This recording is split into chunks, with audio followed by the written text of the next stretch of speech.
The Murder of Roger Ackroyd, by Agatha Christie. Originally published in 1926. Chapter 1. The Dr. Shepherd at the breakfast table. Mrs. Ferrars died on the night of the 16th, 17th September, Thursday. I was sent for at 8 o'clock on the morning of Friday, the 17th. There was nothing to be done. She had been dead some hours. It was just a few minutes after 9 when I reached home once more. I opened the front door with my latchkey, and purposely delayed a few moments in the hall, hanging up my hat and the light overcoat that I had deemed a wise precaution against the chill of an early autumn morning. To tell the truth, I was considerably upset and worried.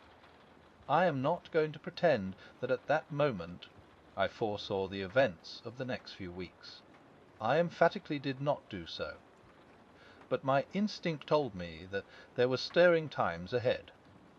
From the dining room on my left there came the rattle of teacups and the short, dry cough of my sister Caroline. "Is that you, James?" she called. An unnecessary question, since who else could it be? To tell the truth, it was precisely my sister Caroline who was the cause of my few minutes' delay. The motto of the Mongoose family, so Mr. Kipling tells us, is "Go and find out." If Caroline ever adopts a crest, I should certainly suggest a mongoose rampant. One might omit the first part of the motto. Caroline can do any amount of finding out by sitting placidly at home. I don't know how she manages it, but there it is. I suspect that the servants and the tradesmen constitute her intelligence corps. When she goes out, it is not to gather an information, but to spread it. At that, too, she is amazingly expert. It was really this last named trait of hers which was causing me these pangs of indecision. Whatever I told Caroline now concerning the demise of Mrs. Ferrars would be common knowledge all over the village within the space of an hour and a half. As a professional man, I naturally aim at discretion. Therefore I have got into the habit of continually withholding all information possible from my sister. She usually finds out just the same, but I have the moral satisfaction of knowing that I am in no way to blame. Mrs. Ferrars' husband died just over a year ago, and Caroline has constantly asserted, without the least foundation for the assertion, that his wife poisoned him. She scorns my invariable rejoinder that Mr. Ferrars died of acute gastritis, helped on by habitual overindulgence in alcoholic beverages. The symptoms of gastritis and arsenical poisoning are not, I agree, unlike, but Caroline bases her accusation on quite different lines. "You've only got to look at her," I have heard her say. Mrs. Ferrars, though not in her first youth, was a very attractive woman, and her clothes, though simple, always seemed to fit her very well. But all the same, the lots of women buy their clothes in Paris, and have not, on that account, necessarily poisoned their husbands. As I stood hesitating in the hall, with all this passing through my mind, Caroline's voice came again, with a sharper note in it. "What on earth are you doing out there, James? Why don't you come and get your breakfast?" "Just coming, my dear," I said hastily. "I've been hanging up my overcoat." "You could have hung up half a dozen overcoats in this time." She was quite right. I could have. I walked into the dining room, gave Caroline the accustomed peck on the cheek, and sat down to eggs and bacon. The bacon was rather cold. "You've had an early call," remarked Caroline. "Wes," I said. "King's Paddock." "Mrs. Ferrars." "I know," said my sister. "How did you know?" "Annie told me." Annie is the house parlour maid. A nice girl, but an inveterate talker. There was a pause. I continued to eat eggs and bacon. My sister's nose, which is long and thin, quivered a little at the tip, as it always does when she is interested or excited over anything. "Well?" she demanded. "Bad business?" "Nothing to be done. Must have died in her sleep." "I know," said my sister again. This time I was annoyed. "You can't know?" I snapped. "I didn't know myself until I got there, and I haven't mentioned it to a soul yet. If that girl Annie knows, she must be a clairvoyant. It wasn't Annie who told me. It was the milkman. He had it from the Ferrers' cook. As I say, there is no need for Caroline to go out to get information. She sits at home, and it comes to her." My sister continued, "What did she die of?" "Heart failure." "Didn't the milkman tell you that?" I inquired sarcastically. Sarcasm is wasted on Caroline. She takes it seriously and answers accordingly. He didn't know, she explained. After all, Caroline was bound to hear sooner or later. She might as well hear from me. She died of an overdose of veronal. She's been taking it lately for sleeplessness. Must have taken too much. "Nonsense," said Caroline immediately. "She took it on purpose." "Don't tell me." It is odd how, when you have a secret belief of your own which you do not wish to acknowledge, the voicing of it by someone else will rouse you to a fury of denial. I burst immediately into indignant speech. "There you go again," I said. "Rushing along without rhyme or reason. Why on earth should Mrs. Ferrers wish to commit suicide? A widow, fairly young still, very well off, good health, and nothing to do but enjoy life. It's absurd, not at all. Even you must have noticed how different she has been looking lately. It's been coming on for the last 6 months. She's looked positively hag-ridden. And you have just admitted that she hasn't been able to sleep. What is your diagnosis?" I demanded coldly. "An unfortunate love affair, I suppose." My sister shook her head. "A mamasa," she said, with great gusto, remorse. "Where's?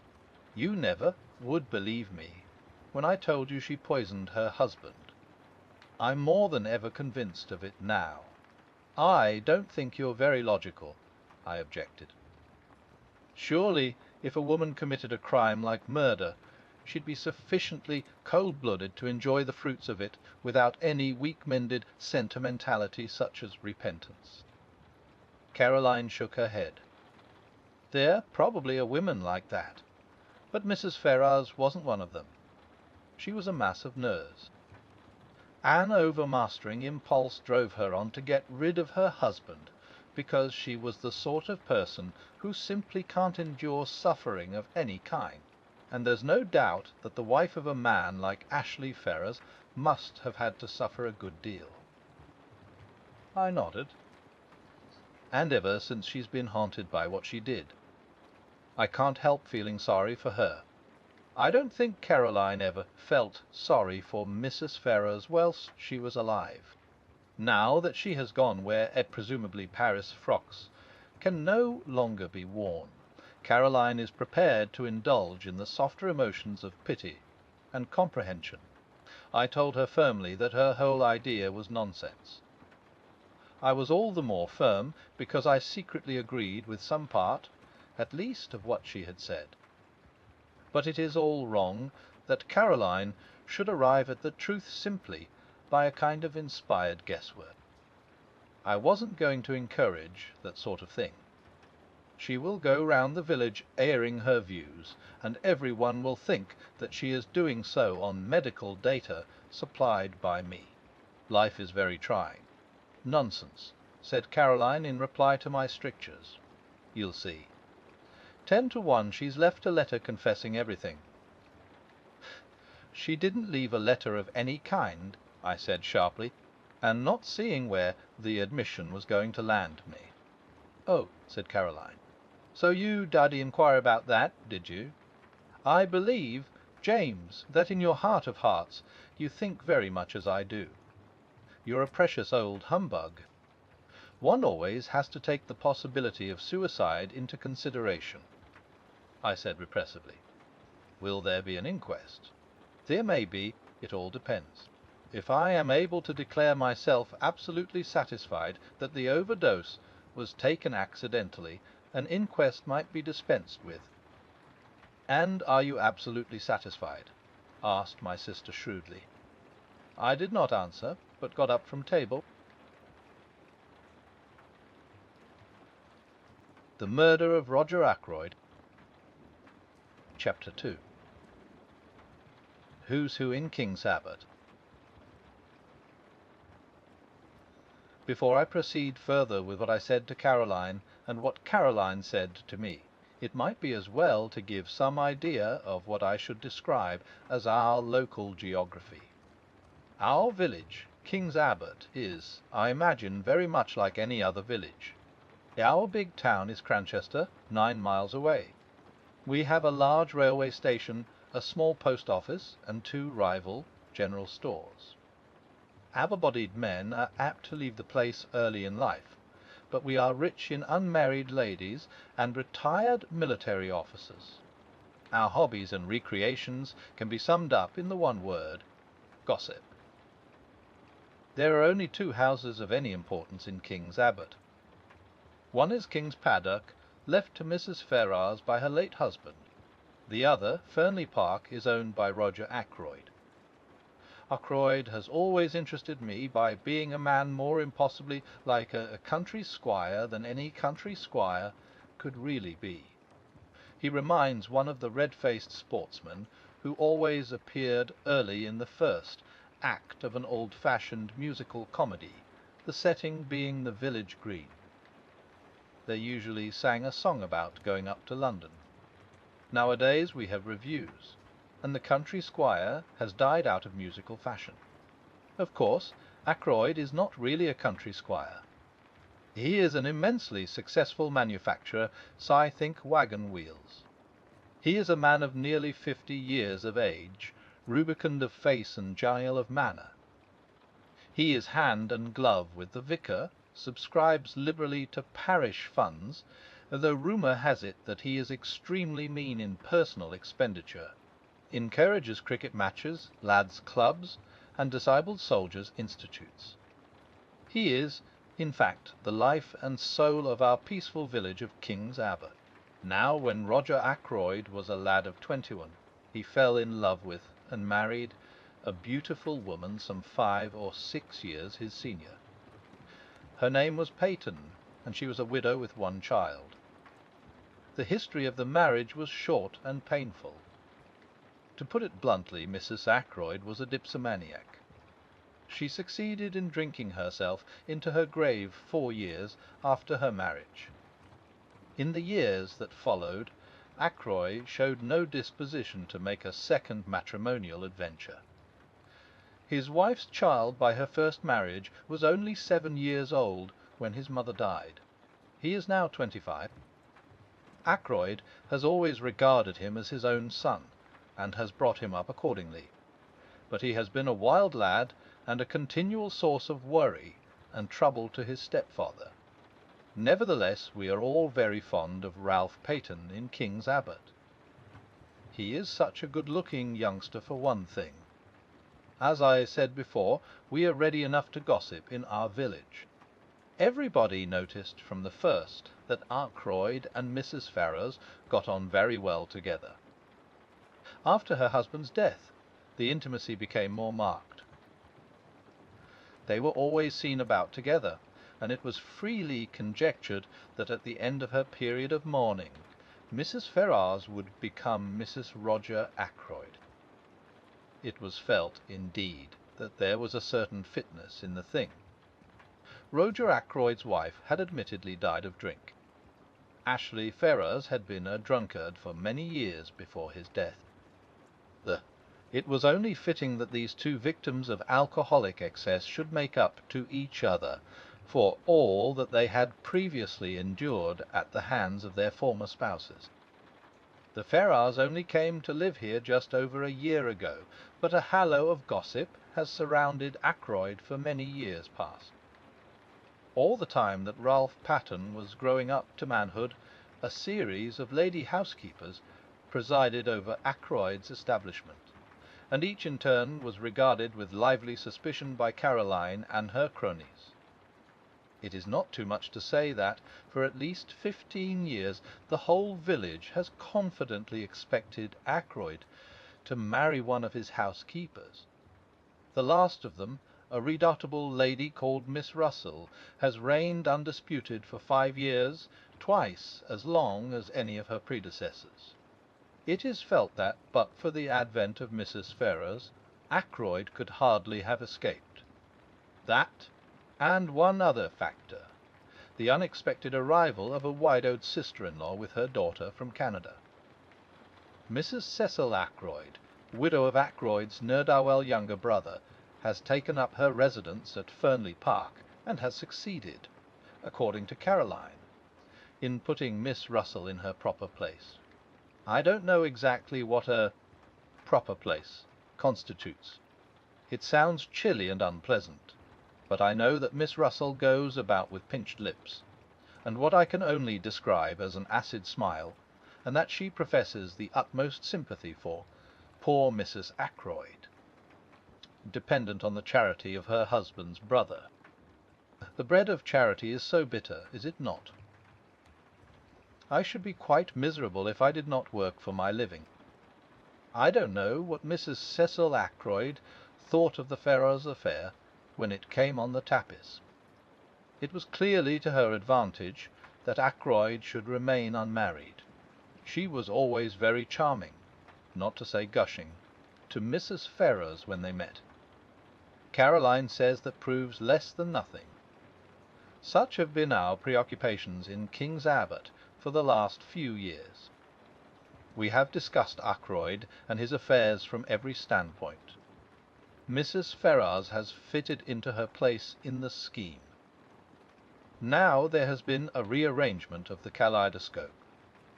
From a mild discussion of probable wedding presents, we have been jerked into the midst of tragedy. Revolving these and sundry other matters in my mind, I went mechanically on my round. I had no cases of special interest to attend, which was, perhaps, as well, for my thoughts returned again and again to the mystery of Mrs. Ferrars's death. Had she taken her own life? Surely, if she had done so, she would have left some word behind to say what she contemplated doing. Women, in my experience, if they once reach the determination to commit suicide, usually wish to reveal the state of mind that led to the fatal action. They covet the limelight. When had I last seen her? Not for over a week. Her manner then had been normal enough considering. Well, considering everything. Then I suddenly remembered that I had seen her, though not to speak to, only yesterday. She had been walking with Ralph Peyton, and I had been surprised, because I had had no idea that he was likely to be in King's Abbott. I thought, indeed, that he had quarrelled finally with his stepfather. Nothing had been seen of him down here for nearly 6 months. They had been walking along, side by side, their heads close together, and she had been talking very earnestly. I think I can safely say that it was at this moment that a foreboding of the future first swept over me. Nothing tangible as yet, but a vague premonition of the way things were setting. That earnest T-T-O-T-E between Ralph Patten and Mrs. Ferrars the day before struck me disagreeably. I was still thinking of it when I came face to face with Roger Ackroyd. "Shepherd," he exclaimed. "Just the man I wanted to get hold of. This is a terrible business." "You've heard, then?" he nodded. He had felt the blow keenly, I could see. His big red cheeks seemed to have fallen in, and he looked a positive wreck of his usual jolly, healthy self. "It's worse than you know," he said quietly. "Look here, Shepherd, I've got to talk to you. Can you come back with me now?" "Hardly. I've got 3 patients to see still, and I must be back by 12 to see my surgery patients. Then this afternoon. No better still, dine tonight." At 7:30. Will that suit you? Yes, I can manage that all right. What's wrong? Is it Ralph? I hardly knew why I said that, except, perhaps, that it had so often been Ralph. Ackroyd stared blankly at me, as though he hardly understood. I began to realize there must be something very wrong indeed somewhere. I had never seen Ackroyd so upset before. Ralph, he said vaguely. Oh, no, it's not Ralph. Ralph's in London. Damn. Here's old Miss Gannett coming. I don't want to have to talk to her about this ghastly business. See you tonight, Shepherd. 7:30. I nodded, and he hurried away, leaving me wondering. Ralph in London. But he had certainly been in King's Abbot the preceding afternoon. He must have gone back to town last night or early this morning, and yet Ackroyd's manner had conveyed quite a different impression. He had spoken as though Ralph had not been near the place for months. I had no time to puzzle the matter out further. Miss Gannett was upon me, thirsting for information. Miss Gannett has all the characteristics of my sister Caroline, but she lacks that unerring aim in jumping to conclusions which lends a touch of greatness to Caroline's manoeuvres.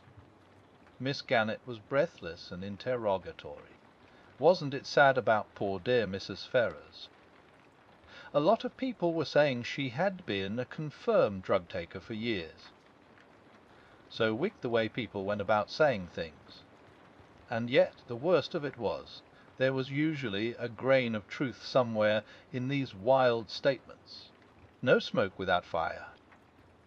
They were saying, too, that Mr. Ackroyd had found out about it, and had broken off the engagement, because there was an engagement. She, Miss Gannett, had proof positive of that.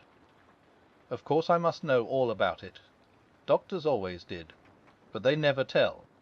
And all this with a sharp, beady eye on me, to see how I reacted to these suggestions.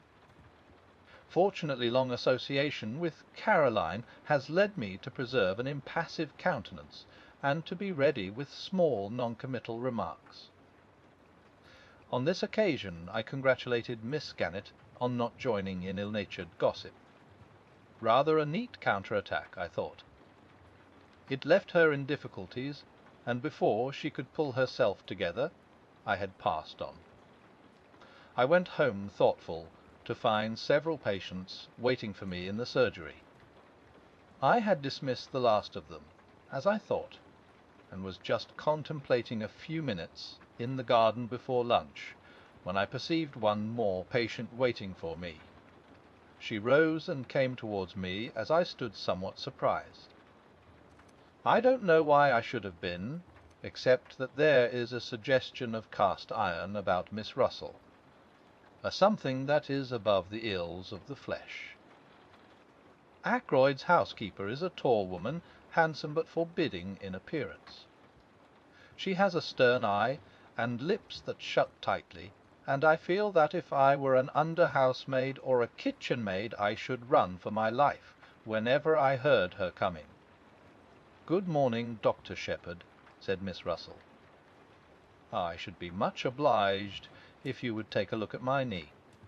I took a look, but, truth to tell, I was very little wiser when I had done so.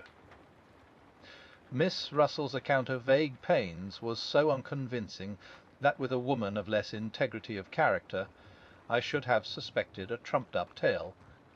That it did cross my mind for one moment that Miss Russell might have deliberately invented this affection of the knee in order to pump me on the subject of Mrs. Ferrars's death. But I soon saw that there, at least, I had misjudged her. She made a brief reference to the tragedy, nothing more. Yet she certainly seemed disposed to linger and chat. "Well, thank you very much for this bottle of liniment, Doctor," she said at last. "Not that I believe it will do the least good." I didn't think it would either, but I protested in duty bound. After all, it couldn't do any harm, and one must stick up for the tools of one's trade. "I don't believe in all these drugs," said Miss Russell, her eyes sweeping over my array of bottles disparagingly. "The drugs do a lot of harm. Look at the cocaine habit." "Well, as far as that goes, it's very prevalent in high society. I'm sure Miss Russell knows far more about high society than I do." I didn't attempt to argue with her. "Just tell me this, Doctor," said Miss Russell. "Suppose you are really a slave of the drug habit. Is there any cure? One cannot answer a question like that offhand." I gave her a short lecture on the subject, and she listened with close attention. I still suspected her of seeking information about Mrs. Ferrars. Now, Veronal, for instance. I proceeded. But, strangely enough, she didn't seem interested in Veronal. Instead, she changed the subject, and asked me if it was true that there were certain poisons so rare as to baffle detection. "Ass," I said. "You've been reading detective stories." She admitted that she had. "The essence of a detective story," I said, "is to have a rare poison, if possible something from South America. That nobody has ever heard of, something that one obscure tribe of savages used to poison their arrows with. Death is instantaneous, and Western science is powerless to detect it." "That is the kind of thing you mean?" "Was.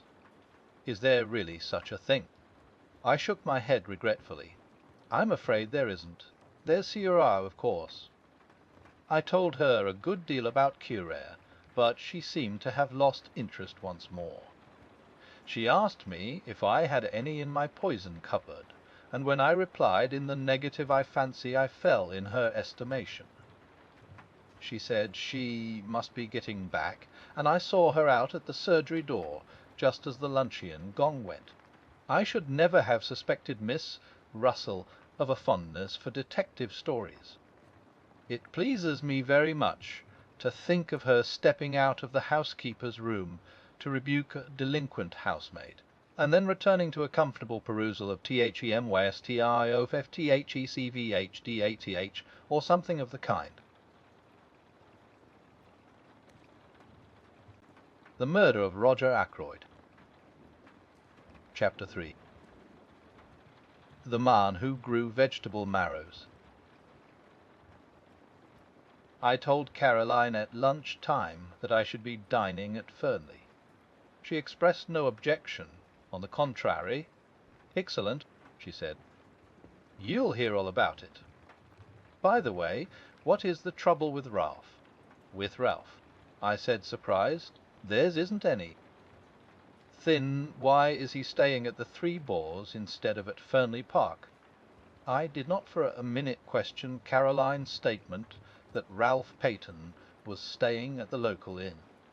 That Caroline said so was enough for me.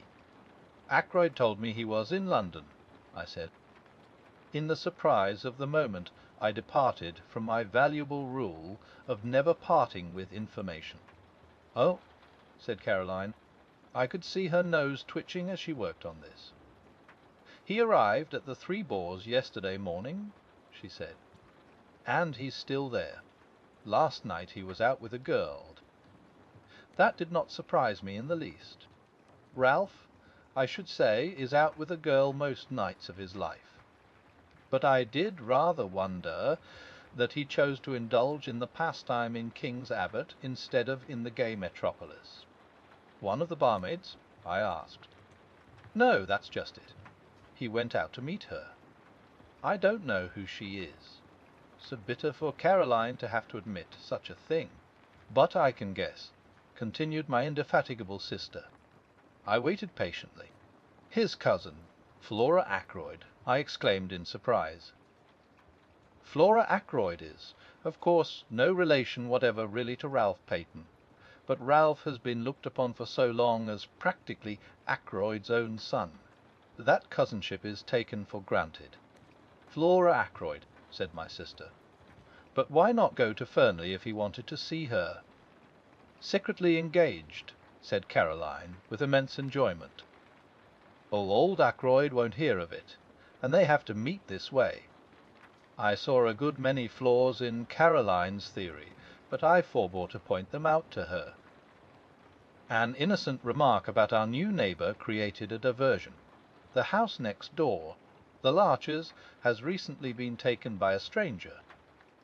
To Caroline's extreme annoyance, she has not been able to find out anything about him, except that he is a foreigner. The intelligence corps has proved a broken reed. Presumably the man has milk and vegetables and joints of meat and occasional whitings, just like everybody else. But none of the people who make it their business to supply these things seem to have acquired any information. His name, apparently, is Mr. Poirot, a name which conveys an odd feeling of unreality. One thing we do know about him is that he is interested in the growing of vegetable marrows.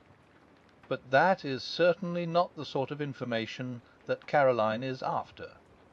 She wants to know where he comes from, what he does, whether he is married, what his wife was, or is, like whether he has children, what his mother's maiden name was, and so on. Somebody very like Caroline must have invented the questions on passports, I think. My dear Caroline, I said, there's no doubt at all about what the man's profession has been. He's a retired hairdresser. Look at that moustache of his. Caroline dissented. She said that if the man was a hairdresser, he would have wavy hair, not straight. All hairdressers did. I cited several hairdressers personally known to me who had straight hair, but Caroline refused to be convinced. I can't make him out at all, she said in an aggrieved voice.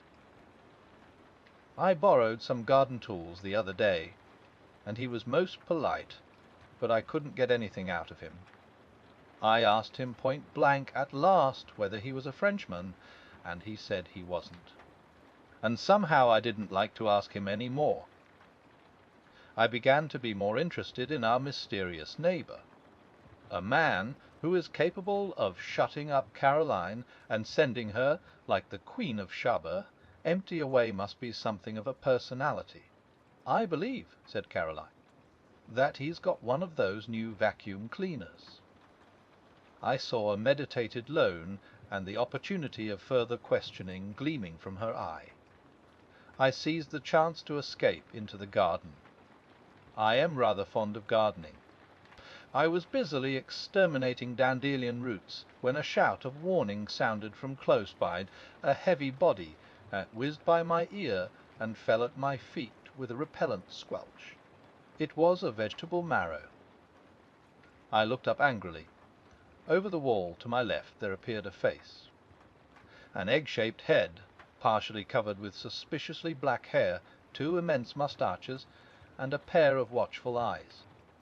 It was our mysterious neighbour, Mr. Poirot. He broke at once into fluent apologies. I demand of you 1,000 pardons, Monsieur. I am without defence.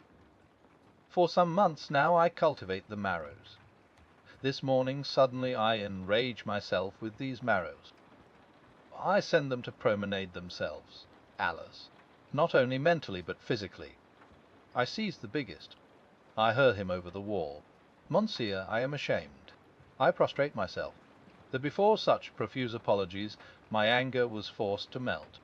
After all, the wretched vegetable hadn't hit me. But I sincerely hoped that throwing large vegetables over walls was not our new friend's hobby. Such a habit could hardly endear him to us as a neighbour. The strange little man seemed to read my thoughts. "No," he exclaimed, "do not disquiet yourself. It is not with me a habit. But can you figure to yourself, Monsieur, that a man may work towards a certain object, may labour and toil to attain a certain kind of leisure and occupation, and then find that, after all, he yearns for the old busy days, and the old occupations that he thought himself so glad to leave?" "Wes," I said slowly, "I fancy that that is a common enough occurrence. I myself am perhaps an instance. A year ago I came into a legacy, enough to enable me to realize a dream. I have always wanted to travel, to see the world. Well, that was a year ago, as I said, and I am still here. My little neighbour nodded. The chains of habit. We work to attain an object, and the object gained, we find that what we miss is the daily toil. And mark you, Monsieur, my work was interesting work. The most interesting work there is in the world. Wes, I said encouragingly. For the moment the spirit of Caroline was strong within me. The study of human nature, Monsignor. Just so, I said kindly. Clearly a retired hairdresser. Who knows the secrets of human nature better than a hairdresser? Also, I had a friend who for many years never left my side. Occasionally of an imbecility to make one afraid, nevertheless he was very dear to me. Figure to yourself that I miss even his stupidity. His NAVT, his honest outlook, the pleasure of delighting and surprising him by my superior gifts. All these I miss more than I can tell you. He died. I asked sympathetically. Not so. He lives and flourishes, but on the other side of the world. He is now in the Argentine. In the Argentine, I said enviously. I have always wanted to go to South America. I sighed, and then looked up to find Mr. Poirot eyeing me sympathetically. He seemed an understanding little man. You will go there, yes? He asked. I shook my head with a sigh. I could have gone, I said, a year ago, but I was foolish, and worse than foolish, greedy. I risked the substance for the shadow. I comprehend, said Mr. Poirot. You speculated. I nodded mournfully, but in spite of myself I felt secretly entertained. This ridiculous little man was so portentously solemn. Not the Porcupine Elfields? He asked suddenly. I stared. I thought of them, as a matter of fact, but in the end I plumped for a gold mine in Western Australia. My neighbour was regarding me with a strange expression which I could not fathom. It is fate, he said at last. What is fate? I asked irritably. That I should live next to a man who seriously considers Porcupine Elfields and also West Australian gold mines. Tell me, have you also a penchant for auburn hair?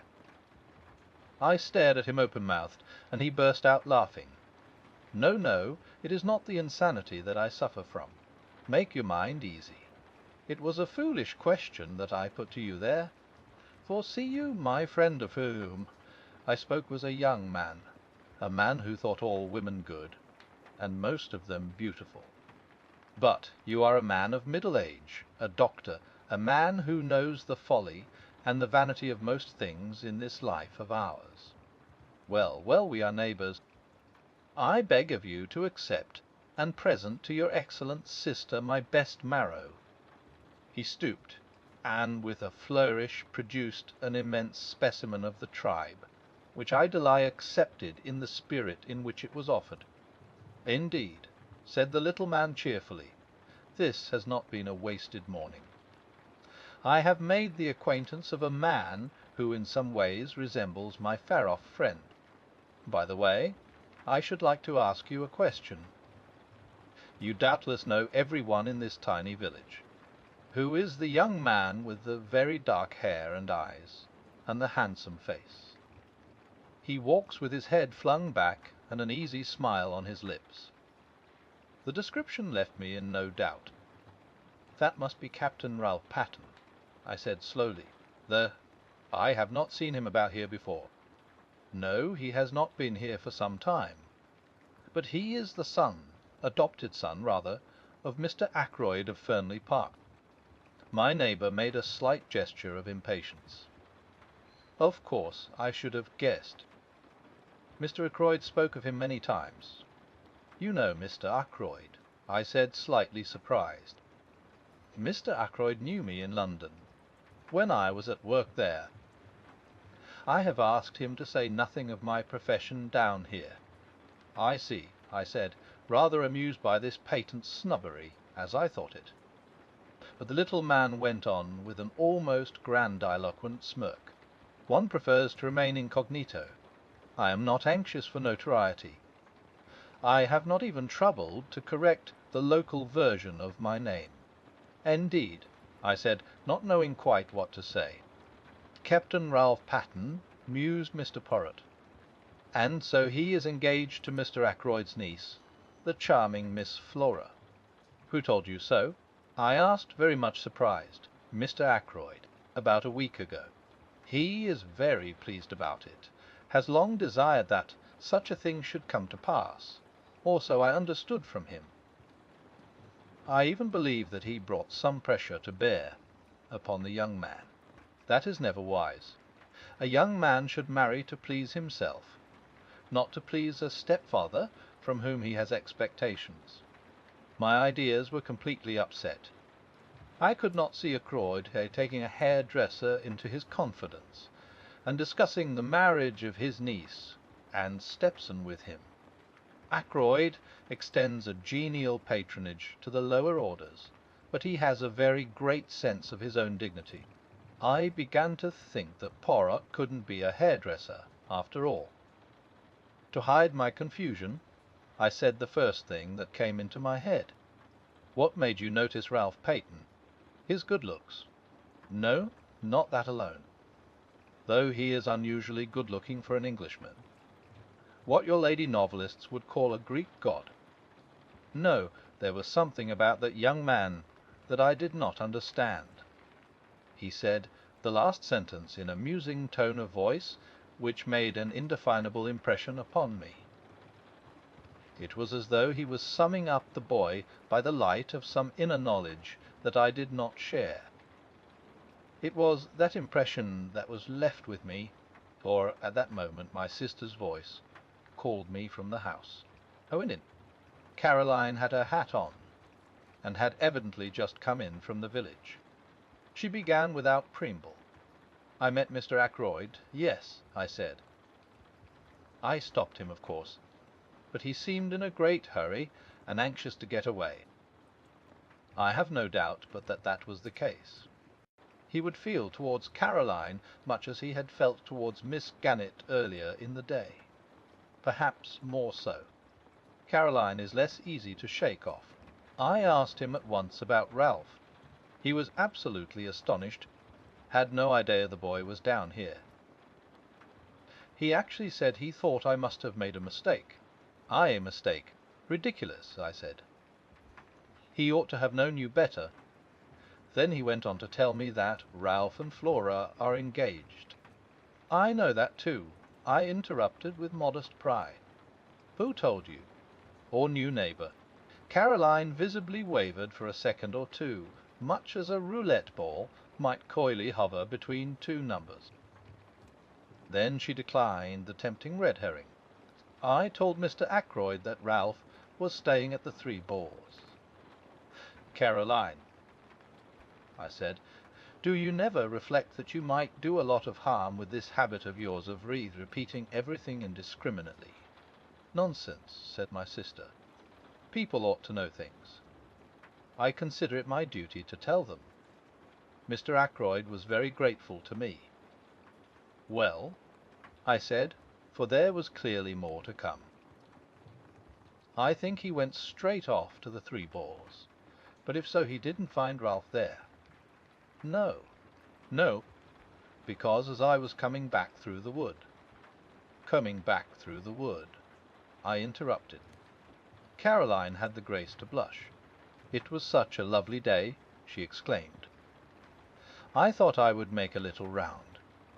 The woods with their autumnal tints are so perfect at this time of year. Caroline does not care a hang for woods at any time of year. Normally she regards them as places where you get your feet damp, and where all kinds of unpleasant things may drop on your head. No, it was good sound mongoose instinct which took her to our local wood. It is the only place adjacent to the village of King's Abbott where you can talk with a young woman unseen by the whole of the village. It adjoins the park of Fernley. "Well," I said, "go on." As I say, I was just coming back through the wood when I heard voices. Caroline paused. Where's? One was Ralph Patton's. I knew it at once. The other was a girl's. Of course I didn't mean to listen. Of course not, I interjected with patent sarcasm, which was, however, wasted on Caroline. But I simply couldn't help overhearing. The girl said something. I didn't quite catch what it was, and Ralph answered. He sounded very angry. "My dear girl," he said, "don't you realize that it is quite on the cards the old man will cut me off with a shilling? He's been pretty fed up with me for the last few years. A little more would do it. And we need the dibs, my dear. I shall be a very rich man when the old fellow pops off. He's mean as they make M, but he's rolling in money really. I don't want him to go altering his will. You leave it to me, and don't worry." Those were his exact words. I remember them perfectly. Unfortunately, just then I stepped on a dry twig or something, and they lowered their voices and moved away. I couldn't, of course, go rushing after them, so wasn't able to see who the girl was. "That must have been most vexing," I said. "I suppose, though, you hurried on to the Three Boars, felt faint, and went into the bar for a glass of brandy, and so were able to see if both the barmaids were on duty." "It wasn't a barmaid," said Caroline unhesitatingly. "In fact, I'm almost sure that it was Flora Ackroyd only it doesn't seem to make sense," I agreed. "But if it wasn't Flora, who could it have been?" Rapidly my sister ran over a list of maidens living in the neighbourhood, with profuse reasons for and against. When she paused for breath, I murmured something about a patient and slipped out. I proposed to make my way to the Three Boars. It seemed likely that Ralph Paton would have returned there by now. I knew Ralph very well, better, perhaps, than any one else in King's Abbott, for I had known his mother before him, and therefore I understood much in him that puzzled others. He was, to a certain extent, the victim of heredity. He had not inherited his mother's fatal propensity for drink, but nevertheless he had in him a strain of weakness. As my new friend of this morning had declared, he was extraordinarily handsome. Just on 6 feet, perfectly proportioned, with the easy grace of an athlete, he was dark, like his mother, with a handsome, sunburned face always ready to break into a smile. Ralph Paton was of those born to charm easily and without effort. He was self-indulgent and extravagant, with no veneration for anything on earth, but he was lovable nevertheless, and his friends were all devoted to him. Could I do anything with the boy? I thought I could. On inquiry at the Three Boars, I found that Captain Paton had just come in. I went up to his room and entered unannounced. For a moment, remembering what I had heard and seen, I was doubtful of my reception, but I need have had no misgivings. "Why, it's Shepherd. Glad to see you." He came forward to meet me, hand outstretched, a sunny smile lighting up his face. "The one person I am glad to see in this infernal place." I raised my eyebrows. "What's the place been doing?" He gave a vexed laugh. "It's a long story. Things haven't been going well with me, doctor. But have a drink, won't you?" "Thanks," I said. "I will." He pressed the bell, then, coming back, threw himself into a chair. "Not to mince matters," he said gloomily, "I'm in the devil of a mess. In fact, I haven't the least idea what to do next." "What's the matter?" I asked sympathetically. "It's my confounded stepfather. What has he done? It isn't what he's done yet, but what he's likely to do." The bell was answered, and Ralph ordered the drinks. When the man had gone again, he sat hunched in the armchair, frowning to himself. "Is it really serious?" I asked. He nodded. "I'm fairly up against it this time. he said soberly. The unusual ring of gravity in his voice told me that he spoke the truth. It took a good deal to make Ralph grave. In fact, he continued, I can't see my way ahead. I'm damned if I can. If I could help, I suggested diffidently. But he shook his head very decidedly. Good of you, Doctor, but I can't let you in on this. I've got to play a lone hand. He was silent a minute, and then repeated in a slightly different tone of voice, Yes, I've got to play a lone hand. The Murder of Roger Ackroyd. Chapter 4. Dinner at Fernley. It was just a few minutes before 7:30 when I rang the front door bell of Fernley Park. The door was opened with admirable promptitude by Parker, the butler. The night was such a fine one that I had preferred to come on foot. I stepped into the big square hall, and Parker relieved me of my overcoat. Just then Ackroyd's secretary, a pleasant young fellow by the name of Raymond, passed through the hall on his way to Ackroyd's study, his hands full of papers. Good evening, Doctor. Coming to dine? Or is this a professional call? The last was in allusion to my black bag, which I had laid down on the oak chest. I explained that I expected a summons to a confinement case at any moment, and so had come out prepared for an emergency call. Raymond nodded and went on his way, calling over his shoulder, Go into the drawing-room. You know the way. The ladies will be down in a minute.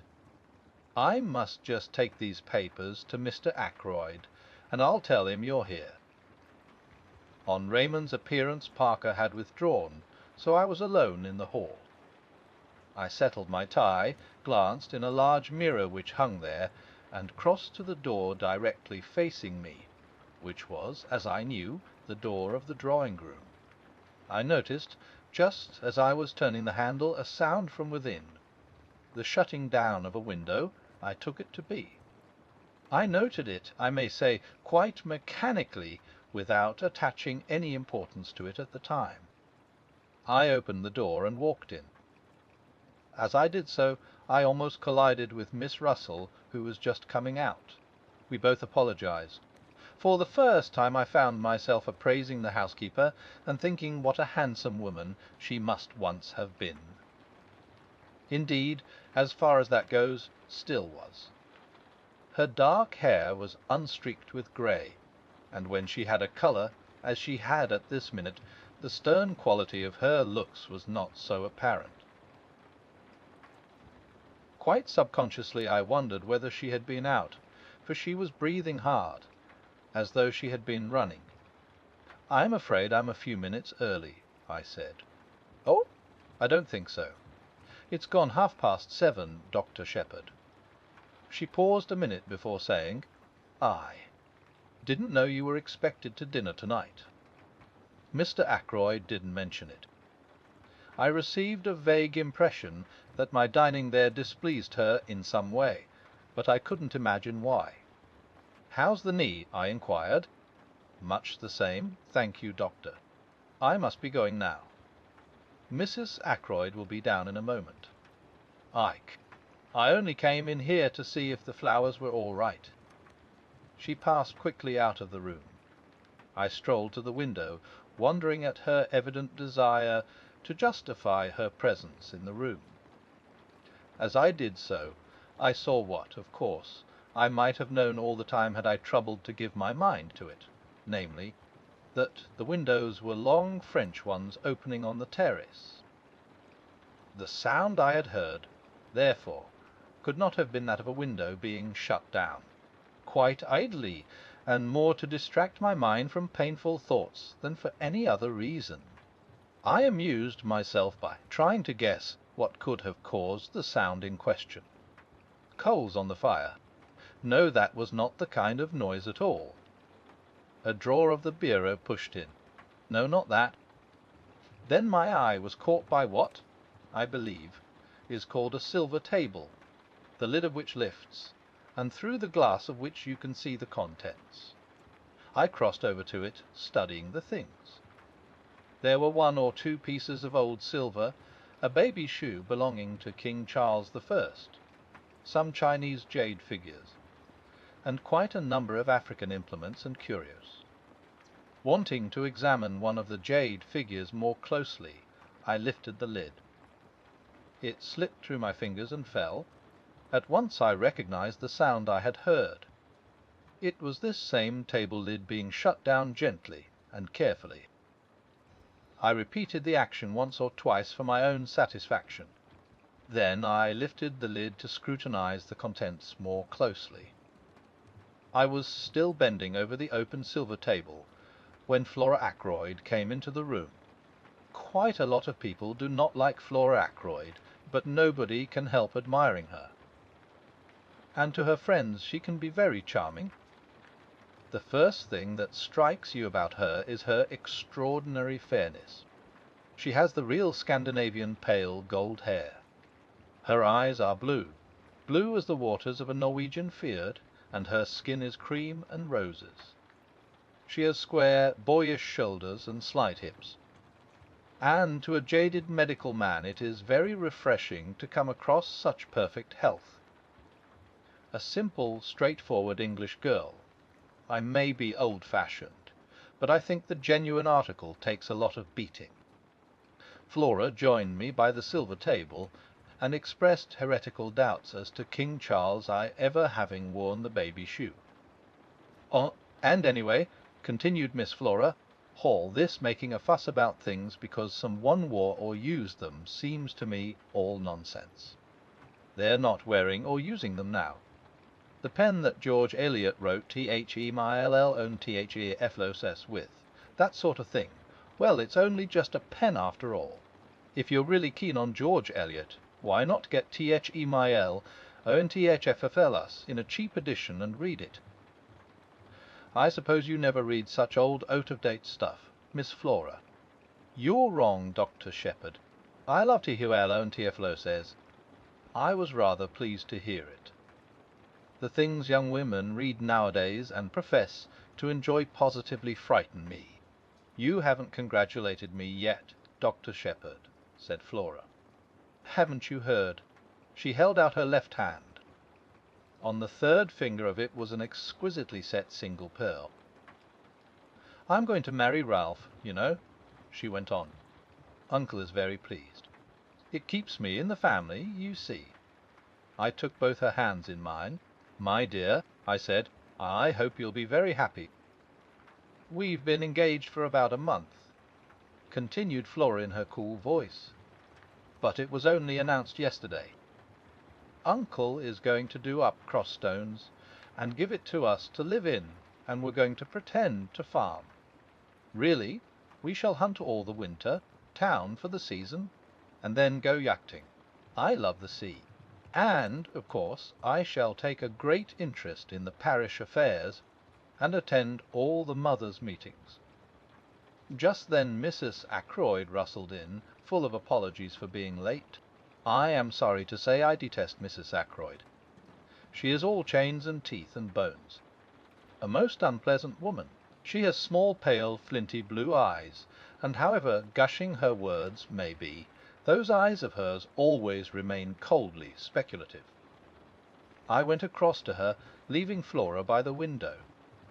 She gave me a handful of assorted knuckles and rings to squeeze, and began talking volubly. Had I heard about Flora's engagement? So suitable in every way. The dear young things had fallen in love at first sight. Such a perfect pair, he so dark and she so fair. I can't tell you, my dear Dr. Shepherd, the relief to a mother's heart.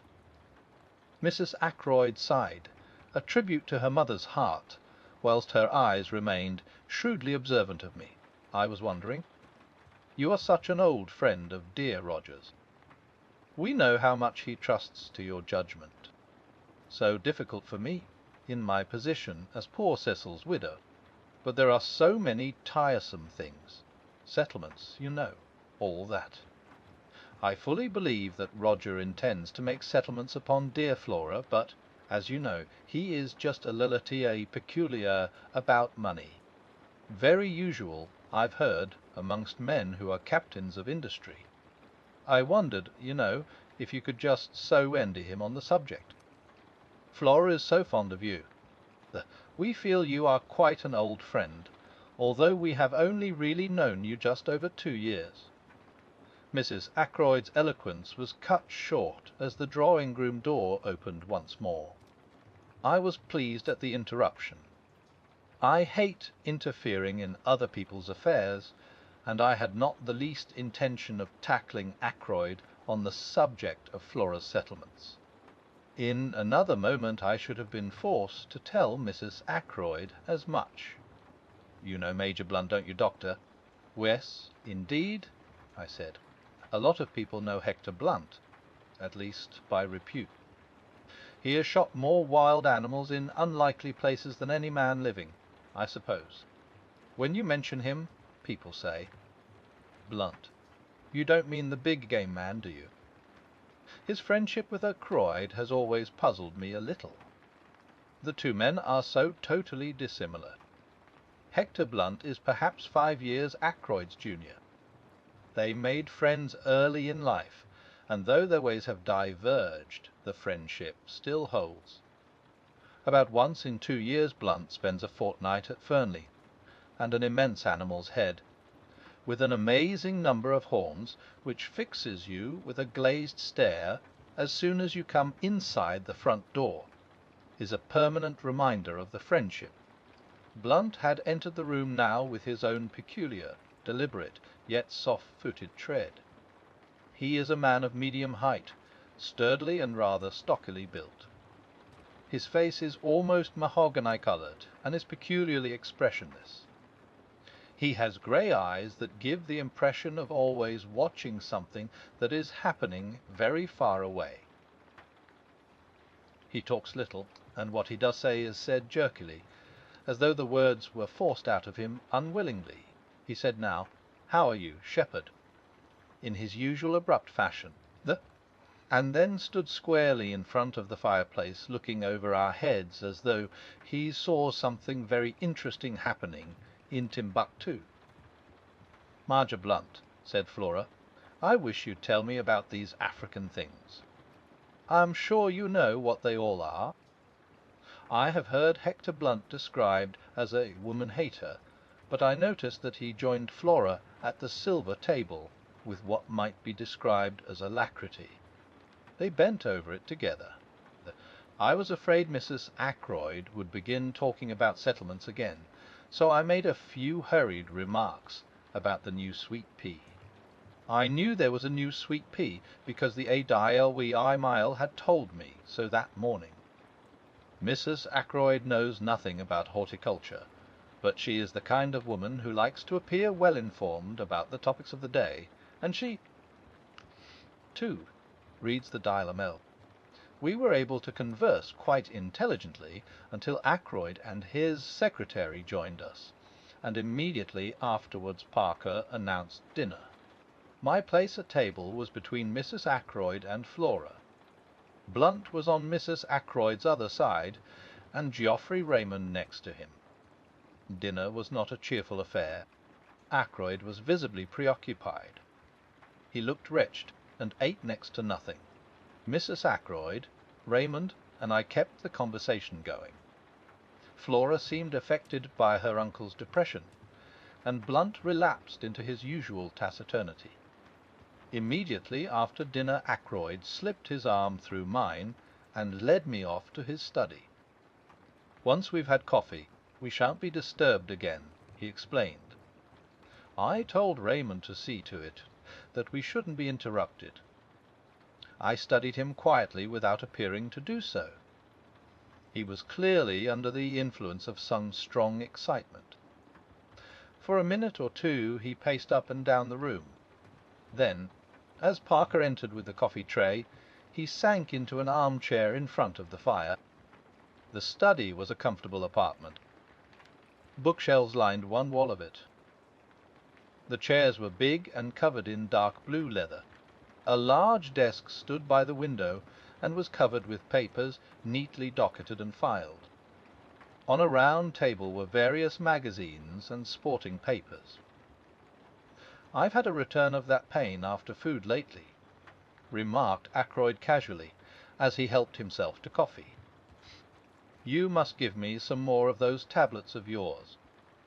It struck me that he was anxious to convey the impression that our conference was a medical one.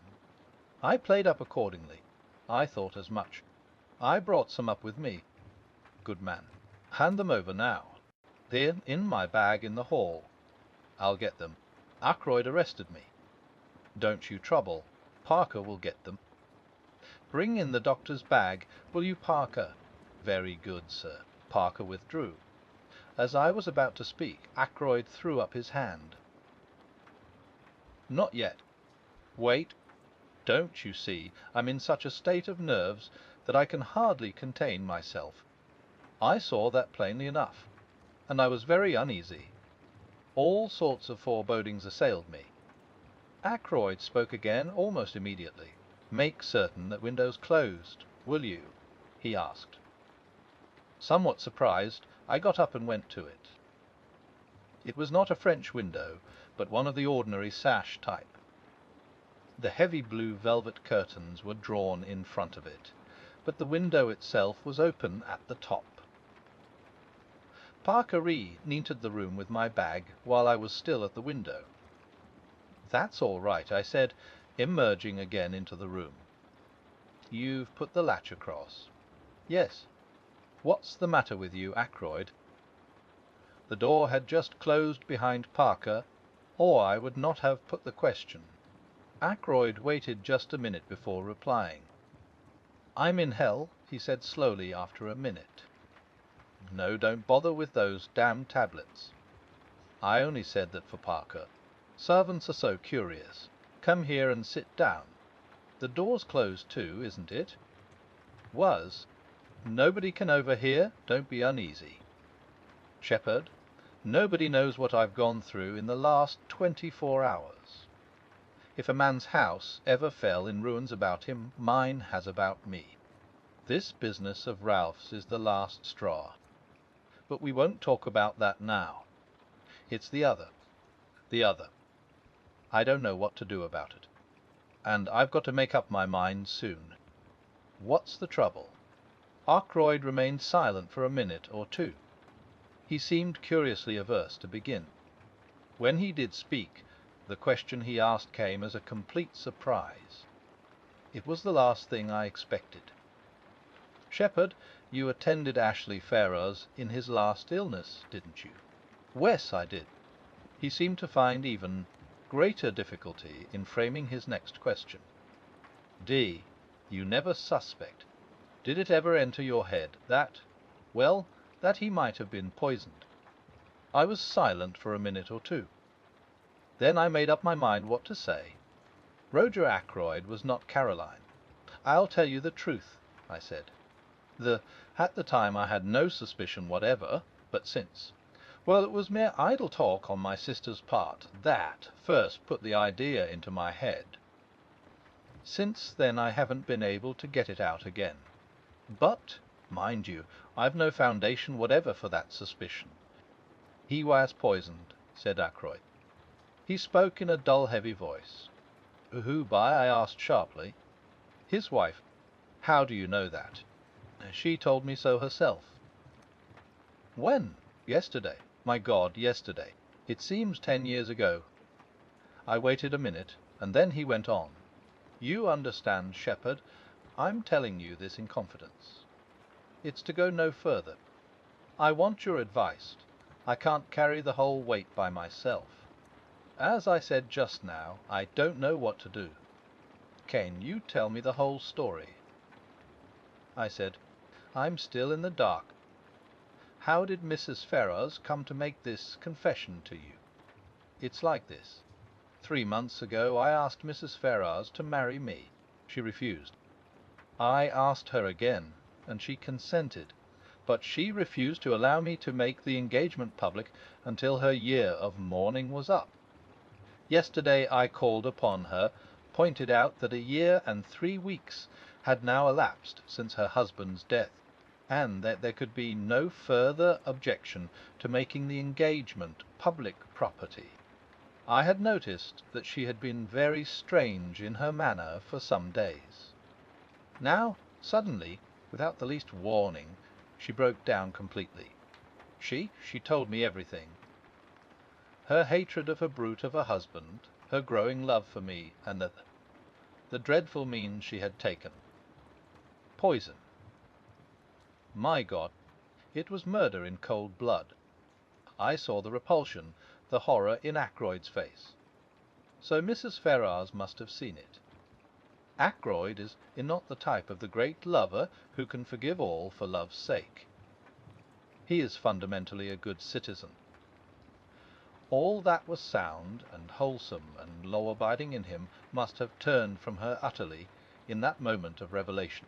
Wes, he went on, in a low, monotonous voice, she confessed everything. It seems that there is one person who has known all along, who has been blackmailing her for huge sums. It was the strain of that drove her nearly mad. Who was the man? Suddenly before my eyes there arose the picture of Ralph Patterne and Mrs. Ferrars side by side, their heads so close together. I felt a momentary throb of anxiety. Supposing. But surely that was impossible. I remembered the frankness of Ralph's greeting that very afternoon. Absurd. She wouldn't tell me his name, said Ackroyd slowly. As a matter of fact, she didn't actually say that it was a man. But of course, I agreed. It must have been a man. And you've no suspicion at all? For answer, Ackroyd groaned and dropped his head into his hands. It can't be, he said. I'm mad even to think of such a thing. No, I won't even admit to you the wild suspicion that crossed my mind. I'll tell you this much, though. Something, she said, made me think that the person in question might be actually among my household. But that can't be so. I must have misunderstood her. What did you say to her? I asked. What could I say? She saw, of course, the awful shock it had been to me. And then there was the question, what was my duty in the matter? She had made me, you see, an accessory after the fact. She saw all that, I think, quicker than I did. I was stunned, you know. She asked me for 24 hours. Made me promise to do nothing till the end of that time. And she steadfastly refused to give me the name of the scoundrel who had been blackmailing her.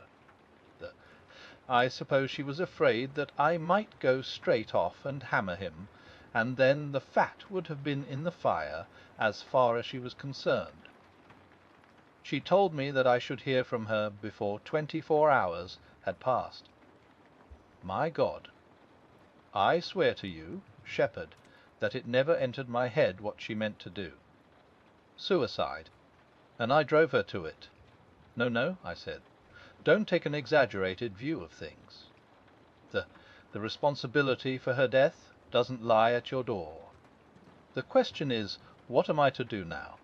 The poor lady is dead. Why rake up past trouble?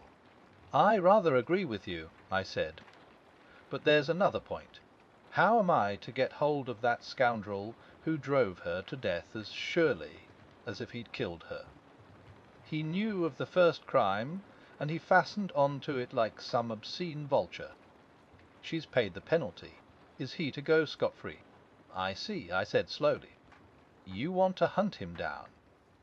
It will mean a lot of publicity, you know. Wes, I've thought of that. I've zigzagged to and fro in my mind. I agree with you that the villain ought to be punished. But the cost has got to be reckoned. Ackroyd rose and walked up and down. Presently he sank into the chair again. Look here, Shepherd, suppose we leave it like this. If no word comes from her, we'll let the dead things lie. What do you mean by word coming from her? I asked curiously. I have the strongest impression that somewhere or somehow she must have left a message for me before she went. I can't argue about it, but there it is. I shook my head. She left no letter or word of any kind. I asked. Shepherd, I'm convinced that she did. And more, I've a feeling that by deliberately choosing death, she wanted the whole thing to come out, if only to be revenged on the man who drove her to desperation. I believe that if I could have seen her then, she would have told me his name and bid me go for him for all I was worth. He looked at me. You don't believe in impressions? Oh, yes, I do, in a sense. If, as you put it, words should come from her. I broke off. The door opened noiselessly, and Parker entered with a salver on which were some letters. "The Evening Post, sir," he said, handing the salver to Ackroyd. Then he collected the coffee cups and withdrew. My attention, diverted for a moment, came back to Ackroyd. He was staring like a man turned to stone at a long blue envelope. The other letters he had let drop to the ground. "Etchrebeitine," he said in a whisper. "She must have gone out and posted it last night, just before." Before? He ripped open the envelope and drew out a thick enclosure. Then he looked up sharply. "You're sure you shut the window?" he said. "They're quite sure," I said, surprised. "Why?" "All this evening I've had a queer feeling of being watched, spied upon." "What's that?" He turned sharply. So did I. We both had the impression of hearing the latch of the door give ever so slightly. I went across to it and opened it. There was no one there. "Nerves," murmured Ackroyd to himself. He unfolded the thick sheets of paper and read aloud in a low voice. "Ndiamawai viriogar, alef califefa ora efi. Asiite yo or feesteis aftanano. As I am antiti aman ide open to me. I'll evita yoti punis mesmendo fth pecas anabium tm alefaria hoa techfa t elestia ea. I wo nadi nota th naim tsa if carno nabai popiasa to devaita ito yonabibum. I havi nanka kildiar anora notubespto be so dan naiva pubi risaiwai. Ewakeam eminov divaradia di a fakitbium tia eberung I mean ti dav dal iosins tia tu leak tamasiami. I could come at here atf dar al. Ackroyd, his finger on the sheet to turn it over, paused. "Shepherd, forgive me, but I must read this alone," he said unsteadily. "It was meant for my eyes, and my eyes only." He put the letter in the envelope and laid it on the table. "Latter, when I am alone." "No," I cried impulsively. "Read it now." Ackroyd stared at me in some surprise. "I beg your pardon," I said, reddening. "I do not mean read it aloud to me, but read it through whilst I am still here." Ackroyd shook his head. "No, I'd rather wait." But for some reason, obscure to myself, I continued to urge him. "At least, read the name of the man," I said. Now Ackroyd is essentially pie-headed. The more you urge him to do a thing, the more determined he is not to do it. All my arguments were in vain.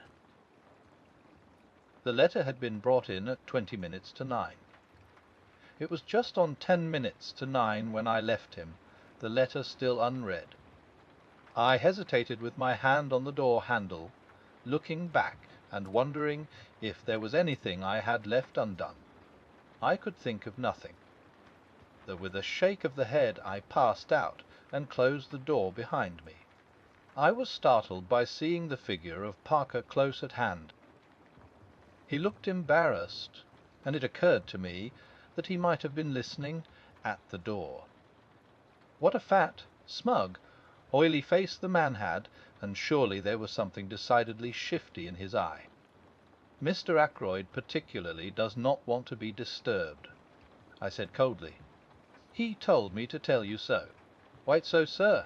I fancied I heard the bell ring. This was such a palpable untruth that I did not trouble to reply. Preceding me to the hall, Parker helped me on with my overcoat, and I stepped out into the night. The moon was overcast, and everything seemed very dark and still. The village church clock chimed 9 o'clock as I passed through the lodge gates.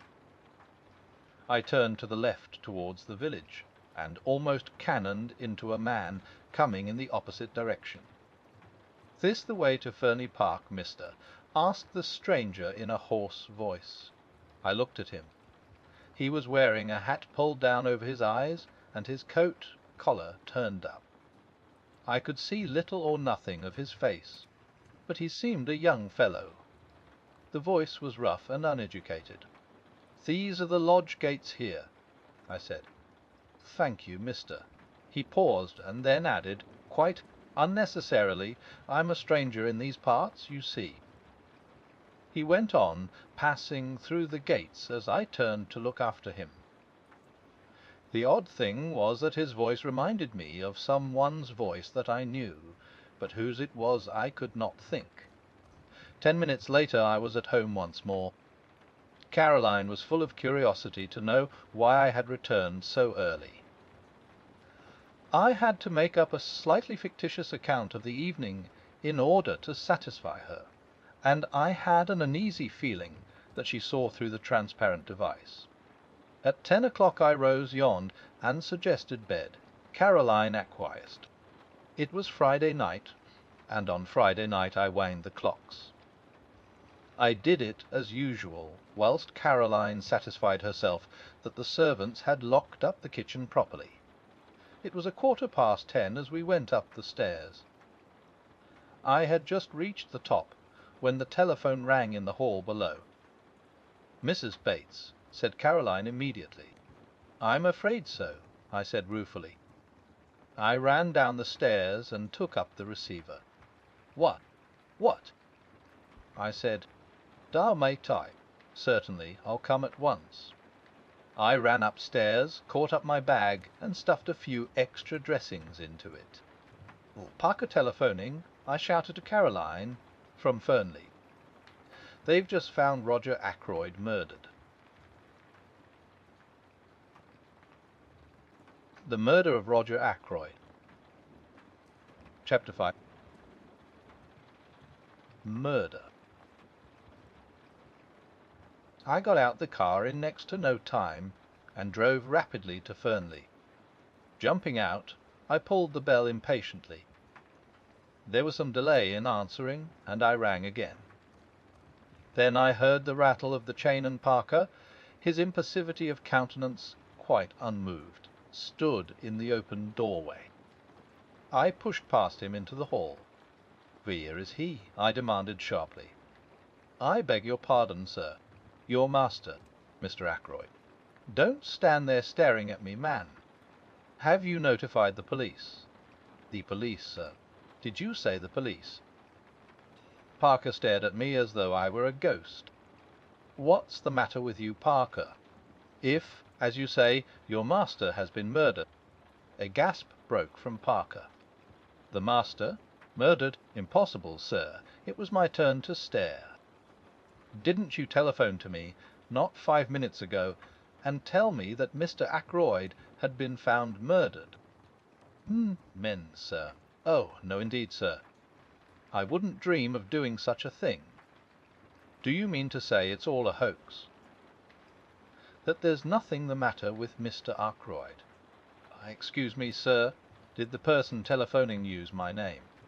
"I'll give you the exact words I heard. Piestietata sipard. Tiba tiar sifawai espiekainji.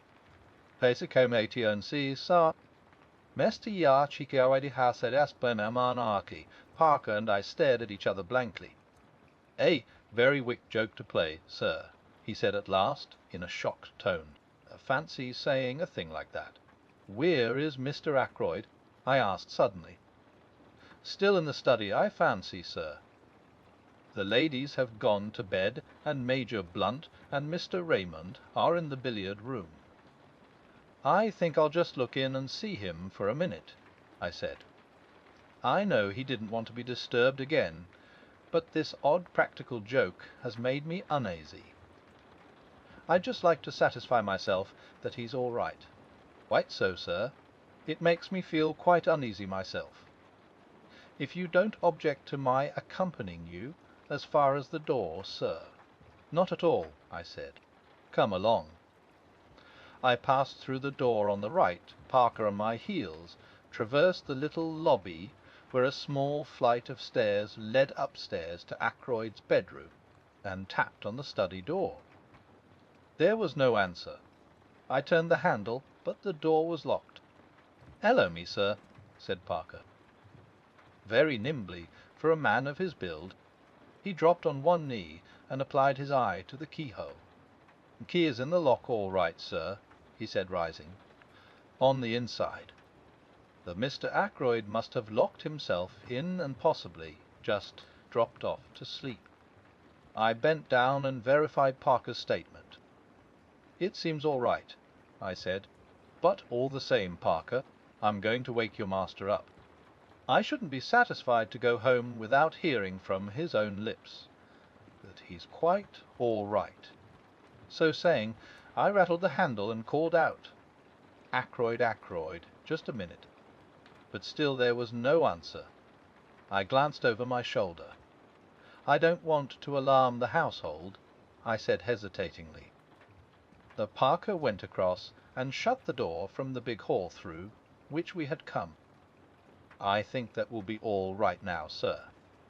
The billiard room is at the other side of the house, and so are the kitchen quarters and the ladies' bedrooms." I nodded comprehendingly. Then I banged once more frantically on the door, and stooping down, fairly bawled through the keyhole, "Ackroyd, Ackroyd. It's Shepherd. Let me in." And still silence. Not a sign of life from within the locked room. Parker and I glanced at each other. "Look here, Parker," I said. "I'm going to break this door in, or rather we are. I'll take the responsibility." "If you say so, sir," said Parker, rather doubtfully. "I do say so. I'm seriously alarmed about Mr. Ackroyd." I looked round the small lobby and picked up a heavy oak chair. Parker and I held it between us and advanced to the assault.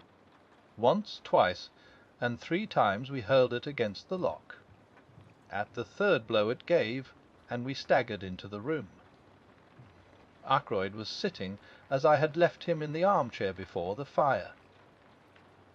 His head had fallen sideways, and clearly visible, just below the collar of his coat, was a shining piece of twisted metalwork. Parker and I advanced till we stood over the recumbent figure. I heard the butler draw in his breath with a sharp hiss. "Stabbed from beyond," he murmured. "Horrible." He wiped his moist brow with his handkerchief, then stretched out a hand gingerly towards the hilt of the dagger. "You mustn't touch that," I said sharply. "Go at once to the telephone and ring up the police station. Inform them of what has happened. Then tell Mr. Raymond and Major Blunt." "Very good, sir." Parker hurried away, still wiping his perspiring brow. I did what little had to be done. I was careful not to disturb the position of the body, and not to handle the dagger at all. No object was to be attained by moving it. Ackroyd had clearly been dead some little time. Then I heard young Raymond's voice, horror-stricken and incredulous, outside. "What do you say? Oh, impossible. Where's the doctor?" He appeared impetuously in the doorway, then stopped dead, his face very white. A hand put him aside, and Hector Blunt came past him into the room. "My God," said Raymond from behind him. "It's true. Then?" Blunt came straight on till he reached the chair. He bent over the body, and I thought that, like Parker, he was going to lay hold of the dagger hilt. I drew him back with one hand. "Nothing must be moved," I explained. "The police must see him exactly as he is now." Blunt nodded in instant comprehension. His face was expressionless as ever, but I thought I detected signs of emotion beneath the stolid mask.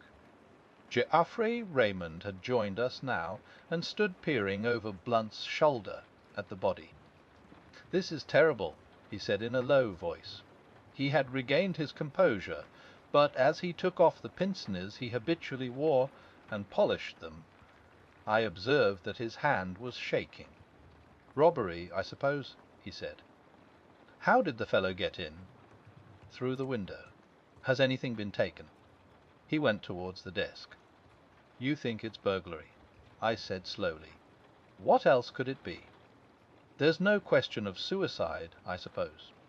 "No man could stab himself in such a way," I said confidently. "It's murder right enough. But with what motive?" "Roger hadn't an enemy in the world," said Blunt quietly. "Must have been burglars. But what was the thief after? Nothing seems to be disarranged." He looked round the room. Raymond was still sorting the papers on the desk. "There seems nothing missing, and none of the drawers show signs of having been tampered with." The secretary observed at last, "It's very mysterious." Blunt made a slight motion with his head. "There are some letters on the floor here," he said. I looked down. 3 or 4 letters still lay where Ackroyd had dropped them earlier in the evening. But the blue envelope containing Mrs. Ferrars's letter had disappeared. I half opened my mouth to speak, but at that moment the sound of a bell pealed through the house. There was a confused murmur of voices in the hall, and then Parker appeared with our local inspector and a police constable. "Good evening, gentlemen," said the inspector. "I'm terribly sorry for this. A good kind gentleman like Mr. Ackroyd. The butler says it is murder. No possibility of accident or suicide, doctor." "None whatever," I said. "A bad business." He came and stood over the body. "Been moved at all?" he asked sharply. "Beyond making certain that life was extinct. An easy matter. I have not disturbed the body in any way." "Ah?" "And everything points to the murderer having got clear away. For the moment, that is. Now then, let me hear all about it. Who found the body?" I explained the circumstances carefully. "A telephone message, you say?" "From the butler." "A message that I never sent," declared Parker earnestly. "I've not been near the telephone the whole evening. The others can bear me out that I haven't. Very odd, that. Did it sound like Parker's voice, doctor?" "Well, I can't say I noticed. I took it for granted, you see, naturally." "Well, you got up here, broke in the door, and found poor Mr. Ackroyd like this. How long should you say he had been dead, doctor?" "Half an hour at least. Perhaps longer," I said. "The door was locked on the inside, you say. What about the window?" "I myself closed and bolted it earlier in the evening at Mr. Ackroyd's request." The inspector strode across to it and threw back the curtains. "Well, it's open now anyway," he remarked. True enough, the window was open, the lower sash being raised to its fullest extent. The inspector produced a pocket torch and flashed it along the sill outside. "This is the way he went all right," he remarked, "and got in. See here." In the light of the powerful torch, several clearly defined footmarks could be seen. They seemed to be those of shoes with rubber studs in the soles. One particularly clear one pointed inwards, another, slightly overlapping it, pointed outwards. "Plain as a pikestaff," said the inspector. "Any valuables missing?" Geoffrey Raymond shook his head. "Not so that we can discover. Mr. Ackroyd never kept anything of particular value in this room." "Hemph," said the inspector.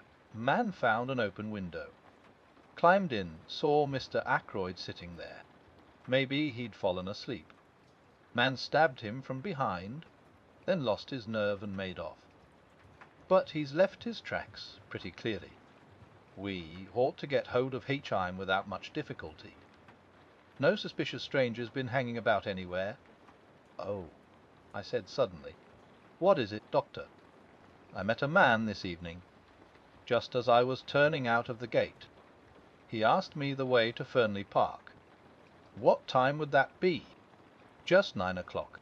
I heard it chime the hour as I was turning out of the gate." "Can you describe him?" "I did so to the best of my ability." The inspector turned to the butler. "Any one answering that description come to the front door?" "No, sir." "No one has been to the house at all this evening?" "What about the back?" "I don't think so, sir, but I'll make inquiries."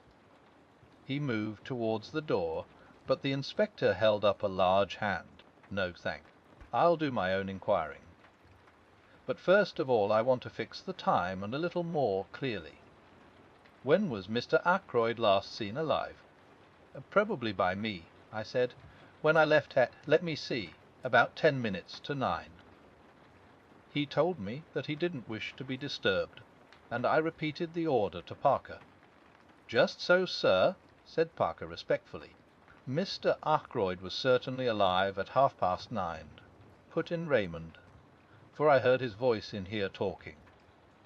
"Who was he talking to?" There, I don't know. Of course, at the time I took it for granted it was Dr. Shepherd who was with him.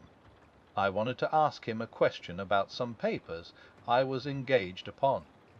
But when I heard the voices, I remembered that he had said he wanted to talk to Doc Shepherd without being disturbed, and I went away again. But now it seems that the doctor had already left." I nodded. "I was at home by 9:15, I said. "I didn't go out again until I received the telephone call." "Who could have been with him at 9:30?" queried the inspector. "It wasn't you, Mr. Major Blunt," I said. "Major Hector Blunt," asked the inspector, a respectful tone creeping into his voice. Blunt merely jerked his head affirmatively. "Ah, I think we've seen you down here before, sir," said the inspector. "I didn't recognize you for the moment, but you were staying with Mr. Ackroyd a year ago last May." "June," corrected Blunt. "Just so, June it was. Now, as I was saying, it wasn't you with Mr. Ackroyd at 9:30 this evening." Blunt shook his head. "Never saw him after dinner," he volunteered. The inspector turned once more to Raymond. "You didn't overhear any of the conversation going on, did you, sir?" "I did catch just a fragment of it," said the secretary.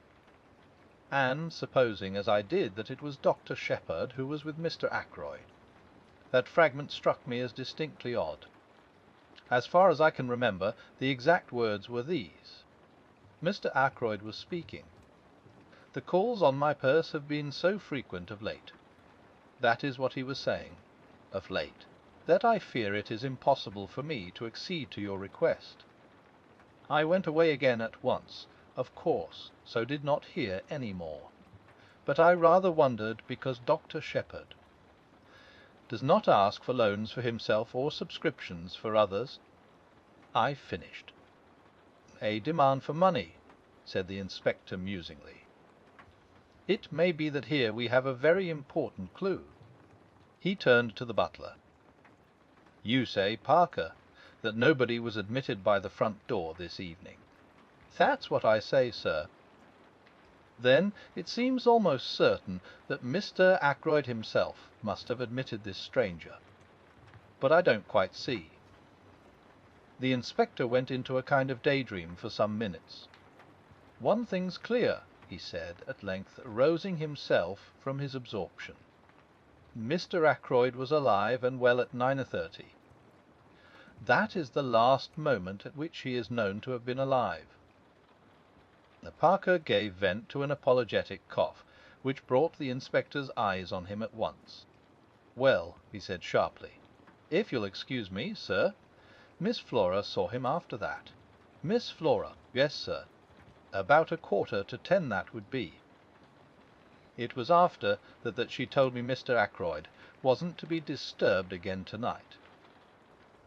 Did he send her to you with that message? Not exactly, sir. I was bringing a tray with soda and whisky when Miss Flora, who was just coming out of this room, stopped me and said her uncle didn't want to be disturbed. The inspector looked at the butler with rather closer attention than he had bestowed on him up to now. You'd already been told that Mr. Ackroyd didn't want to be disturbed, hadn't you? Parker began to stammer. His hands shook. West. Yes, sir. Quite so, sir. And yet you were proposing to do so. I'd forgotten, sir. At least, I mean, I always bring the whisky and soda about that time, sir, and ask if there's anything more. And I thought, well, I was doing as usual without thinking. It was at this moment that it began to dawn upon me that Parker was most suspiciously flustered. The man was shaking and twitching all over. "Etcham," said the inspector, "I must see Miss Ackroyd at once. For the moment we'll leave this room exactly as it is. I can return here after I've heard what Miss Ackroyd has to tell me. I shall just take the precaution of shutting and bolting the window." This precaution accomplished, he led the way into the hall, and we followed him. He paused a moment, as he glanced up at the little staircase, then spoke over his shoulder to the constable. "Jones, you'd better stay here. Don't let any one go into that room." Parker interposed deferentially. "If you'll excuse me, sir. If you were to lock the door into the main hall, nobody could gain access to this part. That staircase leads only to Mr. Ackroyd's bedroom and bathroom. There is no communication with the other part of the house. There once was a door through, but Mr. Ackroyd had it blocked up. He liked to feel that his suite was entirely private. To make things clear and explain the position, I've appended a rough sketch of the right-hand wing of the house. The small staircase leads, as Parker explained, to a big bedroom made by two being knocked into one, and an adjoining bathroom and lavatory. The inspector took in the position at a glance.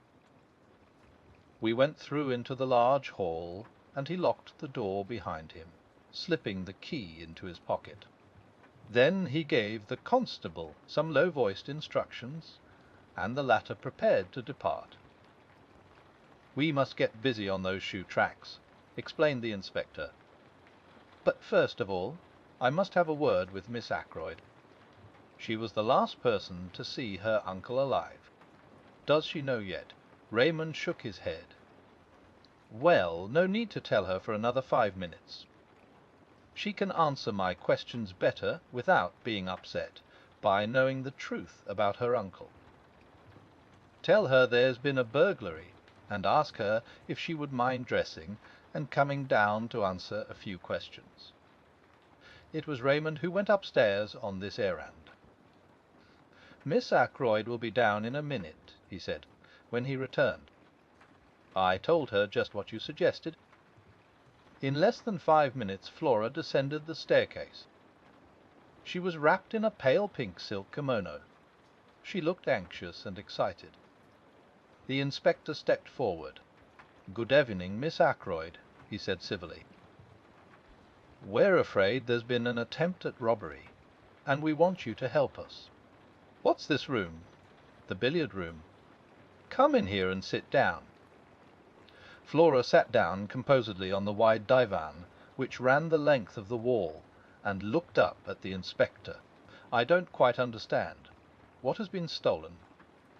"What do you want me to tell you?" "It's just this, Miss Ackroyd. Parker here says you came out of your uncle's study at about 9:45. Is that right?" "Quite right." "I had been to say good night to him."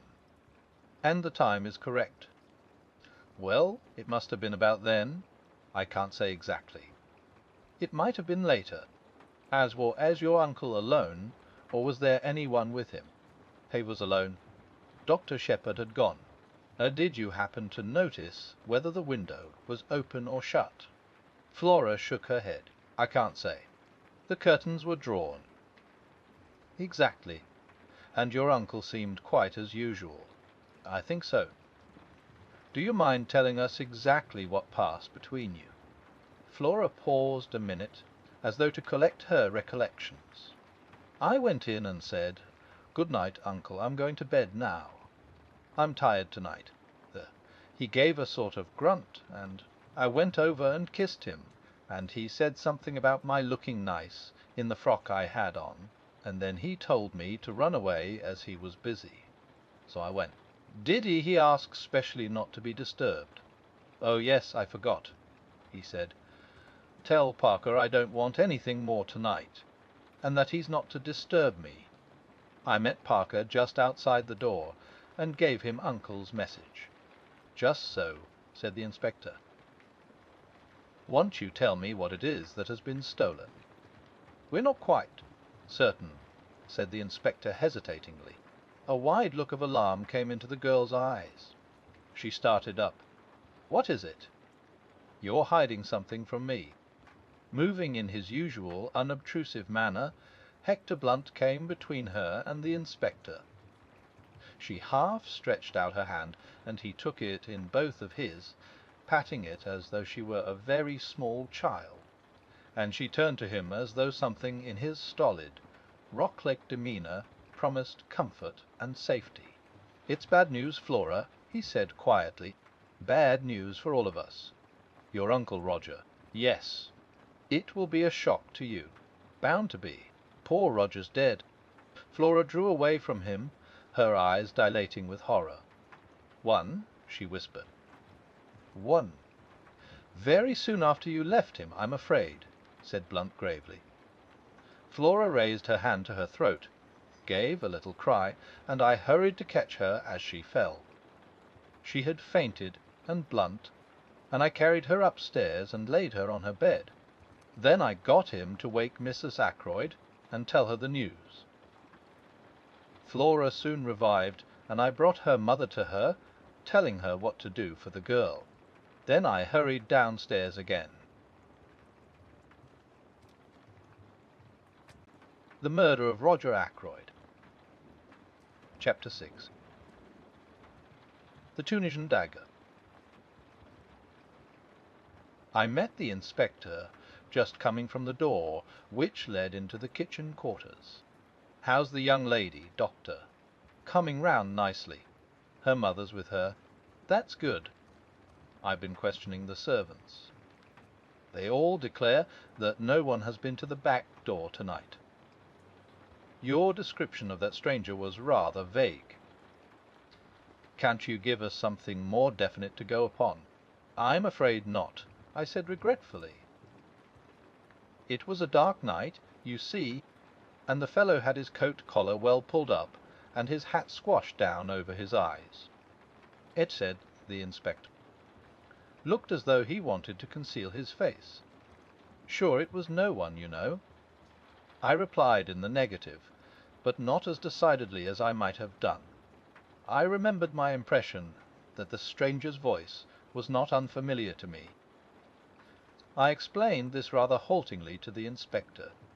It was a rough, uneducated voice, you say. I agreed, but it occurred to me that the roughness had been of an almost exaggerated quality. If, as the inspector thought, the man had wished to hide his face, he might equally well have tried to disguise his voice. "Do you mind coming into the study with me again, Doctor? There are one or two things I want to ask you," I acquiesced. Inspector Davis unlocked the door of the lobby. We passed through, and he locked the door again behind him. "We don't want to be disturbed," he said grimly. "And we don't want any eavesdropping either. What's all this about blackmail?" "Blackmail?" I exclaimed, very much startled.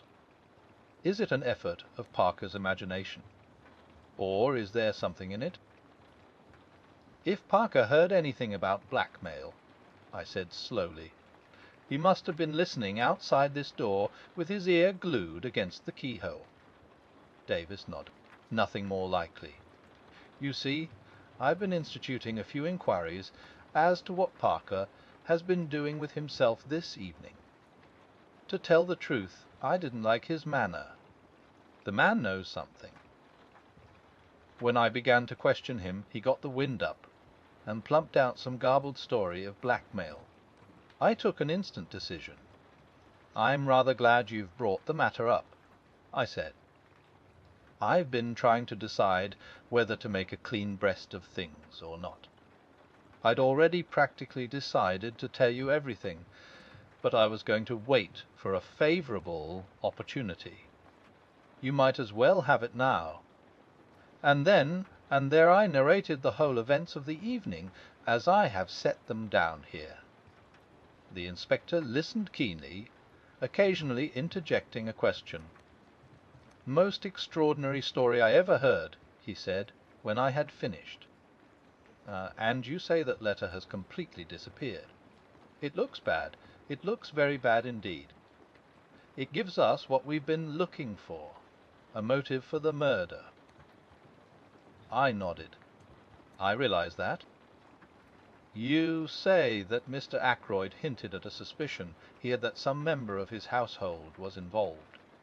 Household's rather an elastic term. You don't think that Parker himself might be the man we're after?" I suggested. "It looks very like it." "He was obviously listening at the door when you came out." "Then Miss Ackroyd came across him later bent on entering the study. Say he tried again when she was safely out of the way. He stabbed Ackroyd, locked the door on the inside, opened the window, and got out that way, and went round to a side door which he had previously left open. How's that?" "There's only one thing against it," I said slowly. "If Ackroyd went on reading that letter as soon as I left, as he intended to do, I don't see him continuing to sit on here and turn things over in his mind for another hour. He'd have had Parker in at once, accused him then and there would have been a fine old uproar. Remember, Ackroyd was a man of choleric temper. Mightn't had time to go on with the letter just then," suggested the inspector. "We know someone was with him at 9:30. If that visitor turned up as soon as you left, and after he went, Miss Ackroyd came in to say good night. Well, he wouldn't be able to go on with the letter until close upon 10 o'clock. And the telephone call. Parker sent that all right. Perhaps before he thought of the locked door and open window. Then he changed his mind, or got in a panic, and decided to deny all knowledge of it. That was it, depend upon it. Wise, I said rather doubtfully. Anyway, we can find out the truth about the telephone call from the exchange. If it was put through from here, I don't see how anyone else but Parker could have sent it. Depend upon it, he's our man. But keep it dark. We don't want to alarm him just yet, till we've got all the evidence. I'll see to it he doesn't give us the slip. To all appearances, we'll be concentrating on your mysterious stranger."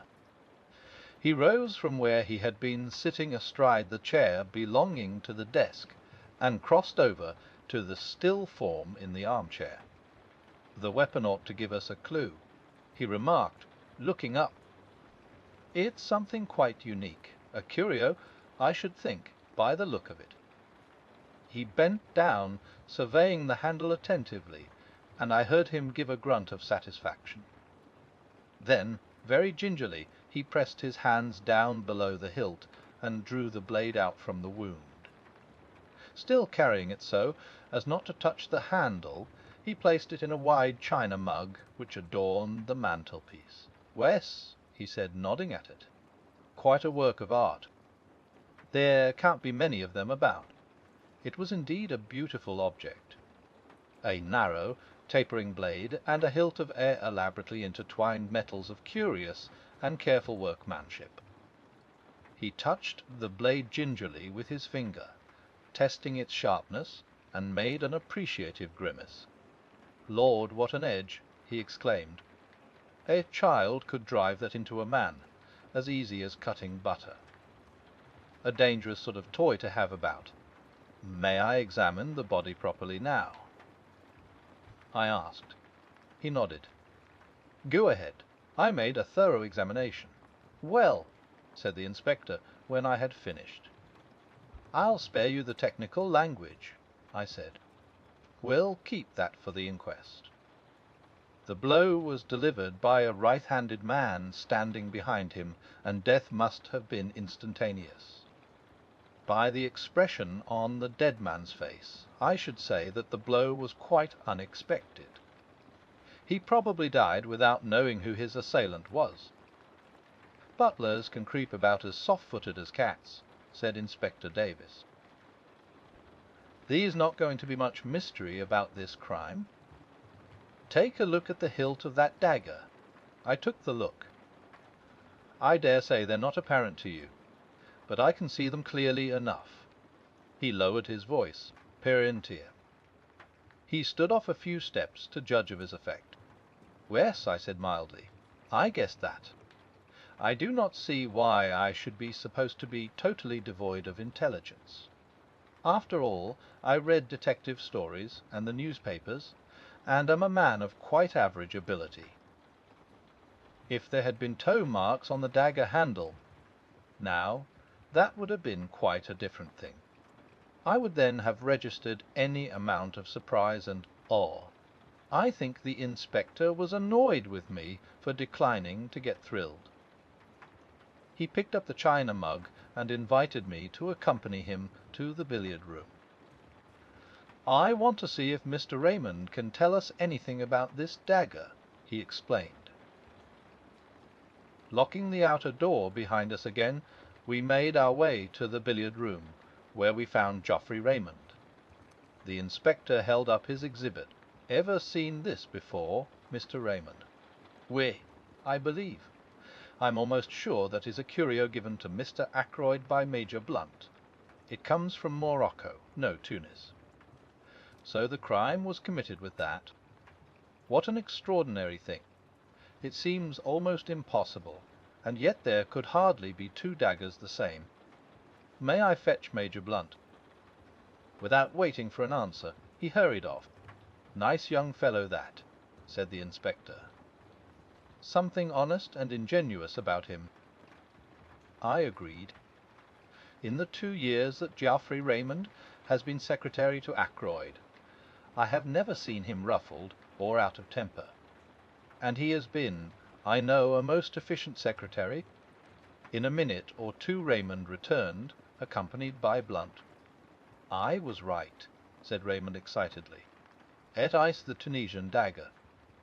"Major Blunt hasn't looked at it yet," objected the inspector. "Saw it the moment I came into the study," said the quiet man.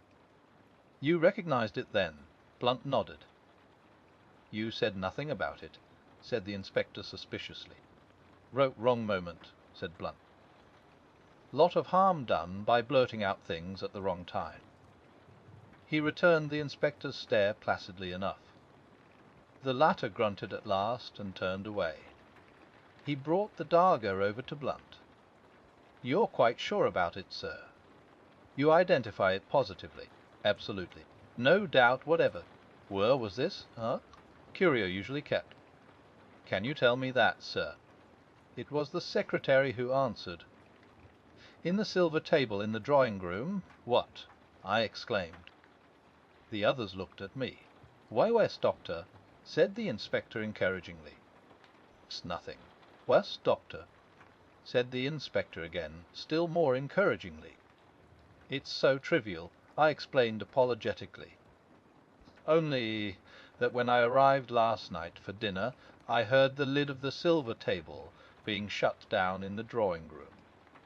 I saw profound scepticism and a trace of suspicion on the inspector's countenance." "How did you know it was the silver table lid?" I was forced to explain in detail, a long, tedious explanation which I would infinitely rather not have had to make. The inspector heard me to the end. "How was the dagger in its place when you were looking over the contents?" he asked. "I don't know," I said.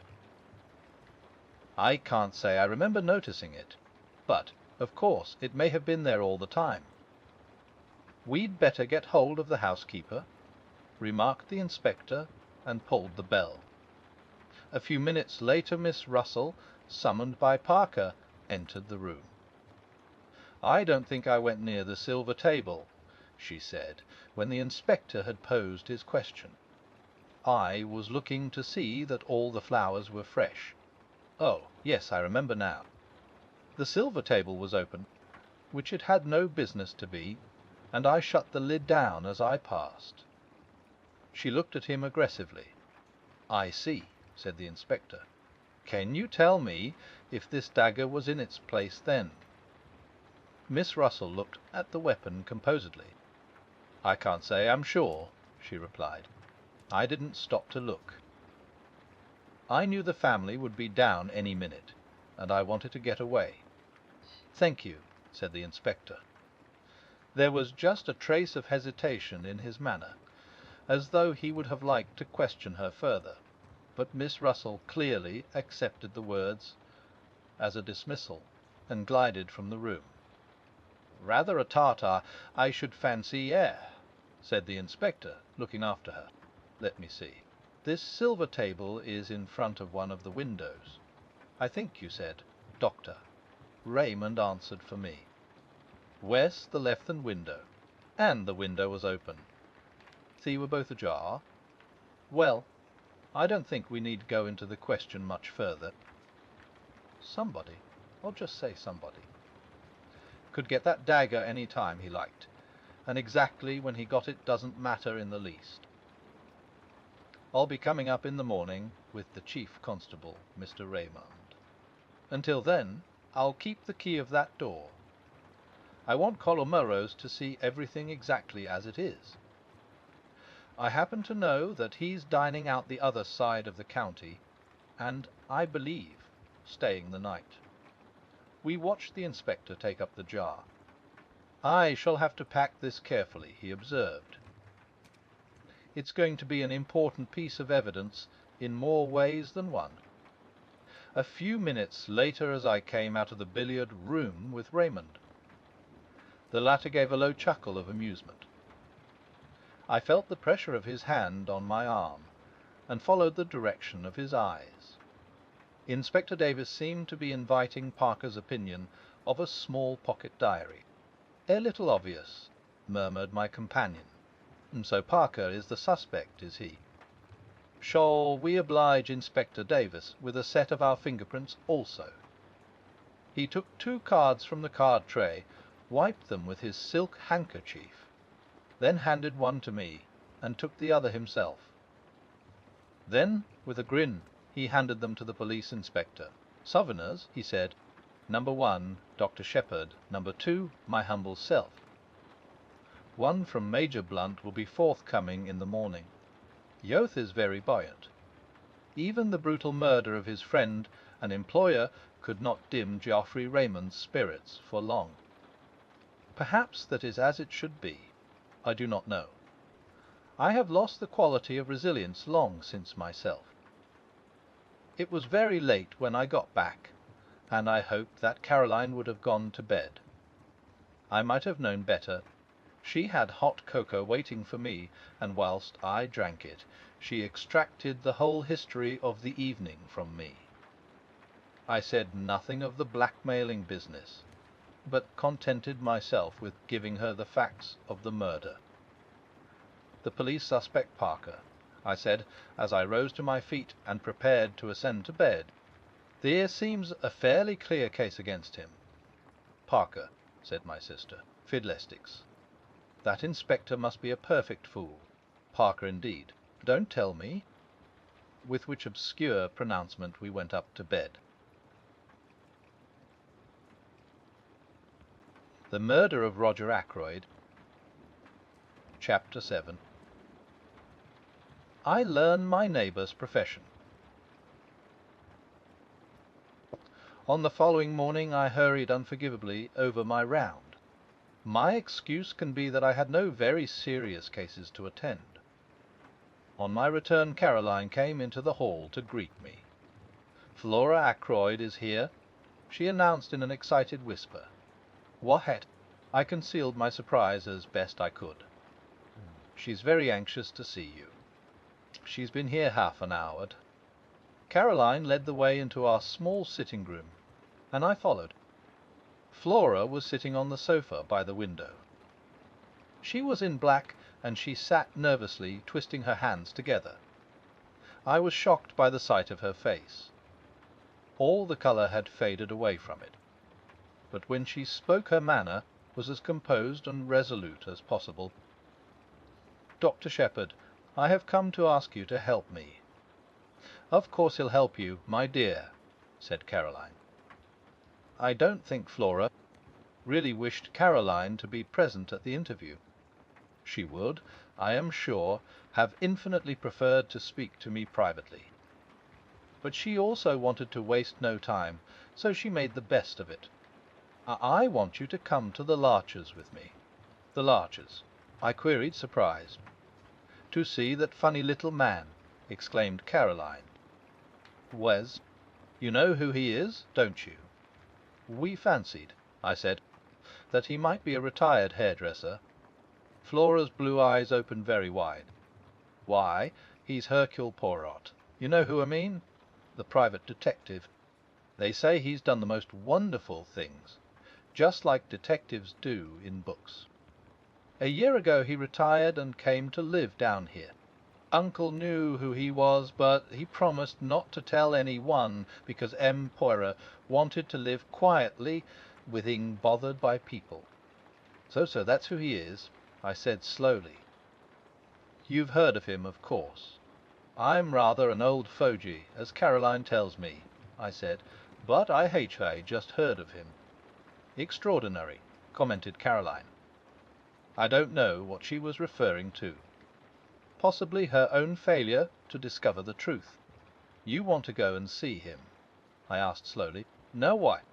"To get him to investigate this murder, of course," said Caroline sharply. "Don't be so stupid, James." I was not really being stupid. Caroline does not always understand what I am driving at. "You haven't got confidence in Inspector Davis," I went on. "Of course she hasn't," said Caroline. "I haven't either. Any one would have thought it was Caroline's uncle who had been murdered." "And how do you know he would take up the case?" "I asked. Remember, he has retired from active work." "That's just it," said Flora simply. "I've got to persuade him." "You are sure you are doing wisely?" I asked gravely. "Of course she is," said Caroline. "I'll go with her myself if she likes." "I'd rather the doctor came with me, if you don't mind, Miss Shepherd," said Flora. She knows the value of being direct on certain occasions. Any hints would certainly have been wasted on Caroline. "You see," she explained, following directness with tact, "Dr. Shepherd being the doctor, and having found the body, he would be able to give all the details to M. Poirot." "Wes," said Caroline grudgingly, "I see that." I took a turn or two up and down the room. "Flora," I said gravely, "be guided by me. I advise you not to drag this detective into the case." Flora sprang to her feet. The colour rushed into her cheeks. "I know why you say that," she cried. "But it's exactly for that reason I'm so anxious to go. You're afraid, but I'm not. I know Ralph better than you do." "Ralph," said Caroline. "What has Ralph got to do with it?" Neither of us heeded her. "Ralph may be weak," continued Flora. "He may have done foolish things in the past, wicked things even. But he wouldn't murder any one. No, no," I exclaimed. "I never thought it of him." "Then why did you go to the Three Boars last night?" demanded Flora, "on your way home, after Uncle's body was found?" I was momentarily silenced. I had hoped that visit of mine would remain unnoticed. "How did you know about that?" I countered. "I went there this morning," said Flora. I heard from the servants that Ralph was staying there. I interrupted her. You had no idea that he was in King's Abbott. No, I was astounded. I couldn't understand it. I went there and asked for him. They told me what I suppose they told you last night, that he went out at about 9 o'clock yesterday evening. And never came back. Her eyes met mine defiantly, and as though answering something in my look, she burst out. Well, why shouldn't he? He might have gone anywhere. He may even have gone back to London. Leaving his luggage behind? I asked gently. Flora stamped her foot. I don't care. There must be a simple explanation. And that's why you want to go to Hercule Poirot. Isn't it better to leave things as they are? The police don't suspect Ralph in the least, remember. They're working on quite another tack. But that's just IT, cried the girl. And I suspect him. A man from Cranchester turned up this morning.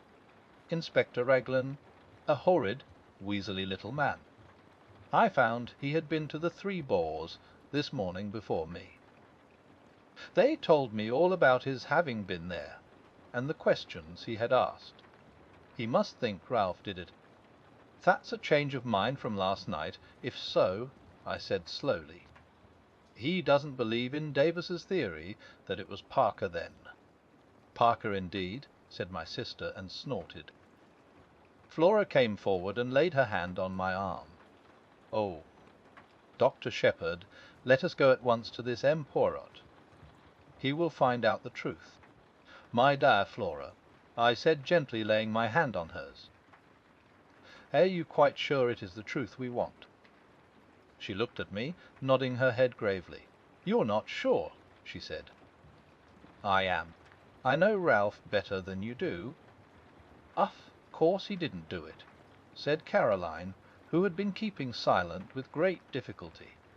Ralph may be extravagant, but he's a dear boy, and has the nicest manners. I wanted to tell Caroline that large numbers of murderers have had nice manners, but the presence of Flora restrained me. Since the girl was determined, I was forced to give in to her, and we started at once, getting away before my sister was able to fire off any more pronouncements, beginning with her favourite words. Of course. An old woman with an immense Breton cap opened the door of the Larches to us. M. Poirot was at home, it seemed. We were ushered into a little sitting-room arranged with formal precision, and there, after the lapse of a minute or so, my friend of yesterday came to us. Monsieur le Docteur, he said, smiling. Mademoiselle, he bowed to Flora. Perhaps, I began, you have heard of the tragedy which occurred last night. His face grew grave. But certainly I have heard. It is horrible. I offer Mademoiselle all my sympathy.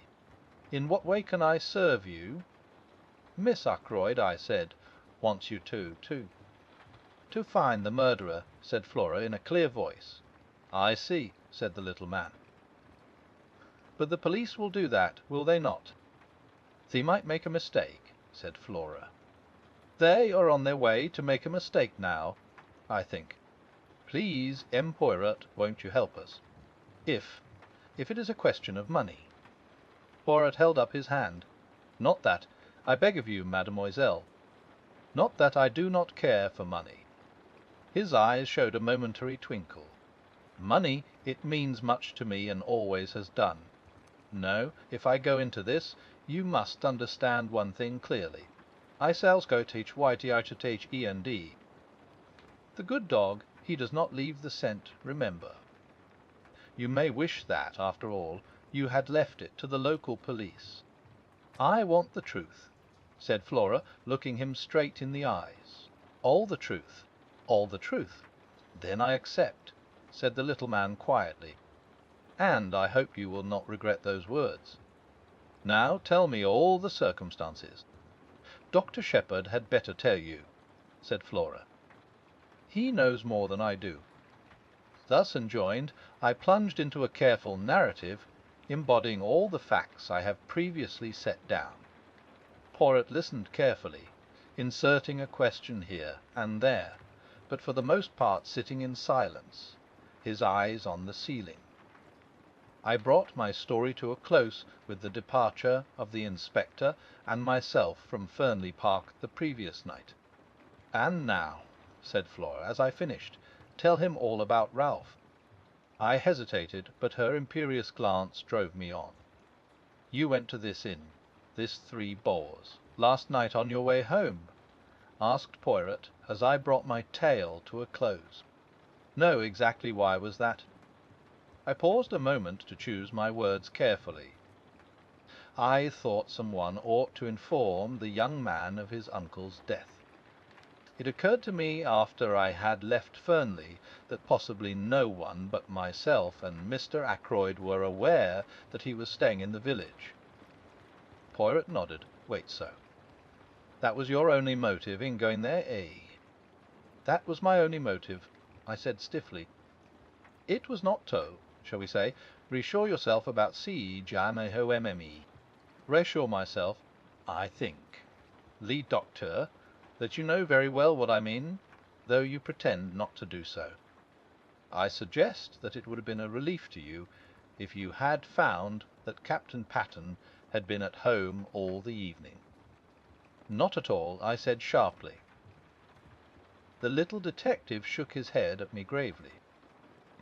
"You have not the trust in me of Miss Flora," he said. "But no matter. What we have to look at is this. Captain Patterne is missing under circumstances which call for an explanation. I will not hide from you that the matter looks grave. Still, it may admit of a perfectly simple explanation." "That's just what I keep saying," cried Flora eagerly. Poirot touched no more upon the theme. Instead, he suggested an immediate visit to the local police. He thought it better for Flora to return home, and for me to be the one to accompany him there and introduce him to the officer in charge of the case. We carried out this plan forthwith. We found Inspector Davis outside the police station, looking very glum indeed. With him was Colonel Melrose, the chief constable, and another man whom, from Flora's description of Wisley, I had no difficulty in recognizing as Inspector Raglan from Cranchester. I know Melrose fairly well, and I introduced Poirot to him and explained the situation. The chief constable was clearly vexed, and Inspector Raglan looked as black as thunder. Davis, however, seemed slightly exhilarated by the sight of his superior officer's annoyance. "The case is going to be plain as a pikestaff," said Raglan. "Not the least need for amateurs to come butting in. You'd think any fool would have seen the way things were last night, and then we shouldn't have lost 12 hours." He directed a vengeful glance at poor Davis, who received it with perfect stolidity. "Mr. Ackroyd's family must, of course, do what they see fit," said Colonel Melrose. "But we cannot have the official investigation hampered in any way. I know M. Poirot's great reputation, of course," he added courteously. "The police can't advertise themselves." "Worse luck," said Raglan. "It was Poirot who saved the situation." "It is true that I have retired from the world," he said. "I never intended to take up a case again. Above all things, I have a horror of publicity.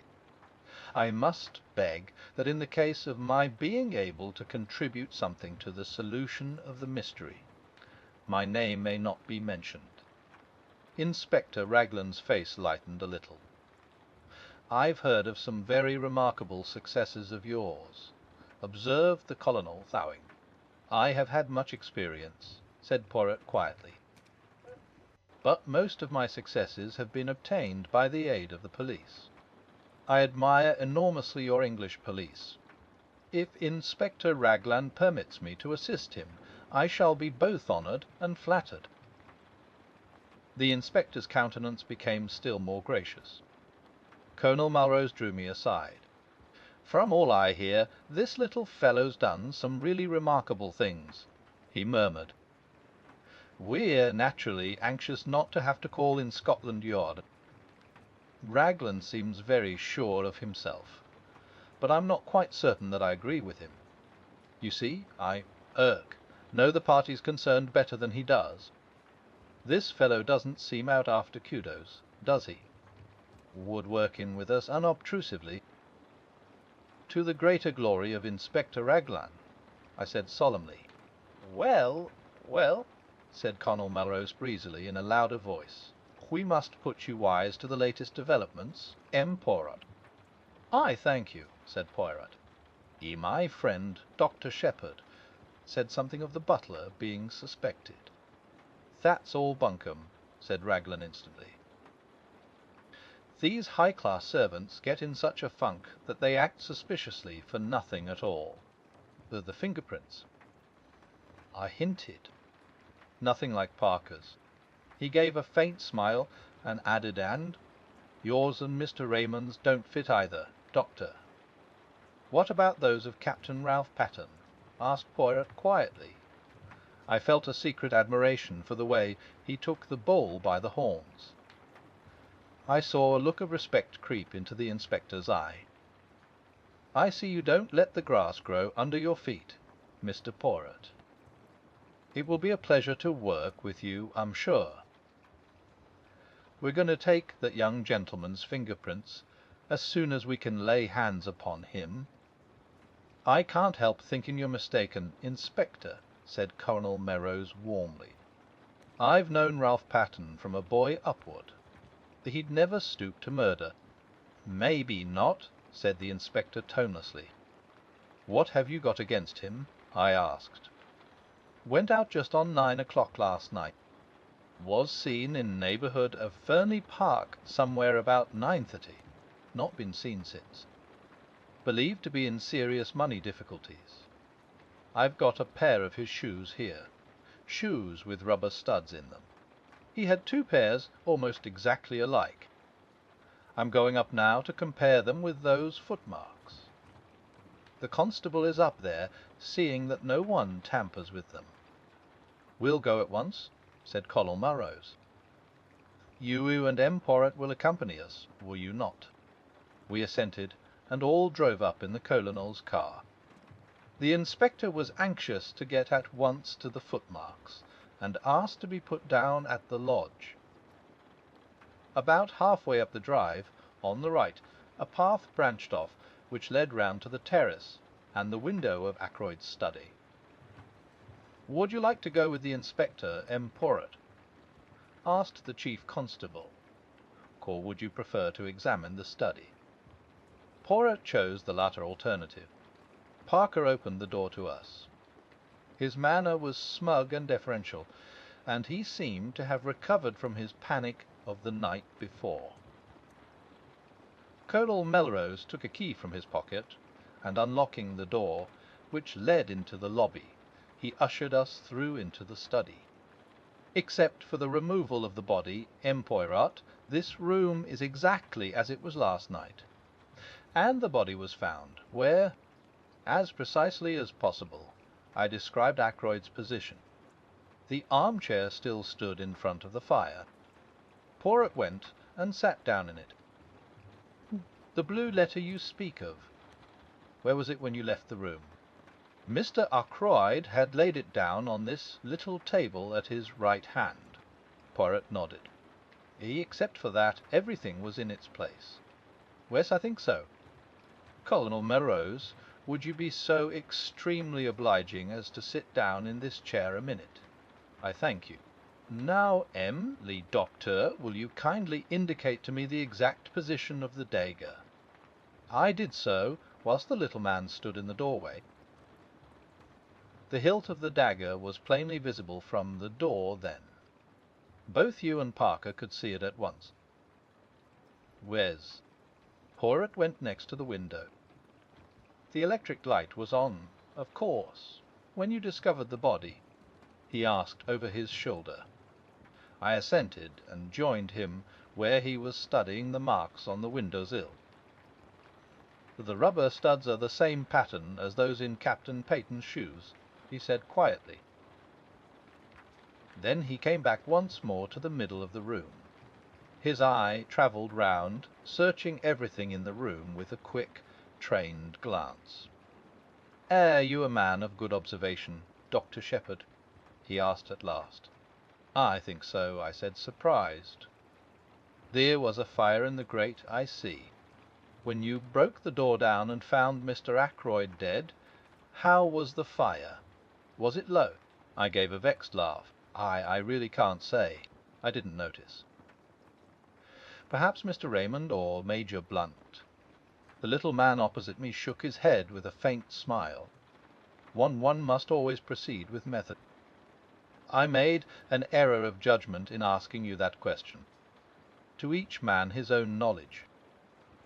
You could tell me the details of the patient's appearance. Nothing there would escape you. If I wanted information about the papers on that desk, Mr. Raymond would have noticed anything there was to see. To find out about the fire, I must ask the man whose business it is to observe such things. You permit." He moved swiftly to the fireplace and rang the bell. After a lapse of a minute or two Parker appeared. "The bell rang, sir," he said hesitatingly. "Come in, Parker," said Colonel Melrose. "This gentleman wants to ask you something." Parker transferred a respectful attention to Poirot. "Parker," said the little man, "when you broke down the door with Dr. Shepherd last night and found your master dead, what was the state of the fire?" Parker replied without a pause. "It had burned very low, sir. It was almost out," said Poirot. The exclamation sounded almost triumphant. He went on: "Look round you, my good Parker. Is this room exactly as it was then?" The butler's eye swept round. It came to rest on the windows. "The curtains were drawn, sir, and the electric light was on." Poirot nodded approval. "Anything else?" "Wes, sir, this chair was drawn out a little more."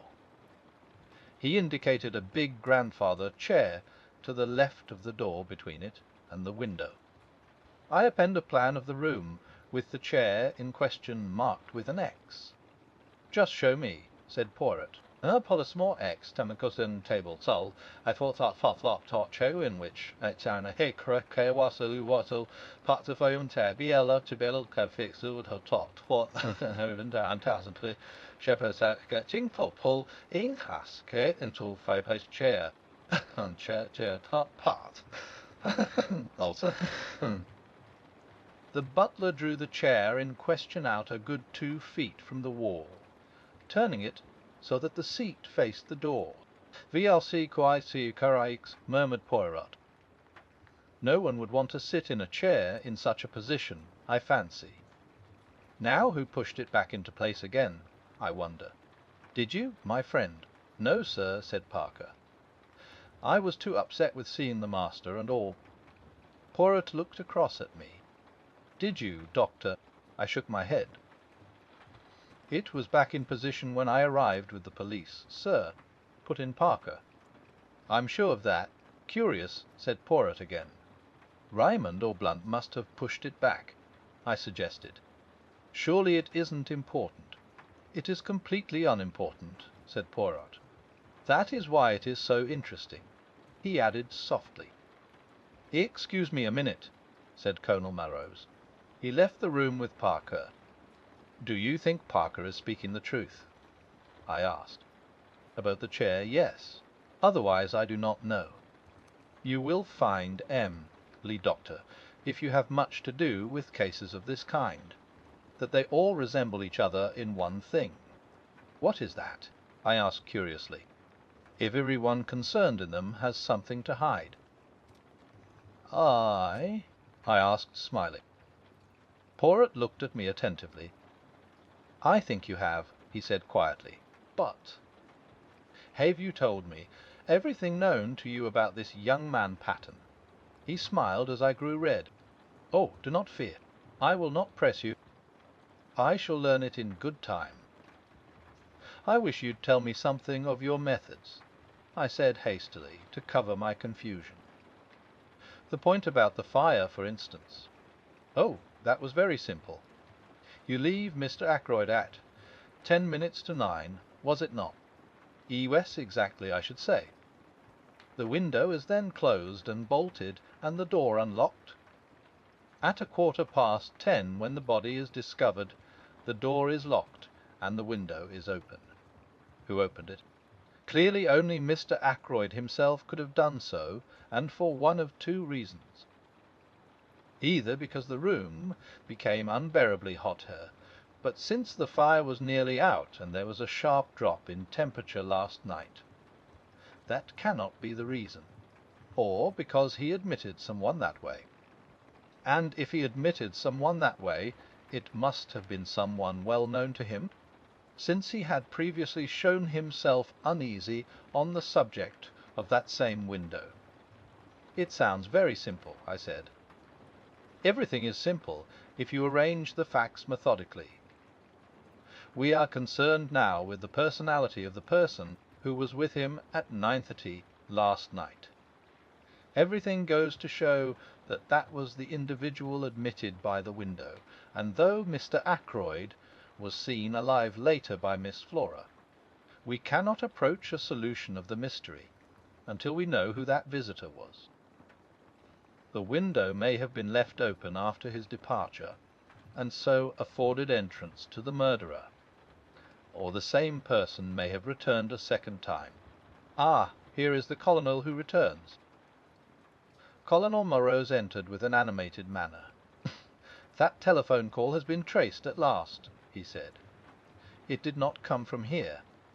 It was put through to Dr. Shepherd at 10:59 last night from a public call office at King's Abbott station, and at 10:23 the night mail leaves for Liverpool." The Murder of Roger Ackroyd. Chapter 8. Inspector Raglan is confident. We looked at each other. "You'll have inquiries made at the station, of course," I said. "Naturally, but I'm not over sanguine as to the result. You know what that station is like?" I did. King's Abbott is a mere village, but its station happens to be an important junction. Most of the big expresses stop there, and trains are shunted, resorted, and made up. It has 2 or 3 public telephone boxes. At that time of night 3 local trains come in close upon each other to catch the connection with the express for the north, which comes in at 10:9 and leaves at 10:23. The whole place is in a bustle, and the chances of one particular person being noticed telephoning or getting into the express are very small indeed. "But why telephone at all?" demanded Melrose. "That is what I find so extraordinary. There seems no rhyme or reason in the thing." Poirot carefully straightened a china ornament on one of the bookcases. "Be sure there was a reason," he said over his shoulder. "But what reason could it be?" "One we know that we shall know everything. This case is very curious and very interesting." There was something almost indescribable in the way he said those last words. I felt that he was looking at the case from some peculiar angle of his own, and what he saw I could not tell. He went to the window and stood there looking out. "You say it was 9 o'clock, Dr. Shepherd, when you met this stranger outside the gate?" He asked the question without turning round. "Was," I replied. "I heard the church clock chime the hour." "How long would it take him to reach the house? To reach this window, for instance?" "5 minutes at the outside." 2 or 3 minutes only if he took the path at the right of the drive and came straight here. But to do that he would have to know the way. How can I explain myself? It would mean that he had been here before, that he knew his surroundings." "That is true," replied Colonel Morose. "We could find out." doubtless, if Mr. Ackroyd had received any strangers during the past week. "Young Raymond could tell us that," I said. "Or Parker," suggested Colonel Melrose. "Who tell us, Dex?" suggested Poirot, smiling. Colonel Melrose went in search of Raymond, and I rang the bell once more for Parker. Colonel Melrose returned almost immediately, accompanied by the young secretary, whom he introduced to Poirot. Geoffrey Raymond was fresh and debonair as ever. He seemed surprised and delighted to make Poirot's acquaintance. "No idea you'd been living among us incognito, Poirot," he said. "It will be a great privilege to watch you at work. Hallo, what's this?" The Poirot had been standing just to the left of the door. Now he moved aside suddenly, and I saw that, while my back was turned, he must have swiftly drawn out the armchair till it stood in the position Parker had indicated. "Want me to sit in the chair whilst you take a blood test?" asked Raymond good-humouredly. "What's the idea?" Raymond, this chair was pulled out." "So, last night when Mr. Ackroyd was found killed, someone moved it back again into place. Did you do so?" The secretary's reply came without a second's hesitation. "No, indeed, I didn't. I don't even remember that it was in that position, but it must have been if you say so. Anyway, somebody else must have moved it back to its proper place. Have they destroyed a clue in doing so?" "Too bad." "It is of no consequence," said the detective. "Of no consequence whatever. What I really want to ask you is this: Raymond, did any stranger come to see Mr. Ackroyd during this past week?" The secretary reflected for a minute or two, knitting his brows, and during the pause Parker appeared in answer to the bell. "No," said Raymond at last. "I can't remember any one. Can you, Parker?" "I beg your pardon, sir." "Any stranger coming to see Mr. Ackroyd this week?" The butler reflected for a minute or two. Was the young man who came on Wednesday, sir," he said at last. "From Curtis and Trout, I understood he was." Raymond moved this aside with an impatient hand. "Oh, yes, I remember. But that is not the kind of stranger this gentleman means." He turned to Poirot. "Mr. Ackroyd had some idea of purchasing a dictaphone," he explained. "It would have enabled us to get through a lot more work in a limited time. The firm in question sent down their representative, but nothing came of it. Mr. Ackroyd did not make up his mind to purchase." The Poirot turned to the butler. "Can you describe this young man to me, my good Parker?" "He was fair-haired, sir, and short, very neatly dressed in a blue serge suit. A very presentable young man, sir, for his station in life." Poirot turned to me. "The man you met outside the gate, doctor, was tall, was he not?" "Somewhere about 6 feet, I should say." "There is nothing in that, then," declared the Belgian. "I thank you, Parker." The butler spoke to Raymond. "Mr. Hammond has just arrived, sir," he said. "He is anxious to know if he can be of any service, and he would be glad to have a word with you." "I'll come at once," said the young man. He hurried out. Poirot looked inquiringly at the chief constable. "The family solicitor, Poirot," said the latter. "It is a busy time for this young Raymond," murmured Poirot. "He has the air efficient, that one. I believe Mr. Ackroyd considered him a most able secretary. He has been here how long? Just on 2 years, I fancy. His duties he fulfills punctiliously. Of that I am sure. In what manner does he amuse himself? Does he go in for sport? Private secretaries haven't much time for that sort of thing," said Colonel Melrose, smiling. "Raymond plays golf, I believe, and tennis in the summer time." "He does not attend the courses, I should say the running of the horses, Rice meetings." No, I don't think he's interested in racing." Poirot nodded and seemed to lose interest. He glanced slowly round the study. "I have seen, I think, all that there is to be seen here." I, too, looked round. "If those walls could speak," I murmured. Poirot shook his head. "A tongue is not enough," he said. "They would have to have also eyes and ears. But do not be too sure that these dead things," he touched the top of the bookcase as he spoke, "are always dumb. To me they speak sometimes. Chairs, tables, they have their message." He turned away towards the door. "What message?" I cried. "What have they said to you today?"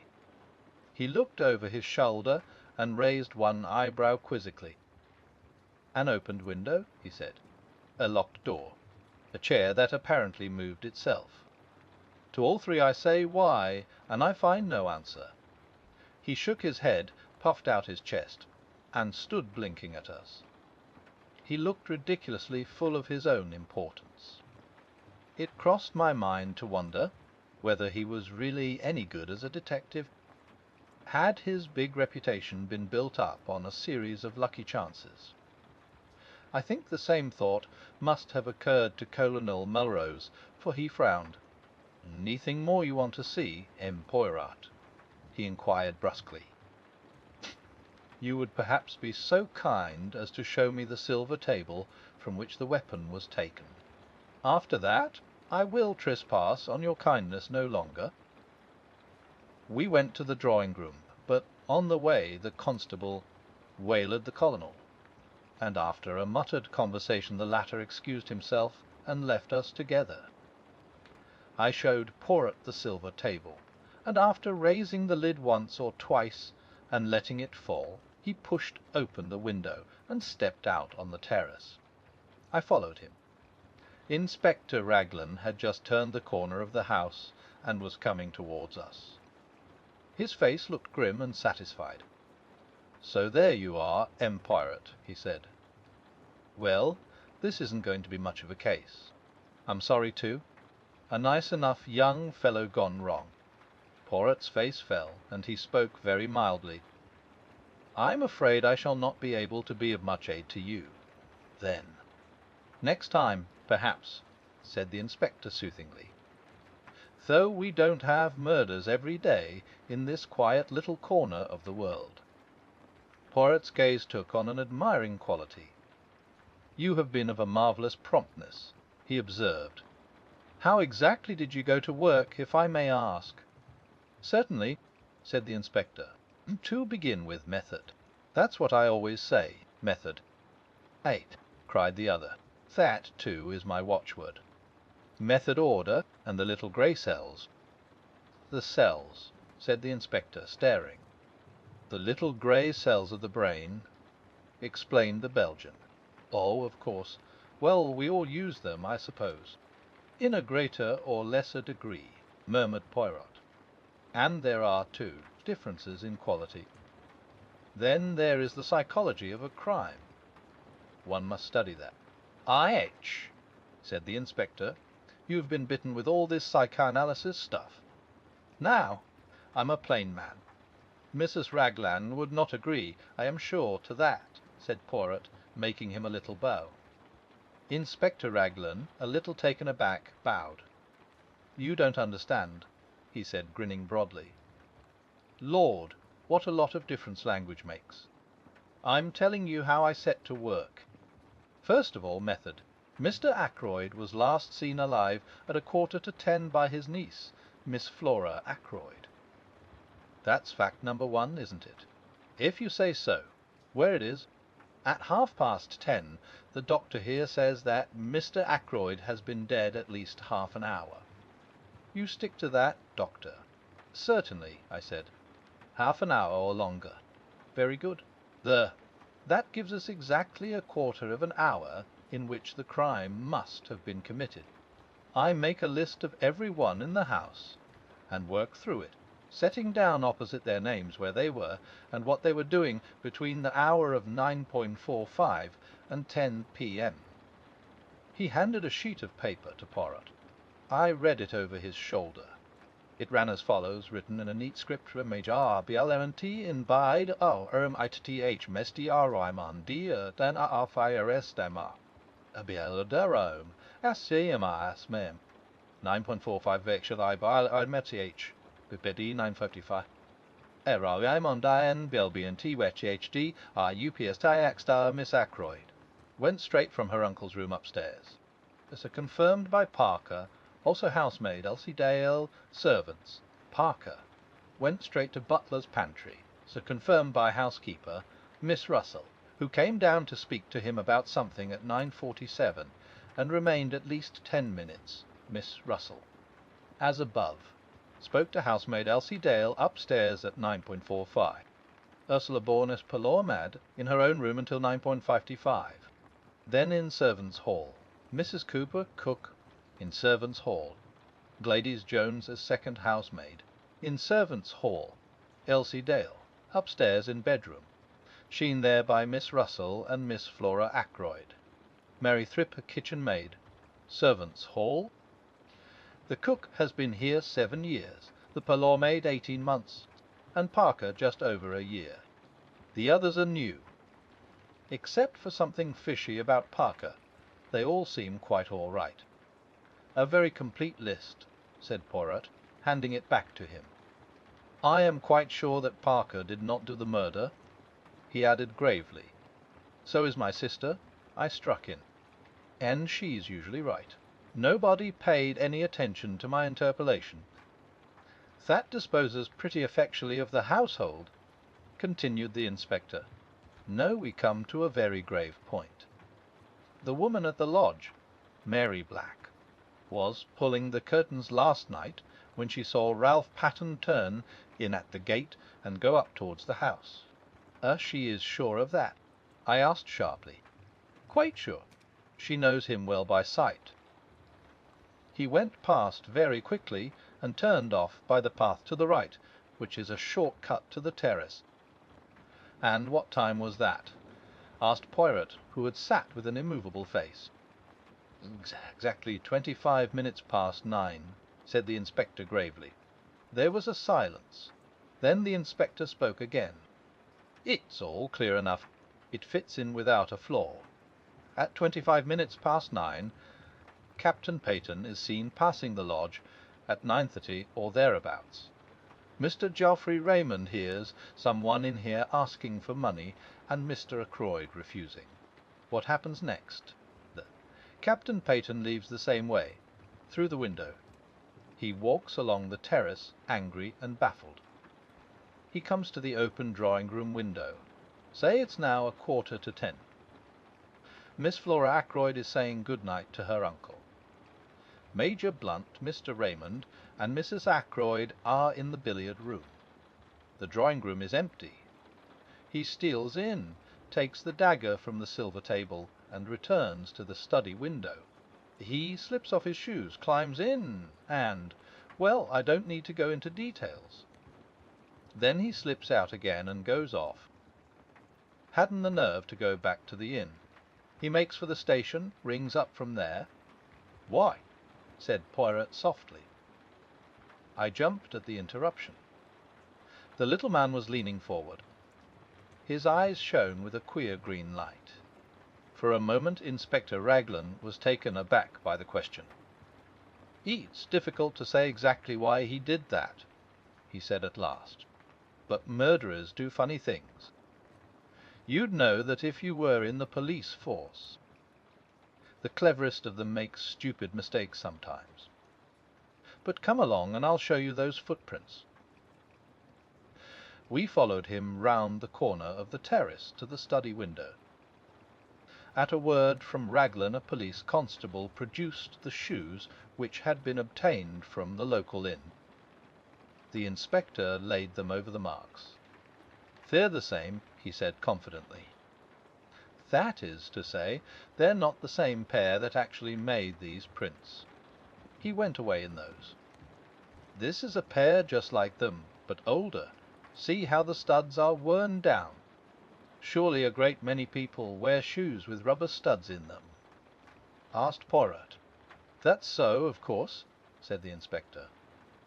"I shouldn't put so much stress on the footmarks, if it wasn't for everything else." "A very foolish young man, Captain Ralph Patten," said Porth thoughtfully, "to leave so much evidence of his presence." "Eh? Well," said the inspector, "it was a dry, fine night, you know. He left no prints on the terrace or on the gravelled path. But, unluckily for him, a spring must have welled up just lately at the end of the path from the drive. See here, a small gravelled path joined the terrace a few feet away. In one spot, a few yards from its termination, the ground was wet and boggy. Crossing this wet place, there were again the marks of footsteps, and amongst them the shoes with rubber studs. Poirot followed the path on a little way, the inspector by his side. You noticed the women's footprints?" he said suddenly. The inspector laughed. "Naturally. But several different women have walked this way, and men as well. It's a regular short cut to the house, you see. It would be impossible to sort out all the footsteps. After all, it's the ones on the window-sill that are really important." Poirot nodded. "It's no good going farther," said the inspector, as we came in view of the drive. "It's all gravelled again here, and hard as it can be."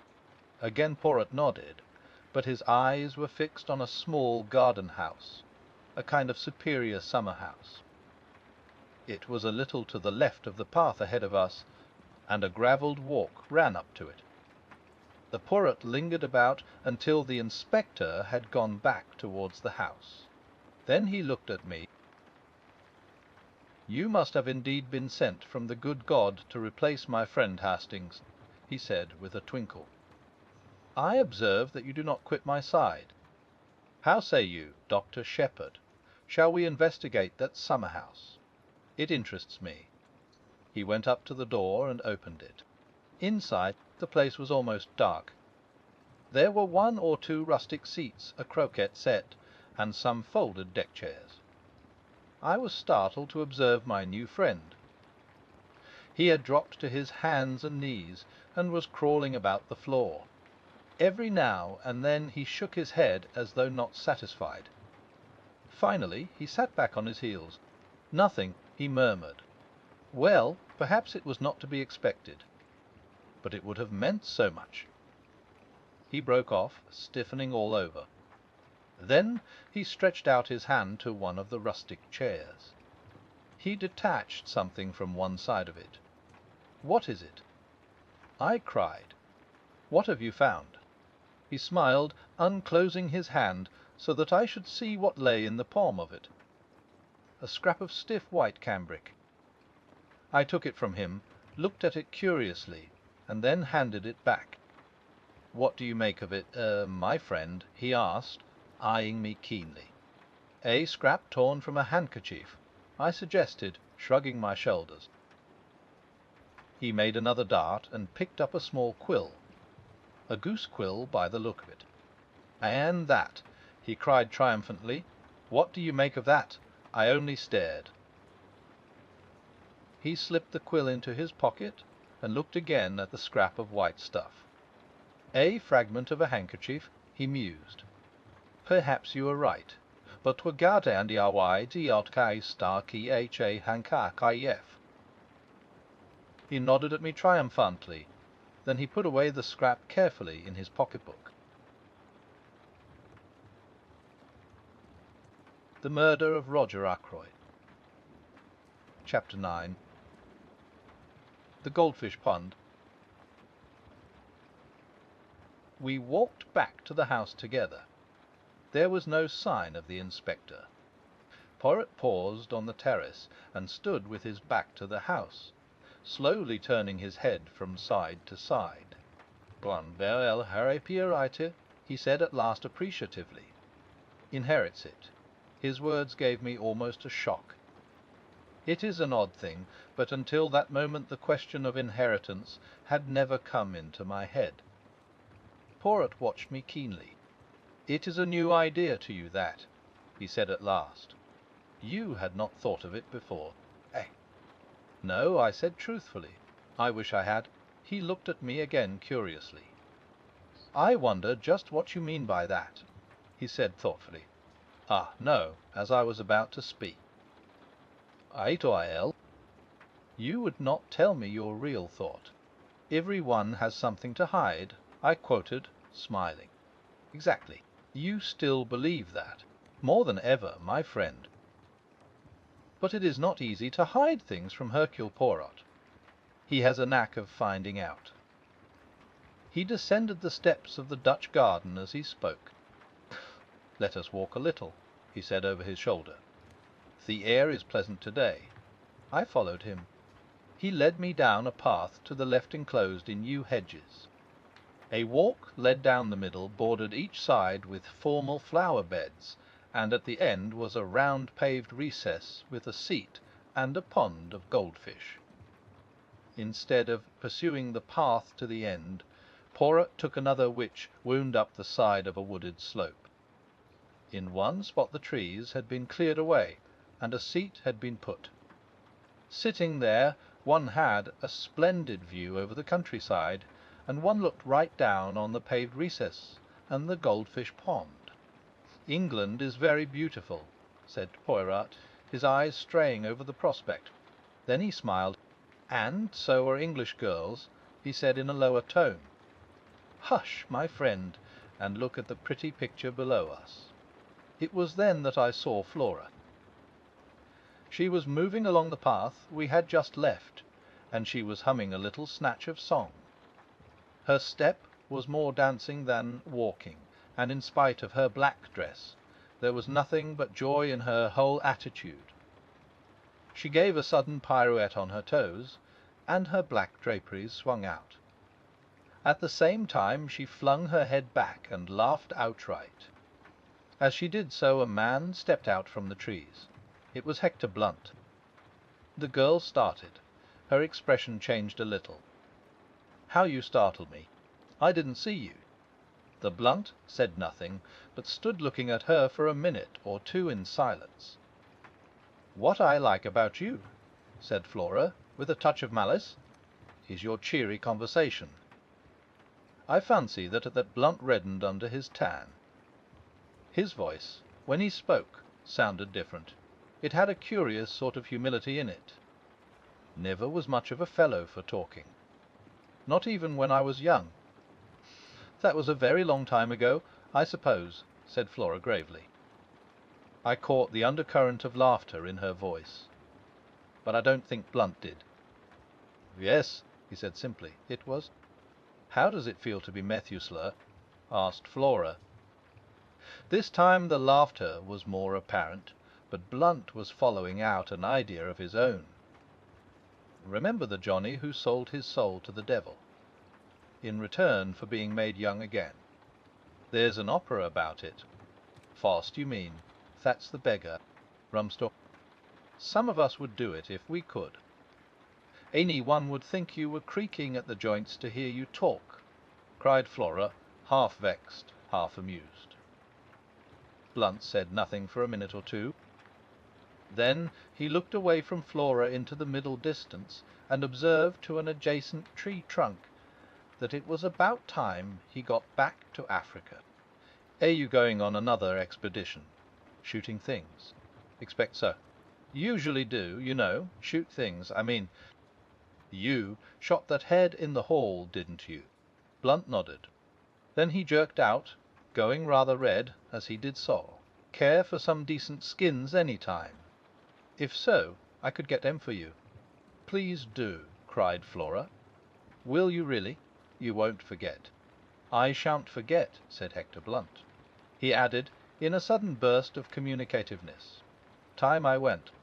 I'm no good in this sort of life. Haven't got the manners for it. I'm a rough fellow, no use in society. Never remember the things one's expected to say. Yes, time I went. But you're not going at once, cried Flora. Not while we're in all this trouble. Oh, if you go. She turned away a little. You want me to stay? Asked Blunt. He spoke deliberately, but quite simply. We all. I meant you personally, said Blunt, with directness. Flora turned slowly back again and met his eyes. I want you to stay, she said. Heath, if that makes any difference. It makes all the difference, said Blunt. There was a moment's silence. They sat down on the stone seat by the goldfish pond. It seemed as though neither of them knew quite what to say next. Eat. It's such a lovely morning, said Flora at last. You know I can't help feeling happy in spite of everything. That's awful, I suppose. Quite natural, said Blunt. Never saw your uncle until 2 years ago, did you? Can't be expected to grieve very much. Much better to have no humbug about it. There's something awfully consoling about you, said Flora. You make things so simple. Things are simple as a rule, said the big game hunter. Not always, said Flora. Her voice had lowered itself, and I saw Blunt turn and look at her, bringing his eyes back from there apparently the coast of Africa to do so. He evidently put his own construction on her change of tone, for he said, after a minute or two, in rather an abrupt manner, I say, you know, you mustn't worry. About that young chap, I mean. Inspector's an ass. Everybody knows. Utterly absurd to think he could have done it. Man from outside. Burglar chap. That's the only possible solution. Flora turned to look at him. You really think so? Don't you? Said Blunt quickly. Oh, yes, of course. Another silence, and then Flora burst out.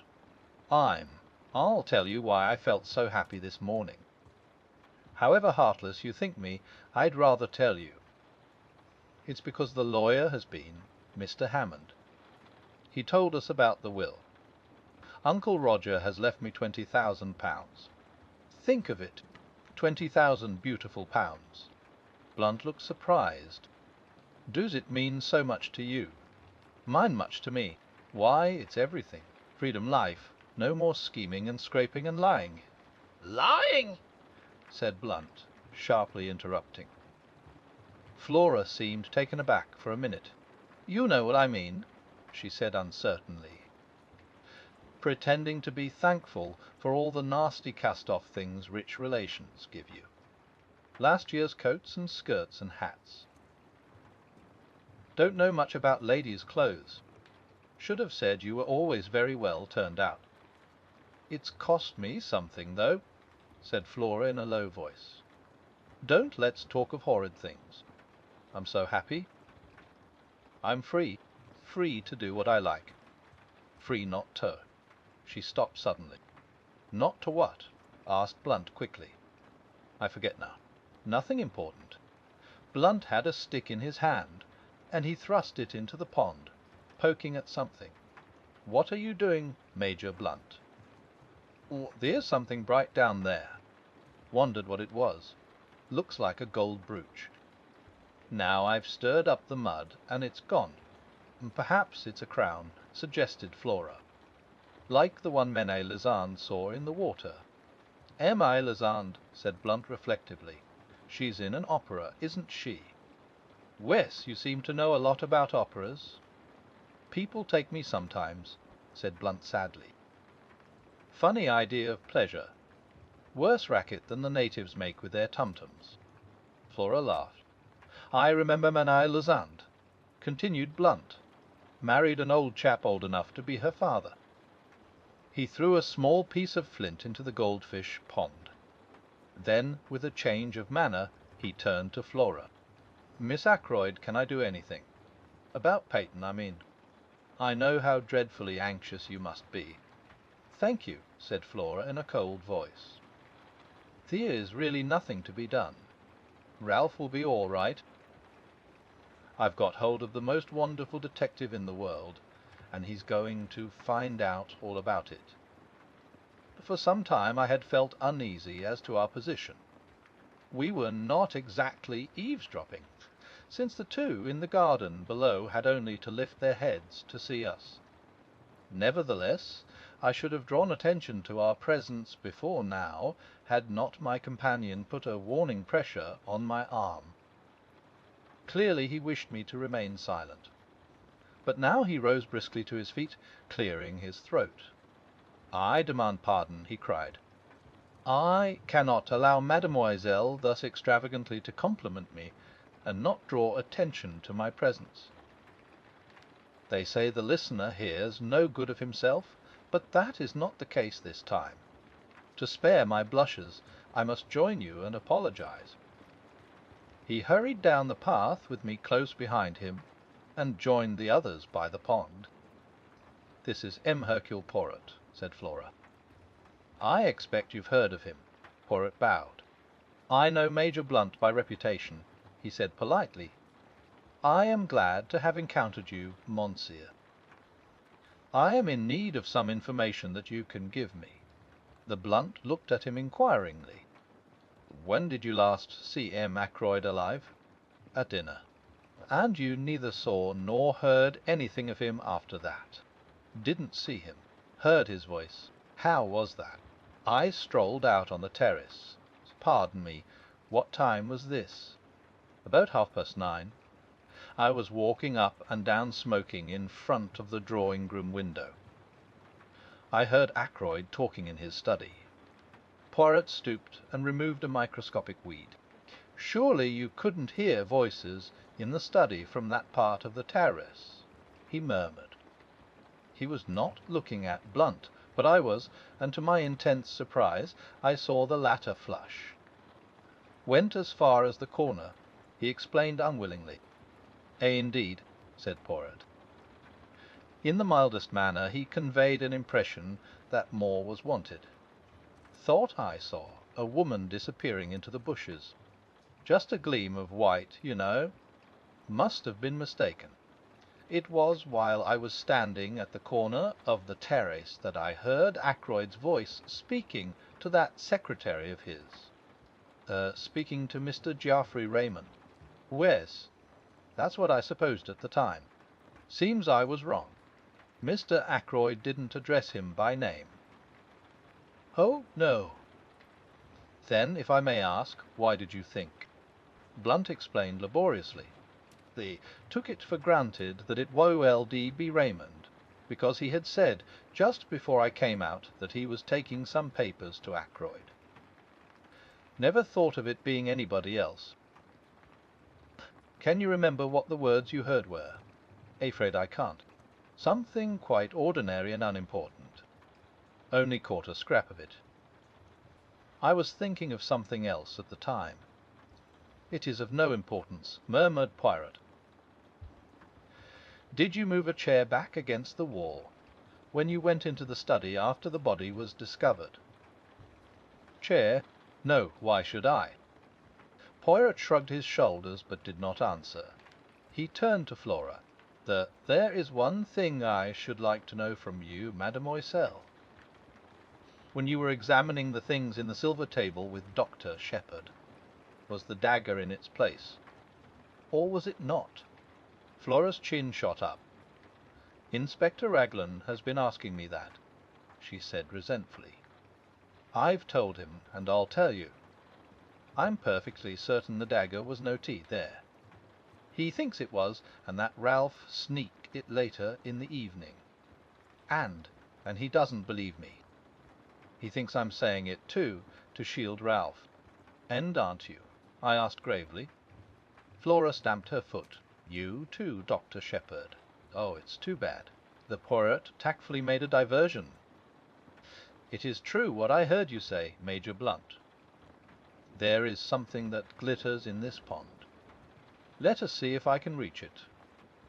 He knelt down by the pond, baring his arm to the elbow, and lowered it in very slowly, so as not to disturb the bottom of the pond. But in spite of all his precautions, the mud eddied and swirled, and he was forced to draw his arm out again empty-handed. He gazed ruefully at the mud upon his arm. I offered him my handkerchief, which he accepted with fervent protestations of thanks. Blunt looked at his watch. "Nearly lunch time," he said. We'd better be getting back to the house. You will lunch with us, M. Poirot? Asked Flora. I should like you to meet my mother. She is very fond of Ralph. The little man bowed. I shall be delighted, mademoiselle. And you will stay too, won't you, Dr. Shepherd? I hesitated. Oh, do? I wanted to, so I accepted the invitation without further ceremony. We set out towards the house, Flora and Blunt walking ahead. "What hair?" said Poirot to me in a low tone, nodding towards Flora, the real gold. "They will make a pretty couple. She in the dark, handsome Captain Peyton. Will they not?" I looked at him inquiringly, but he began to fuss about a few microscopic drops of water on his coat sleeve. The man reminded me in some ways of a cat. His green eyes and his finicking habits. "And all for nothing, too," I said sympathetically. "I wonder what it was in the pond. What'd you like to see?" asked Poirot. I stared at him. He nodded. "My good friend," he said, gently and reproachfully, "Hercule Poirot does not run the risk of disarranging his costume without being sure of attaining his object. To do so would be ridiculous and absurd. I am never ridiculous." "But you brought your hand out empty," I objected. "There are times when it is necessary to have discretion." "Do you tell your patients everything?" "Everything, doctor? I think not." "Nor do you tell your excellent sister everything either, is it not so?" Before showing my empty hand, I dropped what it contained into my other hand. You shall see what that was. He held out his left hand, palm open. On it lay a little circlet of gold, a woman's wedding ring. I took it from him. "Look inside," commanded Poirot. I did so. Inside was an inscription in fine writing: Ephraim R. Mauer Ch. 13th. I looked at Poirot, but he was busy inspecting his appearance in a tiny pocket glass. He paid particular attention to his moustaches, and none at all to me. I saw that he did not intend to be communicative. The Murder of Roger Ackroyd. Chapter 10. The parlour-maid. We found Mrs. Ackroyd in the hall. With her was a small, dried-up little man, with an aggressive chin and sharp grey eyes, and "Lawyer" written all over him. "Mr. Hammond is staying to lunch with us," said Mrs. Ackroyd. "You know Major Blunt, Mr. Hammond, and dear Dr. Shepherd, also a close friend of poor Roger's. And, let me see."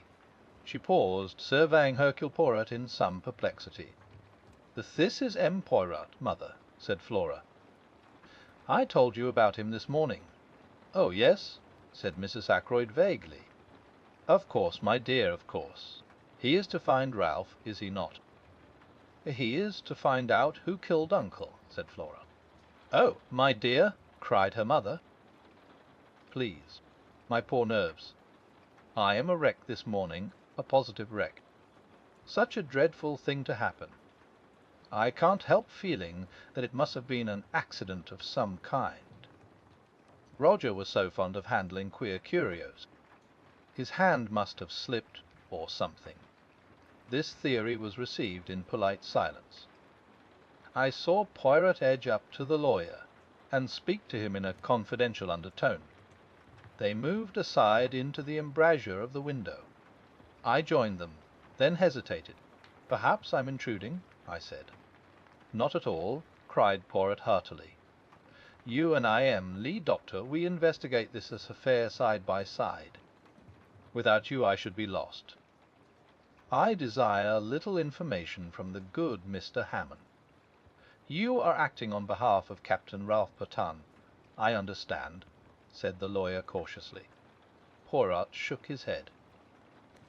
"Not so. I am acting in the interests of justice. Miss Ackroyd has asked me to investigate the death of her uncle." Mr. Hammond seemed slightly taken aback. I cannot seriously believe that Captain Patten can be concerned in this crime," he said, "however strong the circumstantial evidence against him may be. The mere fact that he was hard-pressed for money." "Whereas he hard-pressed for money?" interpolated Poirot quickly. The lawyer shrugged his shoulders. "It was a chronic condition with Ralph Patten," he said dryly. "Money went through his hands like water. He was always applying to his stepfather. Had he done so of late? During the last year, for instance?" "Cannot say. Mr. Ackroyd did not mention the fact to me." "I comprehend. Mr. Hammond, I take it that you are acquainted with the provisions of Mr. Ackroyd's will?" "Certainly." "That is my principal business here to-day. Then, seeing that I am acting for Miss Ackroyd, you will not object to telling me the terms of that will. They are quite simple, shorn of legal phraseology, and after paying certain legacies and bequests." "Such as?" interrupted Poirot.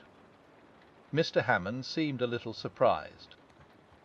£1,000 to his housekeeper, Miss Russell, £50 to the cook, Emma Cooper, £500 to his secretary, Mr. Geoffrey Raymond. Then to various hospitals. Poirot held up his hand. "Ah, the charitable bequests. They interest me not. Wait so. The income on £10,000 worth of shares to be paid to Mrs. Cecil Ackroyd during her lifetime. Miss Flora Ackroyd inherits £20,000 outright. The residue, including this property and the shares in Ackroyd and Son, to his adopted son, Ralph Patten. Mr. Ackroyd possessed a large fortune, a very large fortune. Captain Patten will be an exceedingly wealthy young man." There was a silence. Poirot and the lawyer looked at each other. "Hmm, Mr. Hammond?" came Mrs. Ackroyd's voice plaintively from the fireplace. The lawyer answered the summons. Poirot took my arm and drew me right into the window. "Regard the irises," he remarked in rather a loud voice. "Magnificent, are they not? A straight and pleasing effect." At the same time I felt the pressure of his hand on my arm, and he added in a low toner, "Do you really wish to aid me?" "To take part in this investigation?" "Yes, indeed," I said eagerly. "There's nothing I should like better. You don't know what a dull old fogey's life I lead. Never anything out of the ordinary. Good, we will be colleagues then. In a minute or two I fancy Major Blunt will join us. He is not happy with the good mamma. Now there are some things I want to know. But I do not wish to seem to want to know them. You comprehend? So it will be your part to ask the questions." "What questions do you want me to ask?" I asked apprehensively. "I want you to introduce the name of Mrs. Ferrars." "Wes?"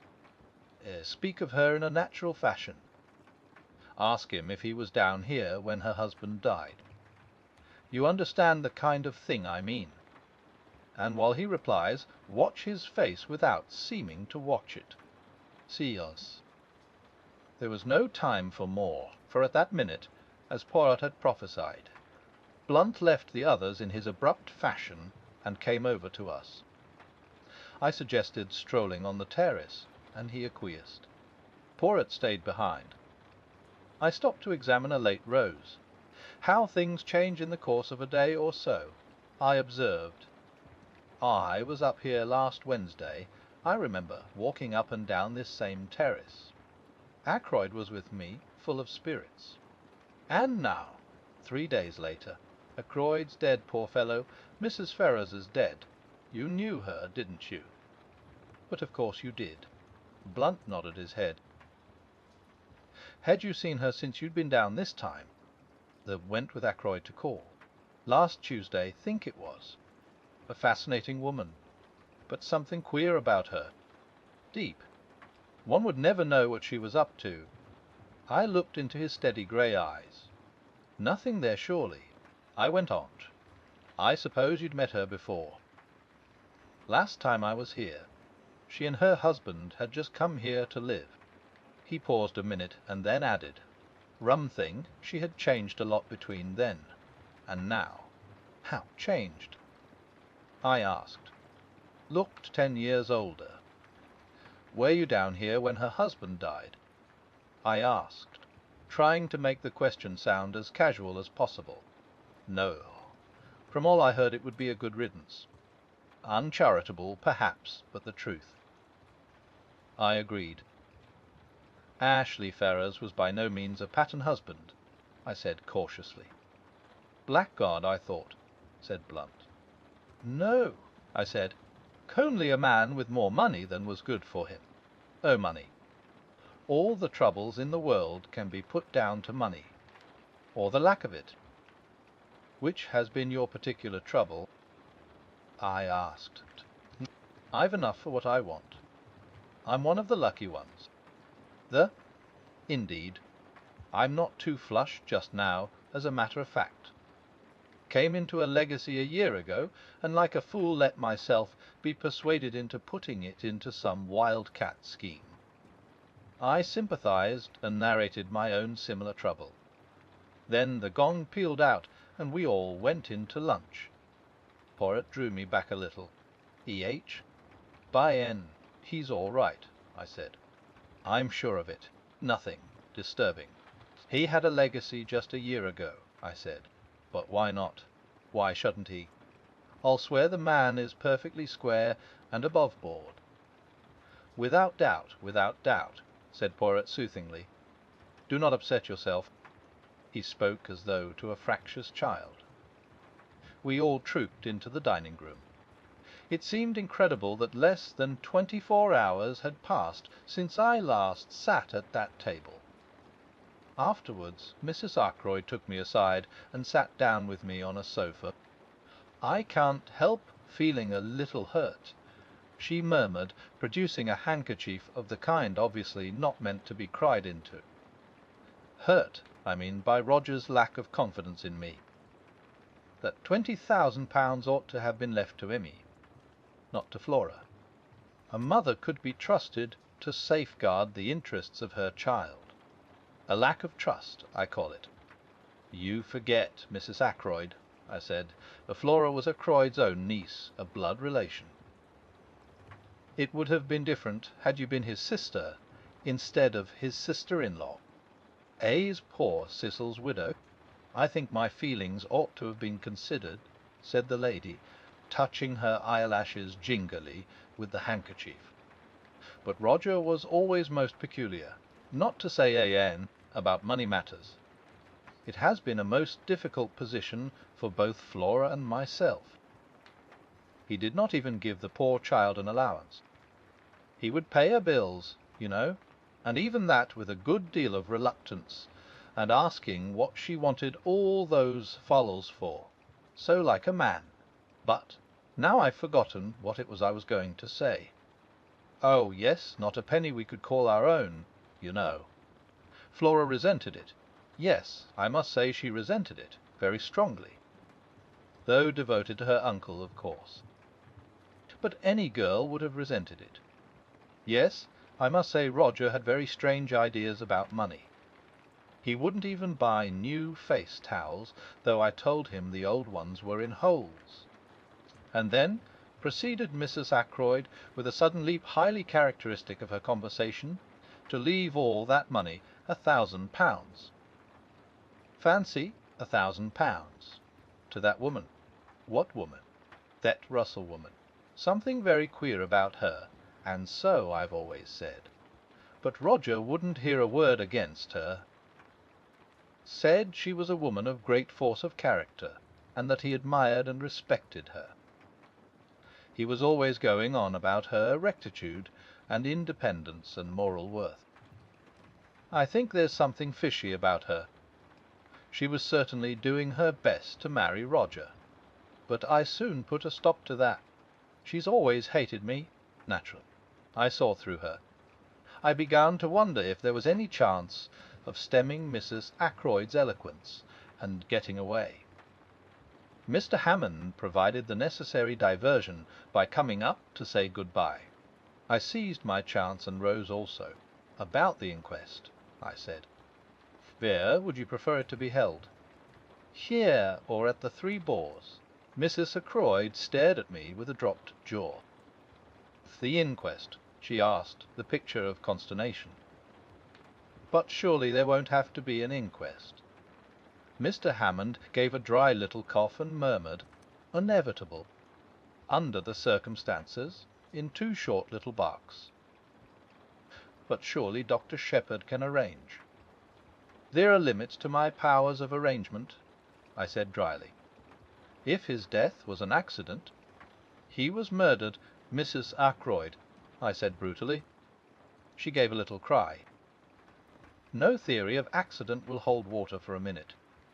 Mrs. Ackroyd looked at me in distress. I had no patience with what I thought was her silly fear of unpleasantness.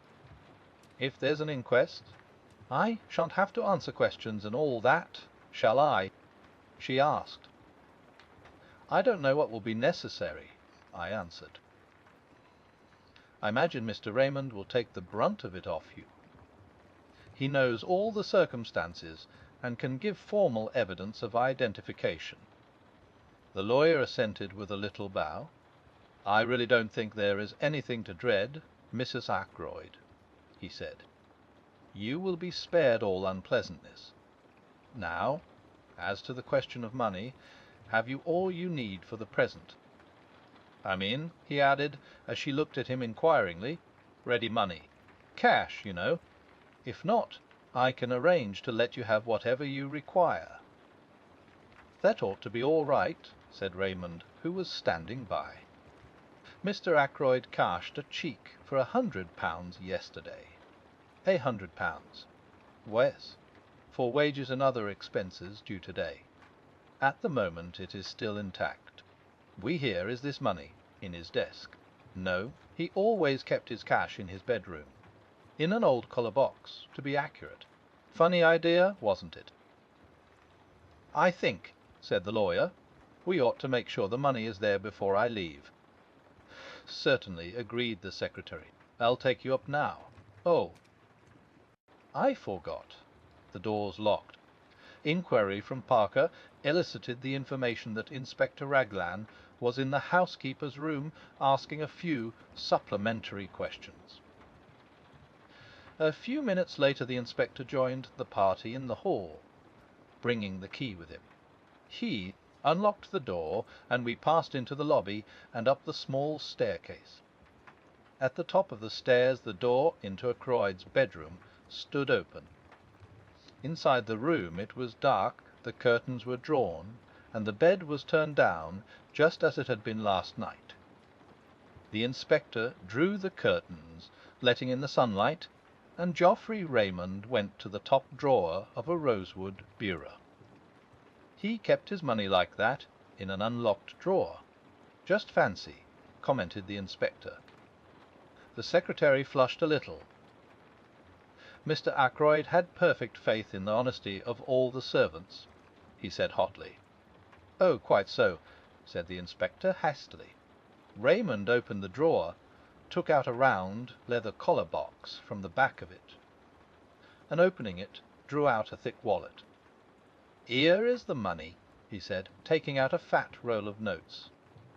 "You will find the 100 intact. I know, for Mr. Ackroyd put it in the collar box in my presence last night when he was dressing for dinner. And of course it has not been touched since." Mr. Hammond took the roll from him and counted it. He looked up sharply. £100, you said. But there is only 60 here. Raymond stared at him. "Impossible," he cried, springing forward. Taking the notes from the other's hand, he counted them aloud. Mr. Hammond had been right. The total amounted to £60. "But I can't understand it," cried the secretary, bewildered. Poirot asked a question. "You saw Mr. Ackroyd put this money away last night when he was dressing for dinner. You are sure he had not paid away any of it already?" "I'm sure he hadn't. He even said You don't want to take £100 down to dinner with me. Too bodgy. Then the affair is very simple, remarked Poirot. Either he paid out that £40 sometime last evening, or else it has been stolen. That's the matter in a nutshell, agreed the inspector. He turned to Mrs. Ackroyd. Which of the servants would come in here yesterday evening? I suppose the housemaid would turn down the bed. Who is she? What do you know about her? She's not been here very long, said Mrs. Ackroyd. But she's a nice ordinary country girl. I think we ought to clear this matter up, said the inspector. Mr. Ackroyd paid that money away himself. It may have a bearing on the mystery of the crime. The other servants all right, as far as you know. Oh, I think so. Not missed anything before. No bar. None of them leaving or anything like that. The parlour-maid is leaving. When? She gave notice yesterday, I believe. To you? Oh, no. I have nothing to do with the servants. Miss Russell attends to the household matters. The inspector remained lost in thought for a minute or two. Then he nodded his head and remarked, I think I'd better have a word with Miss Russell, and I'll see the girl Dale as well. Poirot and I accompanied him to the housekeeper's room. Miss Russell received us with her usual sang-froid. Elsie Dale had been at Fernley 5 months. A nice girl, quick at her duties, and most respectable. Good references. The last girl in the world to take anything not belonging to her. What about the parlour-maid? She, too, was a most superior girl. Very quiet and ladylike. An excellent worker. Then why is she leaving? Asked the inspector. Miss Russell pursed up her lips. It was none of my doing. I understand Mr. Ackroyd found fault with her yesterday afternoon. It was her duty to do the study, and she disarranged some of the papers on his desk, I believe. He was very annoyed about it, and she gave notice. At least, that is what I understood from her. But perhaps you'd like to see her yourselves. The inspector assented. I had already noticed the girl when she was waiting on us at lunch. A tall girl, with a lot of brown hair rolled tightly away at the back of her neck, and very steady grey eyes. She came in answer to the housekeeper's summons, and stood very straight, with those same grey eyes fixed on us. You are Ursula Bourne? Asked the inspector. Where, sir? I understand you are leaving. Where, sir? Why is that? I disarranged some papers on Mr. Ackroyd's desk. He was very angry about it, and I said I had better leave. He told me to go as soon as possible. Were you in Mr. Ackroyd's bedroom at all last night? Tidying up or anything? No, sir. That is Elsie's work. I never went near that part of the house. I must tell you, my girl, that a large sum of money is missing from Mr. Ackroyd's room. At last I saw her roused. A wave of colour swept over her face. I know nothing about any money. If you think I took it, and that is why Mr. Ackroyd dismissed me, you are wrong. I'm not accusing you of taking it. My girl, said the inspector. Don't flare up so. The girl looked at him coldly. You can search my things if you like, she said disdainfully. But you won't find anything. Poirot suddenly interposed. It was yesterday afternoon that Mr. Ackroyd dismissed you. Or you dismissed yourself, was it not? He asked. The girl nodded. How long did the interview last?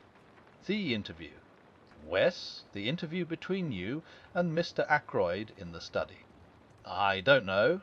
20 minutes. Half an hour. Something like that. Not longer. Not longer than half an hour, certainly. Thank you, mademoiselle. I looked curiously at him. He was rearranging a few objects on the table, setting them straight with precise fingers. His eyes were shining. That'll do, said the inspector. Ursula Bourne disappeared. The inspector turned to Miss Russell. "How long has she been here?" "Have you got a copy of the reference you had with her?" Without answering the first question, Miss Russell moved to an adjacent bureau, opened one of the drawers, and took out a handful of letters, clipped together with a patent fastener. She selected one and handed it to the inspector. "Eshm," said he. "Red's all right. Mrs. Richard Folliot, Marby Grange, Marby. Who's this woman?" "Quite good county people," said Miss Russell. "Well," said the inspector, handing it back, "let's have a look at the other one, Elsie Dale." Elsie Dale was a big, fair girl, with a pleasant but slightly stupid face.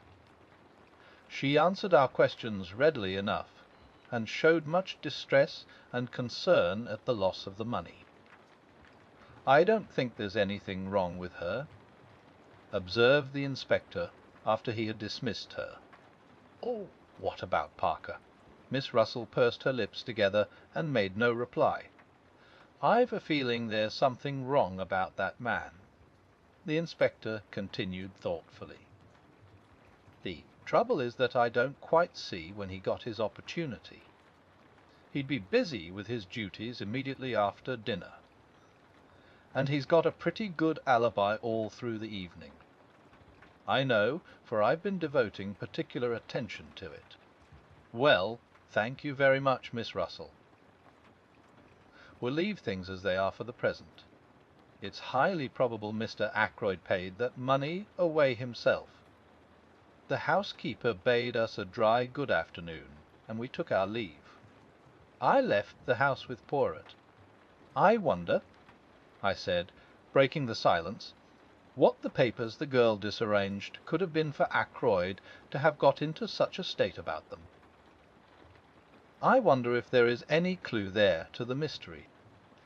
"The secretary said there were no papers of particular importance on the desk," said Poirot quietly.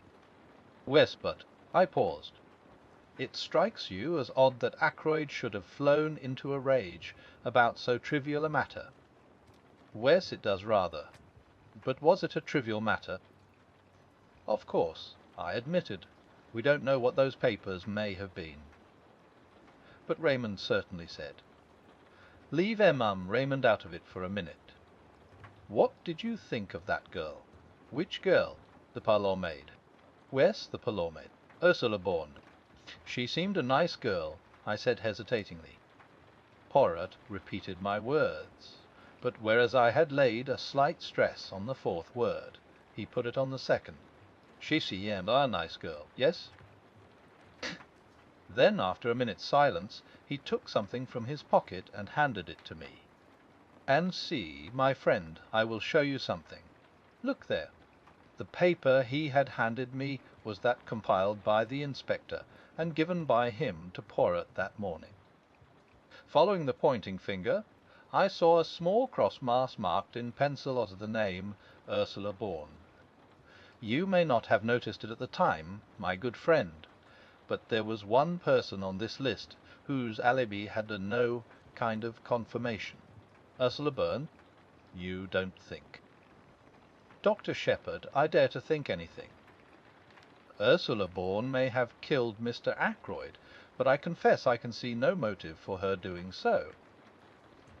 Can you? He looked at me very hard, so hard that I felt uncomfortable. "Can you?" he repeated. "No motive whatsoever," I said firmly. His gaze relaxed. He frowned and murmured to himself. "Since the blackmailer was a man, it follows that she cannot be the blackmailer, then." I coughed. "As far as that goes," I began doubtfully. He spun round on me. "What? What are you going to say?" "Nothing." "Nothing. Only that, strictly speaking, Mrs. Ferrars in her letter mentioned a person. She didn't actually specify a man, but we took it for granted, Ackroyd and I, that it was a man." Poirot did not seem to be listening to me.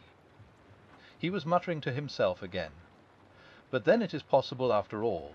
Yes, certainly it is possible. But then, I must rearrange my ideas. Method, order, never have I needed them more. Everything must fit in its appointed place. Otherwise I am on the wrong tack. He broke off and whirled round upon me again. Here is Marby. It's on the other side of Cranchester. How far away? Oh, 14 miles, perhaps. Would it be possible for you to go there? Tomorrow, say? Tomorrow? Let me see, that's Sunday. Yes, I could arrange it. What do you want me to do there? See this Mrs. Folliot. Find out all you can about Ursula Bourne. Very well. But I don't much care for the job. It is not the time to make difficulties. A man's life may hang on this. Poor Ralph, I said with a sigh. You believe him to be innocent, though? Poirot looked at me very gravely. Do you want to know the truth? Of course. Then you shall have it. My friend, everything points to the assumption that he is guilty. What? I exclaimed. Poirot nodded. Yes, that stupid inspector, for he is stupid, has everything pointing his way. I seek for the truth, and the truth leads me every time to Ralph Peyton. Motive, opportunity, means. But I will leave no stone unturned. I promised Mademoiselle Flora, and she was very sure, that little one, but very sure indeed. The Murder of Roger Ackroyd. Chapter 11. Poirot pays a call. I was slightly nervous when I rang the bell at Marby Grange the following afternoon. I wondered very much what Poirot expected to find out. He had entrusted the job to me. Why? Was it because, as in the case of questioning Major Blunt, he wished to remain in the background? The wish, intelligible in the first case, seemed to me quite meaningless here. My meditations were interrupted by the advent of a smart parlour-maid. Yes, Mrs. Folliot was at home. I was ushered into a big drawing-room and looked round me curiously as I waited for the mistress of the house. A large bare room, some good bits of old china, and some beautiful etchings, shabby covers and curtains. A lady's room in every sense of the term. I turned from the inspection of a Bartolozzi on the wall as Mrs. Folliot came into the room. She was a tall woman, with untidy brown hair and a very winning smile. Dr. Shepherd, she said hesitatingly. That is my name, I replied. I must apologize for calling upon you like this, but I wanted some information about a parlour-maid previously employed by you, Ursula Bourne. With the utterance of the name the smile vanished from her face, and all the cordiality froze out of her manner. She looked uncomfortable and ill at ease. Ursula Bourne, she said hesitatingly. Yes, I said. Perhaps you don't remember the name? Oh, yes, of course. I remember perfectly. She left you just over a year ago, I understand. Yes. Yes, she did. That is quite right. And you were satisfied with her whilst she was with you. How long was she with you, by the way? Oh, a year or two. I can't remember exactly how long. She is very capable. I'm sure you will find her quite satisfactory. I didn't know she was leaving Fernley. I hadn't the least idea of it. Can you tell me anything about her? I asked. Anything about her? Wes, where she comes from, who her people are, that sort of thing. Mrs. Folliot's face wore more than ever its frozen look. I don't know at all. Who was she with before she came to you? I'm afraid I don't remember. There was a spark of anger now underlying her nervousness. She flung up her head in a gesture that was vaguely familiar. Is it really necessary to ask all these questions? Not at all, I said, with an air of surprise and a tinge of apology in my manner. I had no idea you would mind answering them. I am very sorry. Her anger left her, and she became confused again. Oh, I don't mind answering them. I assure you I don't. Why should I? It just seemed a little odd, you know. That's all. A little odd. One advantage of being a medical practitioner is that you can usually tell when people are lying to you. I should have known from Mrs. Folliot's manner, if from nothing else, that she did mind answering my questions. Minded intensely. She was thoroughly uncomfortable and upset, and there was plainly some mystery in the background. I judged her to be a woman quite unused to deception of any kind, and consequently rendered acutely uneasy when forced to practice it. A child could have seen through her. But it was also clear that she had no intention of telling me anything further, whatever the mystery centering around Ursula Byrne might be. I was not going to learn it through Mrs. Folliot. Defeated, I apologized once more for disturbing her, took my hat and departed. I went to see a couple of patients, and arrived home about 6 o'clock. Caroline was sitting beside the wreck of tea things. She had that look of suppressed exultation on her face, which I know only too well. It is a sure sign with her of either the getting or the giving of information. I wondered which it had been.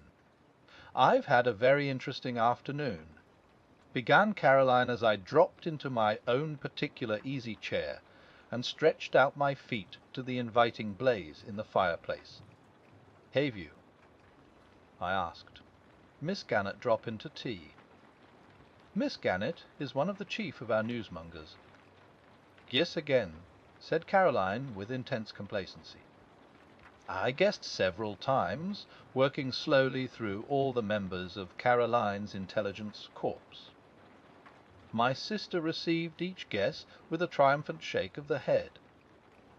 In the end she volunteered the information herself. "Emporal," she said. "No, what do you think of that?" I thought a good many things of it, but I was careful not to say them to Caroline. "Why did he come?" I asked. "To see me, of course. He said that, knowing my brother so well, he hoped he might be permitted to make the acquaintance of his charming sister." "Your charming sister. I've got mixed up, but you know what I mean. What did he talk about?" I asked. "He told me a lot about himself and his cases. You know that Prince Paul of Mauritania, the one who's just married a dancer? Wes.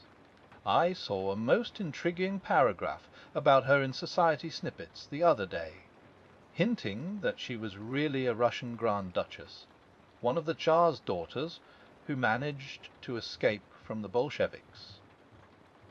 Well, it seems that M. Poirot solved a baffling murder mystery that threatened to involve them both. Prince Paul was beside himself with gratitude. Did he give him an emerald tie pin the size of a plover's egg? I inquired sarcastically. He didn't mention it. Why? Nothing, I said. I thought it was always done. It is in detective fiction anyway. The super detective always has his rooms littered with rubies and pearls and emeralds from grateful royal clients. It's very interesting to hear about these things from the inside," said my sister complacently. It would be. To Caroline, I could not but admire the ingenuity of M. Hercule Poirot, who had selected unerringly the case of all others that would most appeal to an elderly maiden lady living in a small village. "Did he tell you if the dancer was really a Grand Duchess?" I inquired. "He was not at liberty to speak," said Caroline importantly. I wondered how far Poirot had strained the truth in talking to Caroline. Probably not at all. He had conveyed his innuendos by means of his eyebrows and his shoulders. "And after all this," I remarked, "I suppose you were ready to eat out of his hand. Don't be coarse, James." I don't know where you get these vulgar expressions from. Probably from my only link with the outside world, my patients. Unfortunately, my practice does not lie amongst royal princes and interesting Russian émigrés. Caroline pushed her spectacles up and looked at me. You seem very grumpy, James. It must be your liver. A blue pill, I think, tonight. To see me in my own home, you would never imagine that I was a doctor of medicine. Caroline does the home prescribing both for herself and me. Damn my liver, I said irritably. Did you talk about the murder at all? Well, naturally, James. What else is there to talk about locally? I was able to set M. Poirot right upon several points. He was very grateful to me. He said I had the makings of a born detective in me, and a wonderful psychological insight into human nature. Caroline was exactly like a cat that is full to overflowing with rich cream. She was positively purring. He talked a lob out about the little grey cells of the brain, and of their functions. His own, he says, are of the first quality. He would say so, I remarked bitterly. Modesty is certainly not his middle name. I wish you would not be so horribly American, James. He thought it very important that Ralph should be found as soon as possible, and induced to come forward and give an account of himself. He says that his disappearance will produce a very unfortunate impression at the inquest. And what did you say to that? I agreed with him, said Caroline importantly. And I was able to tell him the way people were already talking about it. Caroline, I said sharply, did you tell M. Poirot what you overheard in the wood that day? I did, said Caroline complacently. I got up and began to walk about. You realize what you're doing, I hope, I jerked out. You are putting a halter round Ralph Patton's neck as surely as you're sitting in that chair. Not at all, said Caroline, quite unruffled. I was surprised you hadn't told him. I took very good care not to, I said. I'm fond of that boy. So am I, that's why I say you're talking nonsense. I don't believe Ralph did it, and so the truth can't hurt him, and we ought to give M. Poirot all the help we can. Why, think, very likely Ralph was out with that identical girl on the night of the murder, and if so, he's got a perfect alibi. If he's got a perfect alibi, I retorted, why doesn't he come forward and say so? Might get the girl into trouble, said Caroline sapiently. But if M. Poirot gets hold of her, and puts it to her as her duty, she'll come forward of her own accord and clear Ralph. You seem to have invented a romantic fairy story of your own, I said. You read too many trashy novels, Caroline. I've always told you so. I dropped into my chair again. Did Poirot ask you any more questions? I inquired. Only about the patients you had that morning. The patients, I demanded, unbelievingly. Wes, your surgery patients. How many and who they were. Do you mean to say you were able to tell him that? I demanded. Caroline is really amazing. Why not? Asked my sister triumphantly. I can see the path up to the surgery door perfectly from this window. And I've got an excellent memory, James. Much better than yours, let me tell you. I'm sure you have. I murmured mechanically. My sister went on, checking the names on her fingers. There was old Mrs. Bennet, and that boy from the farm with the bad finger, Dolly Grice to have a needle out of her finger, that American steward off the liner. Let me see, that's 4. Yes, and old George Evans with his ulcer. And lastly, she paused significantly. Well? Caroline brought out her climax triumphantly. She hissed in the most approved style, aided by the fortunate number of S at her disposal, USL. She sat back in her chair and looked at me meaningly, and when Caroline looks at you meaningly, it is impossible to miss it. I don't know what you mean, I said, quite untruthfully. Why shouldn't Miss Russell consult me about her bad knee? Bad knee, said Caroline. Fiddlesticks. No more bad knee than you and I. She was after something else. What? I asked. Caroline had to admit that she didn't know. But depend upon it, that was what he was trying to get at, M. Poirot. I mean, there's something fishy about that woman, and he knows it. Precisely the remark Mrs. Ackroyd made to me yesterday, I said. That there was something fishy about Miss Russell. "Eh, wretch," said Caroline darkly, Mrs. Ackroyd. "There's another." "Another what?" Caroline refused to explain her remarks. She merely nodded her head several times, rolled up her knitting, and went upstairs to don the high-mouthed silk blouse and the gold locket which she calls dressing for dinner. I stayed there staring into the fire and thinking over Caroline's words. Had Poirot really come to gain information about Miss Russell? Or was it only Caroline's tortuous mind that interpreted everything according to her own ideas? There had certainly been nothing in Miss Russell's manner that morning to arouse suspicion. At least, I remembered her persistent conversation on the subject of drug-taking, and from that she had led the conversation to poisons and poisoning. But there was nothing in that. Ackroyd had not been poisoned. Still, it was odd. I heard Caroline's voice, rather acid in note, calling from the top of the stairs. "James, you will be late for dinner." I put some coal on the fire and went upstairs obediently. It is well at any price to have peace in the home. The Murder of Roger Ackroyd. Chapter 12. Round the Table. A joint inquest was held on Monday. I do not propose to give the proceedings in detail. To do so would only be to go over the same ground again and again. By arrangement with the police, very little was allowed to come out. I gave evidence as to the cause of Ackroyd's death and the probable time. The absence of Ralph Peyton was commented on by the coroner, but not unduly stressed. Afterwards, Poirot and I had a few words with Inspector Raglan. The inspector was very grave. "It looks bad, Mr. Poirot," he said. "I'm trying to judge the thing fair and square. I'm a local man, and I've seen Captain Patten many times in Cranchester.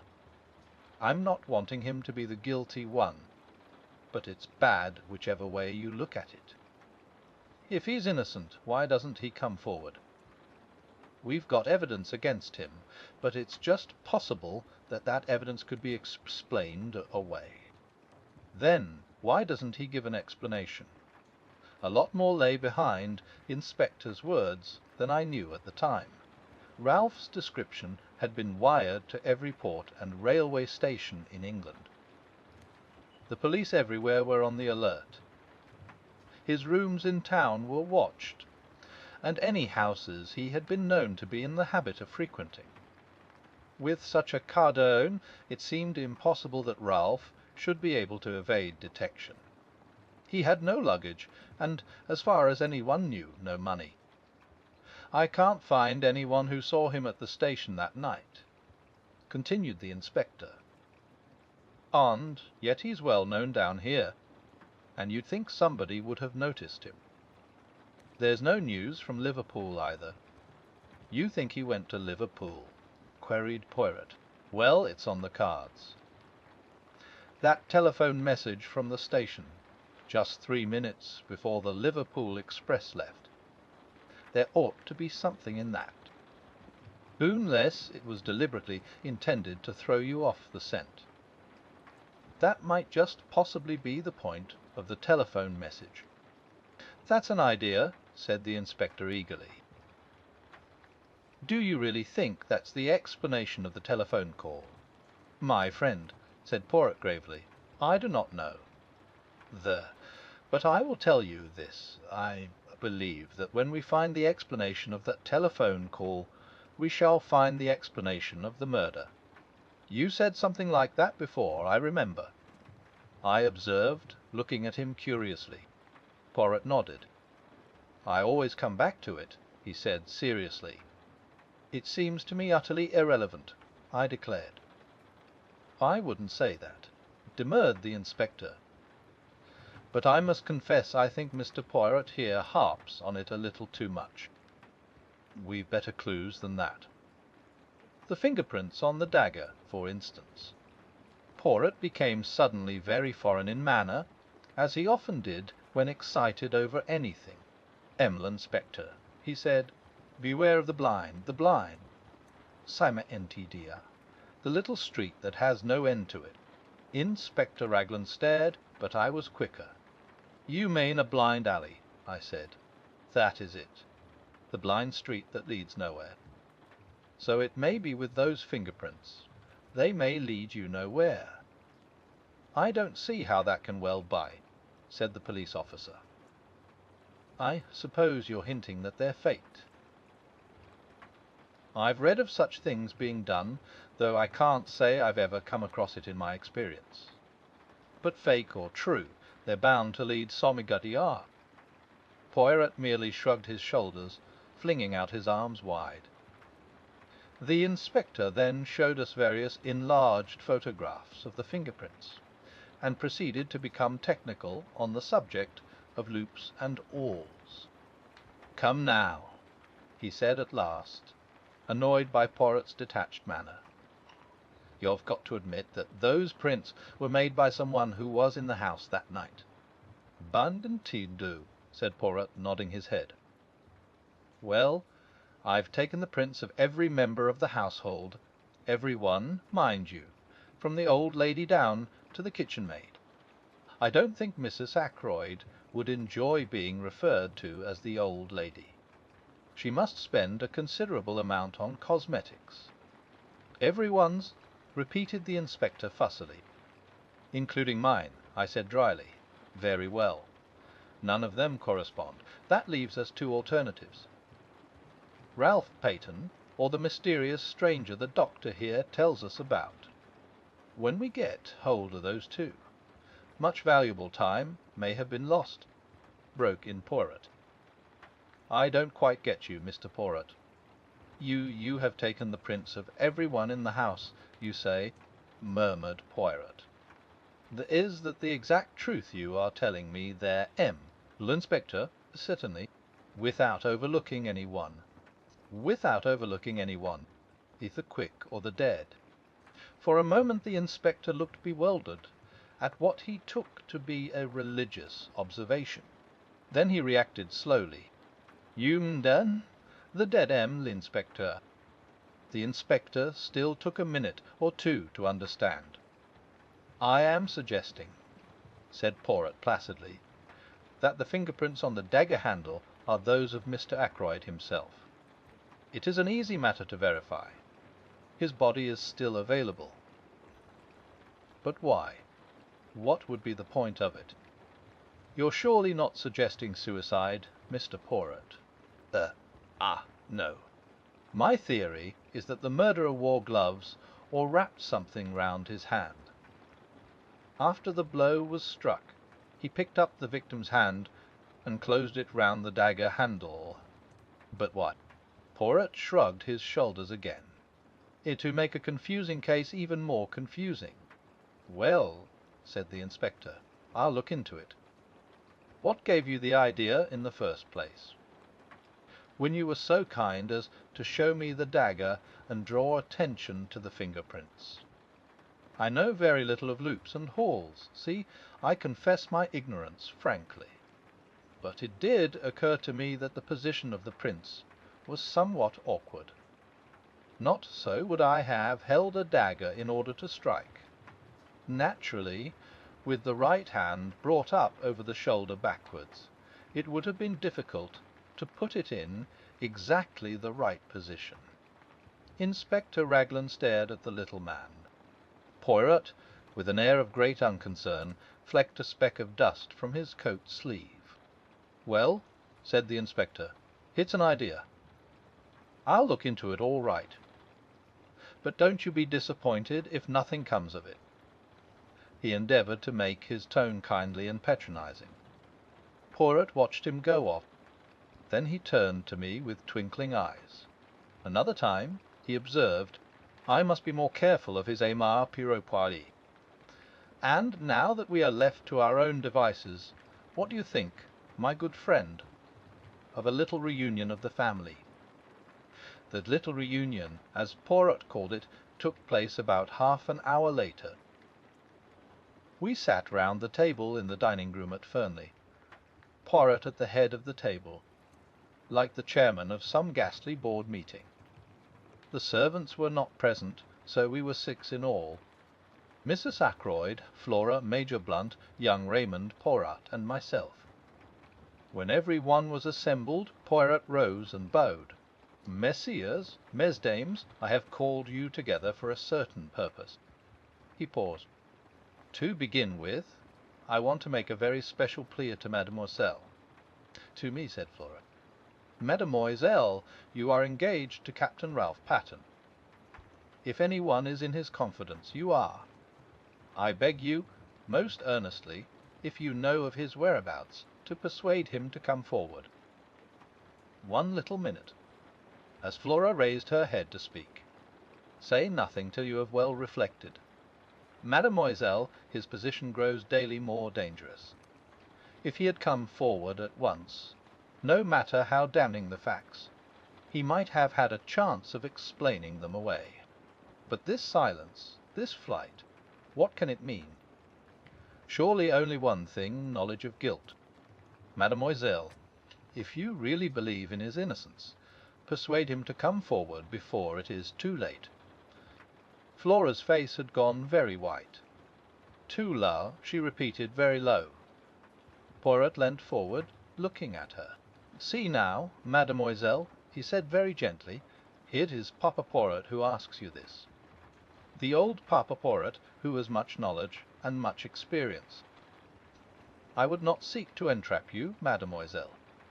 Will you not trust me, and tell me where Ralph Patterne is hiding?" The girl rose and stood facing him. Poirot," she said in a clear voice, "I swear to you, swear solemnly, that I have no idea where Ralph is, and that I have neither seen him nor heard from him either on the day of the murder or since." She sat down again. Poirot gazed at her in silence for a minute or two. Then he brought his hand down on the table with a sharp rap.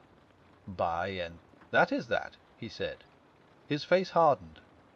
"No, I appeal to these others who sit round this table: Mrs. Ackroyd, Major Blunt, Dr. Shepherd, Mr. Raymond. You are all friends and intimates of the missing man. If you know where Ralph Patterne is hiding, speak out." There was a long silence. Poirot looked to each in turn. "I beg of you," he said in a low voice, "speak out." But still there was silence, broken at last by Mrs. Ackroyd. "I must say," she observed in a plaintive voice, "that Ralph's absence is most peculiar. Most peculiar indeed. Not to come forward at such a time. It looks, as though there was something behind it. I can't help thinking, Flora dear, that it was a very fortunate thing your engagement was never formally announced." "Mother," cried Flora angrily. "Providence," declared Mrs. Ackroyd. "I have a devout belief in Providence. Divinity that shapes our ends, as Shakespeare's beautiful line runs. Surely you don't make the Almighty directly responsible for thick ankles, Mrs. Ackroyd, do you?" asked Geoffrey Raymond, his irresponsible laugh ringing out. His idea was, I think, to loosen the tension, but Mrs. Ackroyd threw him a glance of reproach and took out her handkerchief. Flora has been saved a terrible amount of notoriety and unpleasantness. Not for a moment that I think dear Ralph had anything to do with poor Roger's death. I think so. But then I have a trusting heart. I always have had, ever since a child. I am loath to believe the worst of anyone. But, of course, one must remember that Ralph was in several air raids as a young boy. The results are apparent long after. Sometimes, they say, people are not responsible for their actions in the least. They lose control, without being able to help it. "Mother," cried Flora, "you don't think Ralph did it?" "Combe, Mrs. Ackroyd," said Blunt.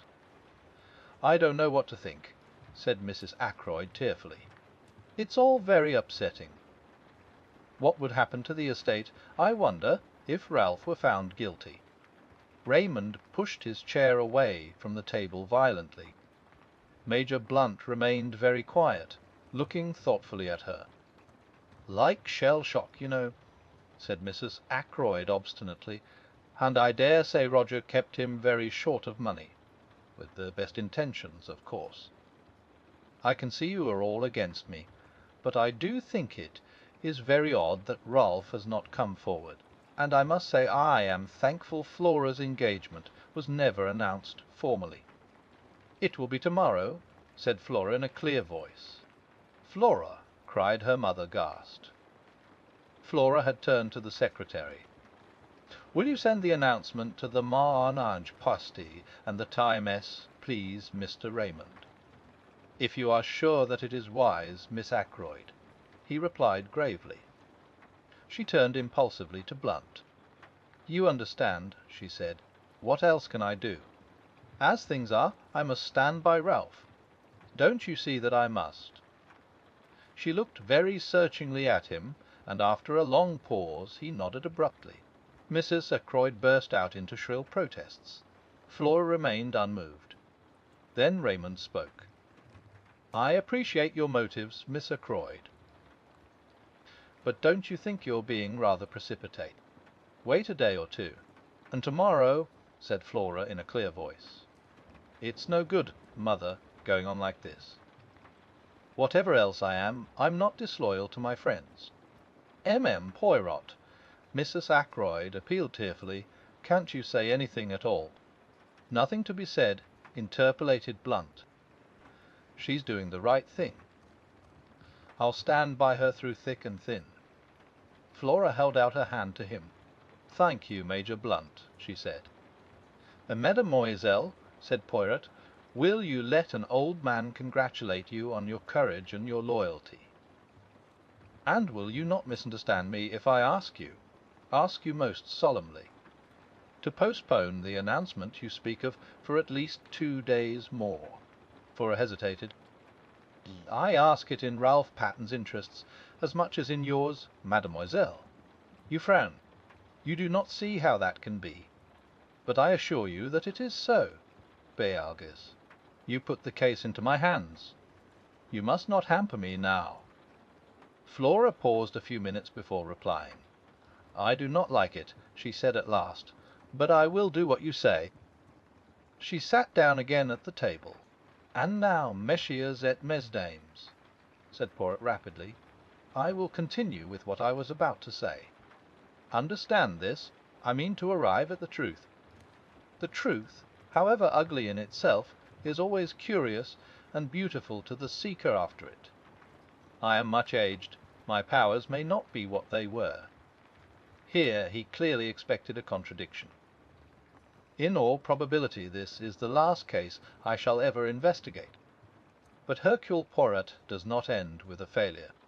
The messieurs et mesdames, I tell you, I mean to Cano Doc, and I shall know, in spite of you all." He brought out the last words provocatively, hurling them in our face, as it were. I think we all flinched back a little, excepting Geoffrey Raymond, who remained good-humoured and imperturbable as usual. "How do you mean, in spite of us all?" he asked, with slightly raised eyebrows. "But just that, monsieur. Every one of you in this room is concealing something from me."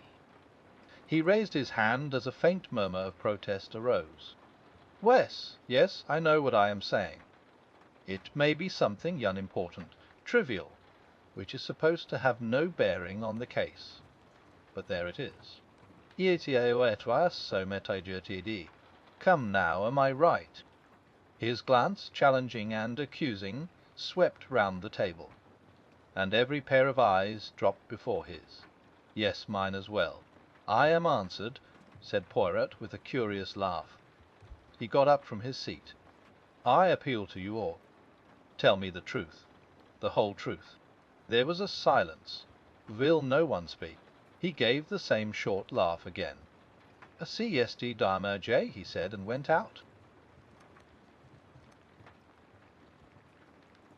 The Murder of Roger Ackroyd. Chapter 13. The Goose Quill. That evening, at Poirot's request, I went over to his house after dinner. Caroline saw me depart with visible reluctance. I think she would have liked to have accompanied me. Poirot greeted me hospitably. He had placed a bottle of Irish whisky, for which I detest, on a small table, with a soda-water siphon and a glass. He himself was engaged in brewing hot chocolate. It was a favourite beverage of his, I discovered later. He inquired politely after my sister, whom he declared to be a most interesting woman. "I'm afraid you've been giving her a swelled head," I said dryly. "What about Sunday afternoon?" He laughed and twinkled. I always like to employ the expert. He remarked obscurely, but he refused to explain the remark. "You got all the local gossip anyway," I remarked. "True and untrue. And a great deal of valuable information," he added quietly. "Such as?" He shook his head. "Why not have told me the truth?" he countered. "In a place like this, all Ralph Patton's doings were bound to be known. If your sister had not happened to pass through the wood that day, somebody else would have done so." "I suppose they would," I said grumpily. "What about this interest of yours in my patients?" Again he twinkled. "Only one of them, Doctor, only one of them. The last," I hazarded. "I find Miss Russell a study of the most interesting," he said evasively. "Do you agree with my sister and Mrs. Ackroyd that there is something fishy about her?" I asked. "Effie, what do you say?" "Fishy," I explained to the best of my ability. "And they say that do they. Didn't my sister convey as much to you yesterday afternoon?" "Pes pas, sir. For no reason whatever," I declared. "Elles femmes," generalized Poirot. "They are marvellous. They invent haphazard, and by miracle they are right. Not that it is that. Really, women observe, subconsciously, 1,000 little details, without knowing that they are doing so. Their subconscious mind adds these little things together, and they call the result intuition. Me, I am very skilled in psychology. I know these things." He swelled his chest out importantly, looking so ridiculous that I found it difficult not to burst out laughing. Then he took a small sip of his chocolate and carefully wiped his moustache. "I wish you'd tell me," I burst out, "what you really think of it all." He put down his cup. "You wish that?" "I do. You have seen what I have seen. Should not our ideas be the same?" "I'm afraid you're laughing at me," I said stiffly. "Of course. I've no experience of matters of this kind." Poirot smiled at me indulgently. "You are like the little child who wants to know the way the engine works. You wish to see the affair, not as the family doctor sees it, but with the eye of a detective who knows and cares for no one, to whom they are all strangers and all equally liable to suspicion." "You put it very well," I said. "So I give you then a little lecture. The first thing is to get a clear history of what happened that evening, always bearing in mind that the person who speaks may be lying." I raised my eyebrows. Rather a suspicious attitude, but necessary, I assure you, necessary. "Now first, Dr. Shepherd leaves the house at 10 minutes to 9. How do I know that? Because I told you so. but you might not be speaking the truth, or the watch you went by might be wrong. But Parker also says that you left the house at 10 minutes to 9. So we accept that statement and pass on. At 9 o'clock you run into a man, and here we come to what we will call the romance of the mysterious stranger. Just outside the park gates. How do I know that that is so? I told you so. I began again, but Poirot interrupted me with a gesture of impatience.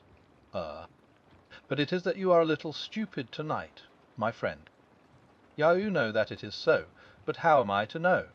Ian, I am able to tell you that the mysterious stranger was not a hallucination on your part, because the maid of a Miss Gannett met him a few minutes before you did, and of her too he inquired the way to Fernley Park. We accept his presence, therefore, and we can be fairly sure of two things about him: that he was a stranger to the neighbourhood, and that whatever his object in going to Fernley, there was no great secrecy about it, since he twice asked the way there. Wes, I said, I see that.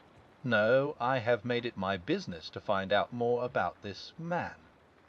He had a drink at the Three Boars, I learn, and the barmaid there says that he spoke with an American accent and mentioned having just come over from the States.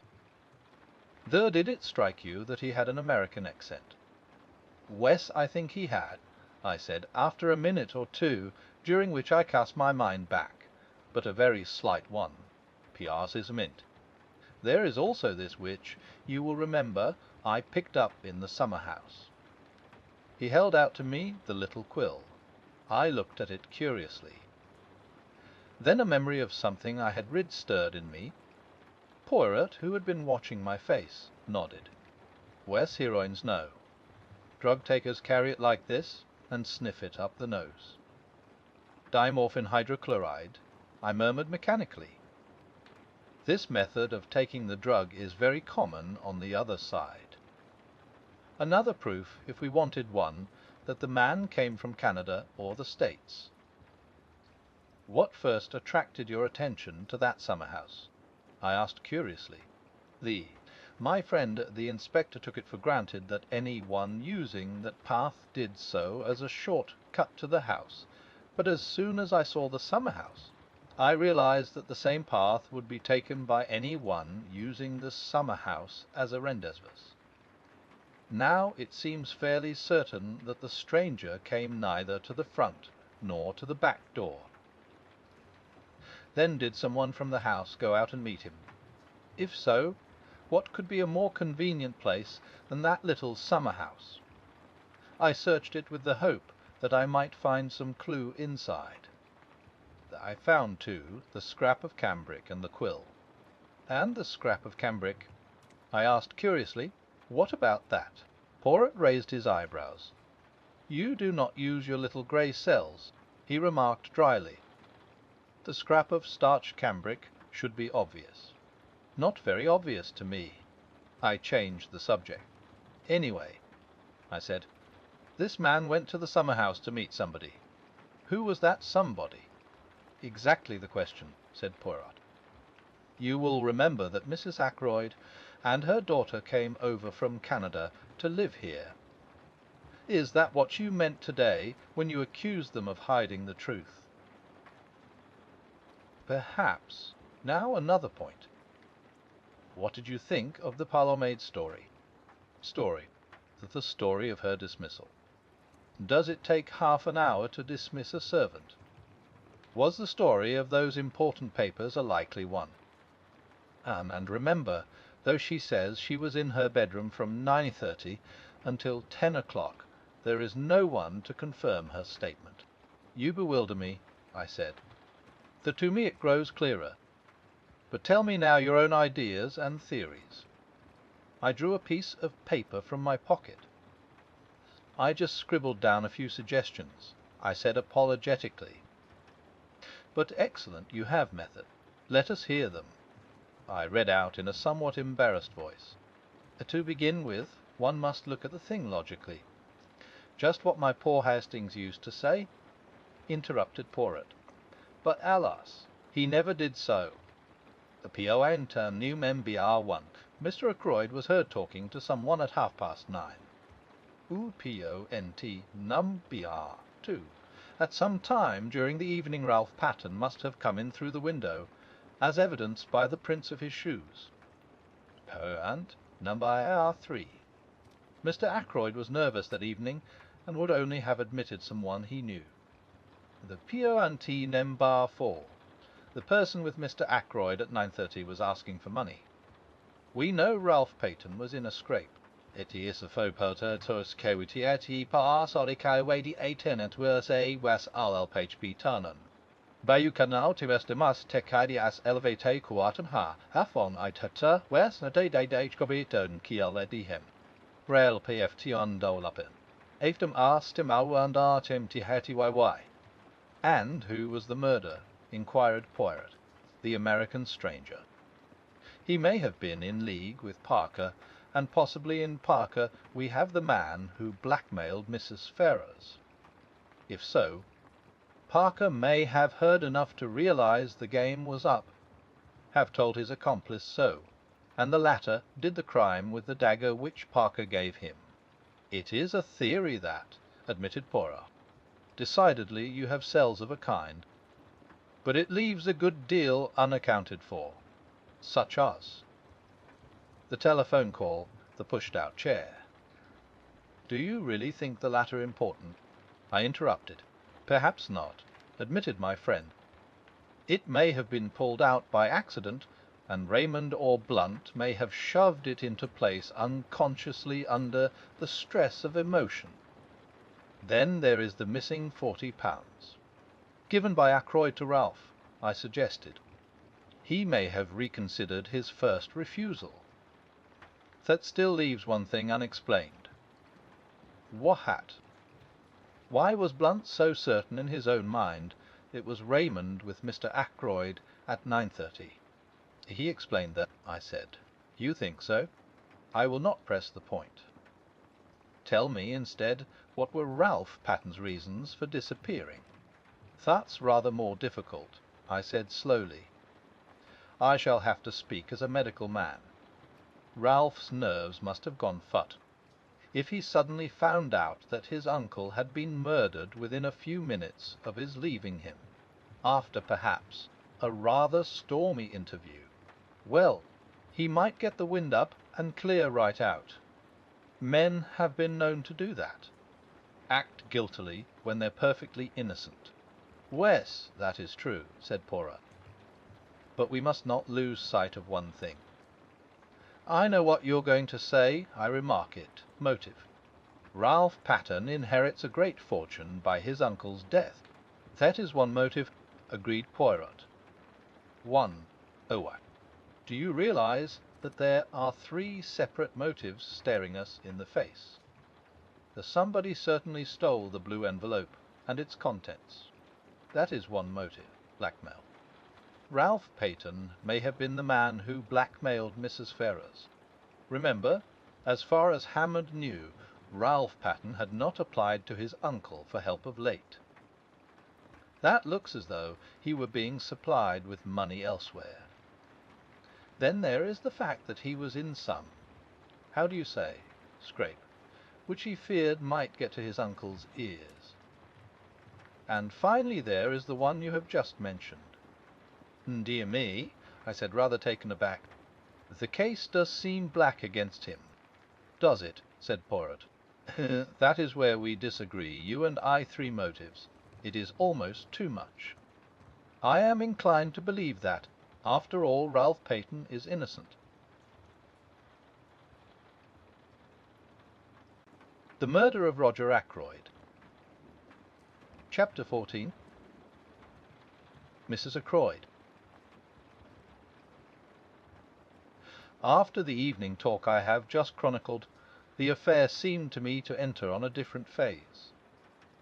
The whole thing can be divided into 2 parts, each clear and distinct from the other. Part I ranges from Ackroyd's death on the Friday evening to the following Monday night. It is the straightforward narrative of what occurred. as presented to Hercule Poirot. I was at Poirot's elbow the whole time. I saw what he saw. I tried my best to read his mind. As I know now, I failed in this latter task, though Poirot showed me all his discoveries. As, for instance, the gold wedding ring. He held back the vital and yet logical impressions that he formed. As I came to know later, this secrecy was characteristic of him. He would throw out hints and suggestions, but beyond that he would not go.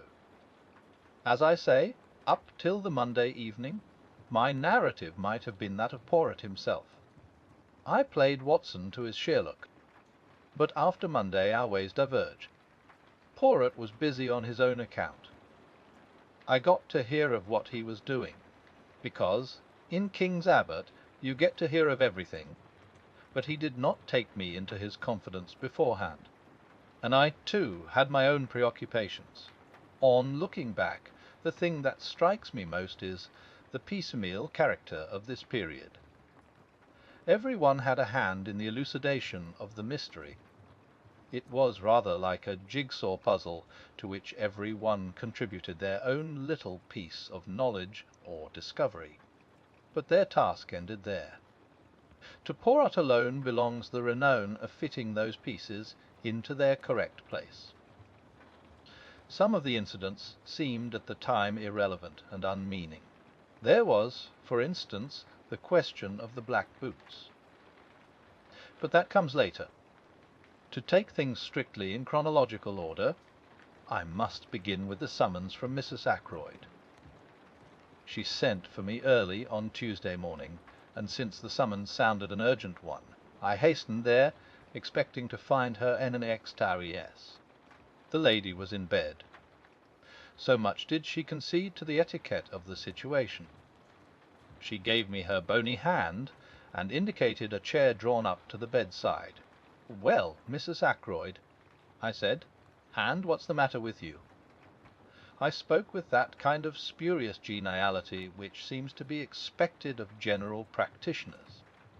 "I'm prostrated," said Mrs. Ackroyd in a faint voice. "Absolutely prostrated. It's the shock of poor Roger's death. They say these things often aren't felt at the time, you know.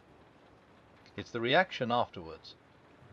It is a pity that a doctor is precluded by his profession from being able sometimes to say what he really thinks. I would have given anything to be able to answer, 'Bunkum.' Instead, I suggested a tonic. Mrs. Ackroyd accepted the tonic. One move in the game seemed now to be concluded. Not for a moment did I imagine that I had been sent for because of the shock occasioned by Ackroyd's death. But Mrs. Ackroyd is totally incapable of pursuing a straightforward course on any subject. She always approaches her object by tortuous means. I wondered very much why it was she had sent for me. And then that scene, yesterday, continued my patience. She paused as though expecting me to take up a cue. What scene? Doctor, how can you? Have you forgotten? That dreadful little Frenchman, or Belgian, or whatever he is, bullying us all like he did, it has quite upset me. Coming on top of Roger's death. I'm very sorry, Mrs. Ackroyd, I said. I don't know what he meant, shouting at us like he did. I should hope I know my duty too well to dream of concealing anything. I have given the police every assistance in my power. Mrs. Ackroyd paused, and I said, "Quite so." I was beginning to have a glimmering of what all the trouble was about. "No one can say that I have failed in my duty," continued Mrs. Ackroyd. "I am sure Inspector Raglan is perfectly satisfied. Why should this little upstart of a foreigner make a fuss? A most ridiculous-looking creature he is too, just like a comic Frenchman in a review. I can't think why Flora insisted on bringing him into the case. She never said a word to me about it. Just went off and did it on her own. Flora is too independent. I am a woman of the world, and her mother. She should have come to me for advice first. I listened to all this in silence. What does he think? That's what I want to know. Does he actually imagine I'm hiding something? He positively ACTUSED me yesterday. I shrugged my shoulders. "It is surely of no consequence, Mrs. Ackroyd," I said. "Since you are not concealing anything, any remarks he may have made do not apply to you." Mrs. Ackroyd went off at a tangent after her usual fashion. "Servants are so tiresome," she said. "They gossip and talk amongst themselves, and then it gets round, and all the time there's probably nothing in it at all." "Have the servants been talking?" I asked. "What about?" Mrs. Ackroyd cast a very shrewd glance at me. It quite threw me off my balance. "I was sure you ought to know, Doctor, if any one did. You were with them. Poirot all the time, weren't you?" "Or was? Then, of course, you know." "It was that girl, Ursula Bourne, wasn't it?" "Naturally. She's leaving. She wowelde want to make all the trouble she could. Spiteful, that's what they are. They're all alike. Now, you being there, Doctor, you must know exactly what she did say. I'm most anxious that no wrong impression should get about. After all, you don't repeat every little detail to the police, do you? There are family matters sometimes. Nothing to do with the question of the murder. But if the girl was spiteful, she may have made out all sorts of things.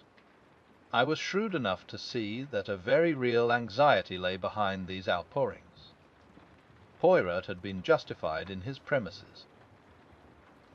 Of the 6 people round the table yesterday, Mrs. Ackroyd at least had had something to hide. It was for me to discover what that something might be. "If I were you, Mrs. Ackroyd," I said brusquely, "I should make a clean breast of things." She gave a little scream. "Oh, Doctor, how can you be so abrupt? It sounds as though, and I can explain everything so simply." "Then why not do so?" I suggested. Mrs. Ackroyd took out a frilled handkerchief and became tearful. "I thought, Doctor, that you might put it to M. Poirot. Explain it, you know, because it's so difficult for a foreigner to see our point of view. And you don't know, nobody could know, what I've had to contend with. A martyrdom, a long martyrdom. That's what my life has been. I don't like to speak ill of the dead, but there it is. Not the smallest bill. But it had all to be gone over, just as though Roger had had a few miserly hundreds a year, instead of being, as Mr. Hammond told me yesterday, one of the wealthiest men in these parts." Mrs. Ackroyd paused to dab her eyes with the frilled handkerchief. "Wes," I said encouragingly, "you were talking about bills. Those dreadful bills. And some I didn't like to show Roger at all. They were things a man wouldn't understand. He would have said the things weren't necessary. And of course they mounted up, you know, and they kept coming in." She looked at me appealingly, as though asking me to condole with her on this striking peculiarity. "It's a habit they have," I agreed, and the tone altered, became quite abusive. "I assure you, Doctor, I was becoming a nervous wreck. I couldn't sleep at nights. And a dreadful fluttering round the heart. And then I got a letter from a Scotch gentleman. As a matter of fact, there were 2 letters, both Scotch gentlemen. Mr. Bruce Matheson was one, and the other were Colin MacDonald. Quite a coincidence." "Hardly that," I said dryly. "They are usually Scotch gentlemen, but I suspect a Semitic strain in their ancestry. £10 to 10,000 on note of hand alone," murmured Mrs. Ackroyd reminiscently. "I wrote to one of them, but it seemed there were difficulties." She paused. I gathered that we were just coming to delicate ground. "I have never known any one more difficult to bring to the point." "You see," murmured Mrs. Ackroyd, "it's all a question of expectations, isn't it? testamentary expectations. And though, of course, I expected that Roger would provide for me, I didn't K.N.O. I thought that if only I could glance over a copy of his will, not in any sense of vulgar prying, but just so that I could make my own arrangements. She glanced sideways at me. The position was now very delicate indeed. Fortunately, words, ingeniously used, will serve to mask the ugliness of naked facts. "I could only tell this to you, dear Dr. Shepherd," said Mrs. Ackroyd rapidly. "I can trust you not to misjudge me, and to represent the matter in the right light to M. Poirot. It was on Friday afternoon." She came to a stop and swallowed uncertainly. "Wes," I repeated encouragingly, "on Friday afternoon." Well, every one was out, or so I thought, and I went into Roger's study. I had some real reason for going there. I mean, there was nothing underhand about it. And as I saw all the papers heaped on the desk, it just came to me like a flash. I wonder if Roger keeps his will in one of the drawers of the desk. I'm so impulsive, always was from a child, that I do things on the spur of the moment. He'd left his keys, very careless of him, in the lock of the top drawer. "I see," I said helpfully. "So you searched the desk. Did you find the will?" Mrs. Ackroyd gave a little scream, and I realized that I had not been sufficiently diplomatic. How dreadful it sounds! But it wasn't at all like that, really. Of course it wasn't. I said hastily, "You must forgive my unfortunate way of putting things. You see, men are so peculiar. In dear Roger's place, I should not have objected to revealing the provisions of my will. But men are so secretive. One is forced to adopt little subterfuges in self-defense." "And the result of the little subterfuge?" I asked. "That's just what I'm telling you. As I got to the bottom drawer, Bourne came in. Most awkward. Of course I shut the drawer and stood up, and I called her attention to a few specks of dust on the surface. But I didn't like the way she looked. Quite respectful in manner, but a very nasty light in her eyes. Almost contemptuous, if you know what I mean. I never have liked that girl very much. She's a good servant, and she says ma'am, and doesn't object to wearing caps and aprons, so which I declare to you a lot of them do nowadays. And she can say "not at home" without scruples if she has to answer the door instead of Parker, and she doesn't have those peculiar gurgling noises inside which so many parlour maids seem to have when they wait at table. Let me see, where was I? You were saying that in spite of several valuable qualities, you never liked Bourne. No more I do.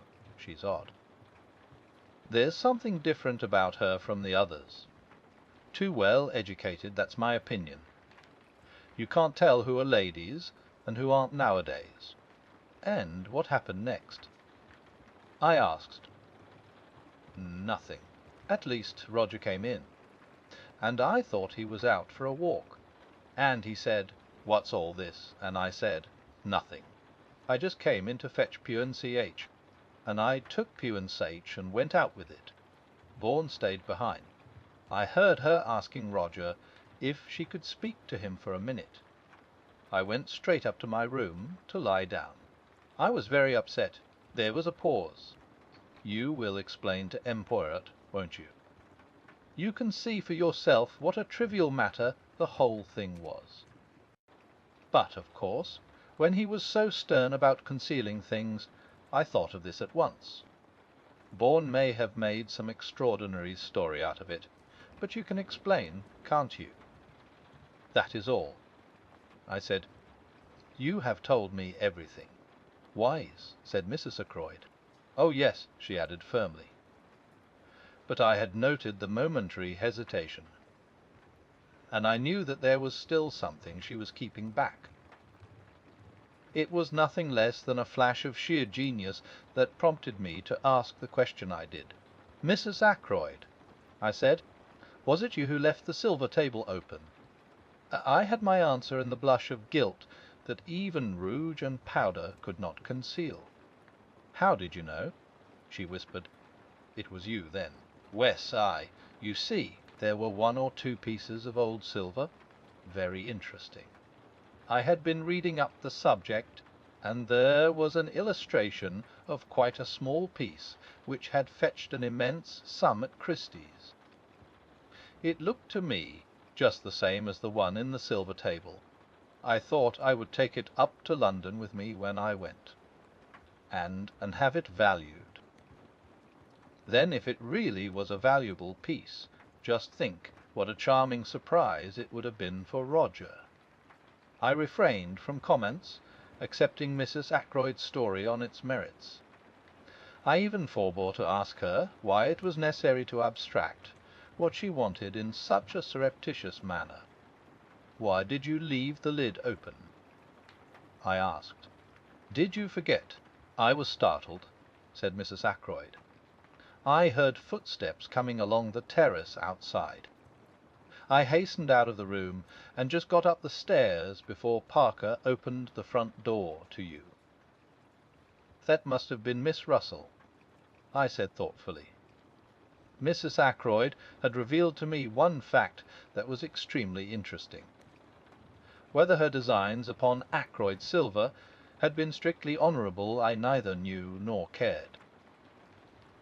What did interest me was the fact that Miss Russell must have entered the drawing-room by the window, and that I had not been wrong when I judged her to be out of breath with running. Where had she been? I thought of the summer-house and the scrap of cambric. I wonder if Miss Russell has her handkerchief starched, I exclaimed on the spur of the moment. Mrs. Ackroyd's start recalled me to myself, and I rose.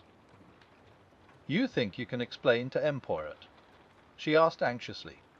Oh, certainly, absolutely. I got away at last, after being forced to listen to more justifications of her conduct. The parlour maid was in the hall, and it was she who helped me on with my overcoat.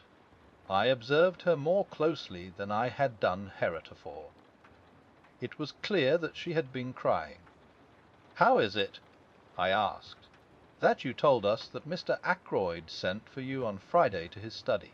I hear now that it was you who asked to speak to H.I.M." For a minute the girl's eyes dropped before mine. Then she spoke. "I meant to leave in any case," she said uncertainly. I said no more. She opened the front door for me. Just as I was passing out, she said suddenly in a low voice, "Excuse me, sir, is there any news of Captain Peyton?" I shook my head, looking at her inquiringly. "He ought to come back," she said. Indeed he ought to come back. She was looking at me with appealing eyes. "Does no one know where he is?" she asked. "Do you?" I said sharply. She shook her head. "Indeed, I know nothing. But any one who was a friend to him would tell him this: he ought to come back." I lingered, thinking that perhaps the girl would say more. Her next question surprised me. "When do they think the murder was done?" "Just before 10 o'clock. That is the idea," I said. "Between 9:45 and the hour. Not earlier, not before 9:45. I looked at her attentively. She was so clearly eager for a reply in the affirmative. "That's out of the question," I said. "Miss Ackroyd saw her uncle alive at 9:45. She turned away, and her whole figure seemed to droop. A handsome girl, I said to myself as I drove off. An exceedingly handsome girl. Caroline was at home. She had had a visit from Poirot, and was very pleased and important about it. I am helping him with the case," she explained. I felt rather uneasy. "Caroline is bad enough as it is. What will she be like with her detective instincts encouraged?" "Are you going round the neighbourhood looking for Ralph Patton's mysterious girl?" I inquired. "I might do that on my own account," said Caroline. "No, This is a special thing M. Poirot wants me to find out for him.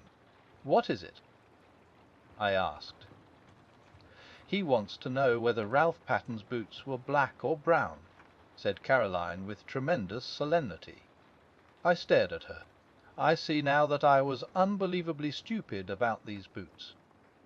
I failed altogether to grasp the point. "They were brown shoes," I said. "I saw them. Not shoes, James, boots. M. Poirot wants to know whether a pair of boots Ralph had with him at the hotel were brown or black. A lot hangs on it. Call me dense if you like. I didn't see." "And how are you going to find out?" I asked. Caroline said there would be no difficulty about that. Our Annie's dearest friend was Miss Gannet's maid, Clara, and Clara was walking out with the boots at the 3 balls. The whole thing was simplicity itself, and by the aid of Miss Gannet, who co-operated loyally, at once giving Clara leave of absence, the matter was rushed through at express speed. It was when we were sitting down to lunch that Caroline remarked, with will be unconcern, "About those boots of Ralph Paton's." "Well," I said, "what about them?" M. Poirot thought they were probably brown. He was wrong. They're black. And Caroline nodded her head several times. She evidently felt that she had scored a point over Poirot. I did not answer. I was puzzling over what the colour of a pair of Ralph Patton's boots had to do with the case. The Murder of Roger Ackroyd. Chapter 15. Geoffrey Raymond. I was to have a further proof that day of the success of Poirot's tactics. That challenge of his had been a subtle touch born of his knowledge of human nature. A mixture of fear and guilt had wrung the truth from Mrs. Ackroyd. She was the first to react. That afternoon, when I returned from seeing my patients, Caroline told me that Geoffrey Raymond had just left. "Did he want to see me?" I asked as I hung up my coat in the hall. Caroline was hovering by my elbow. "It was M. Poirot he wanted to see," she said. "He'd just come from the Larches. M. Poirot was out. Mr. Raymond thought that he might be here, or that you might know where he was." "I haven't the least idea."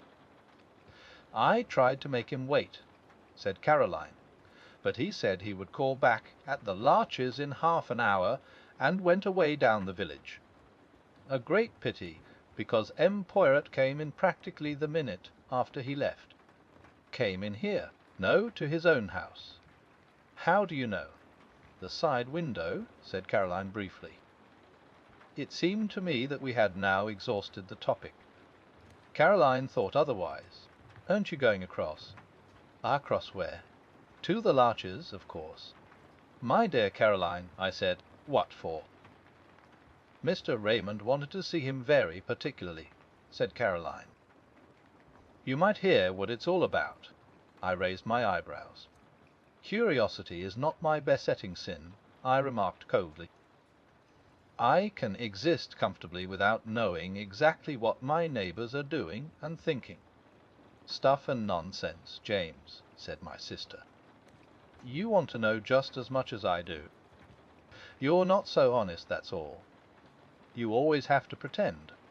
"Really, Caroline," I said, and retired into my surgery. 10 minutes later Caroline tapped at the door and entered. In her hand she held what seemed to be a pot of jam. "I wonder, James," she said, "if you would mind taking this pot of medlar jelly across to M. Poirot." I promised it to him. He has never tasted any homemade medlar jelly. "What can't Annie go?" I asked coldly. "She's doing some mending.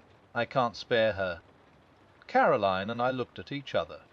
"Very well," I said, rising. "But if I take the beastly thing, I shall just leave it at the door. You understand that?" My sister raised her eyebrows. "Naturally," she said. "Who suggested you should do anything else?" The honours were with Caroline.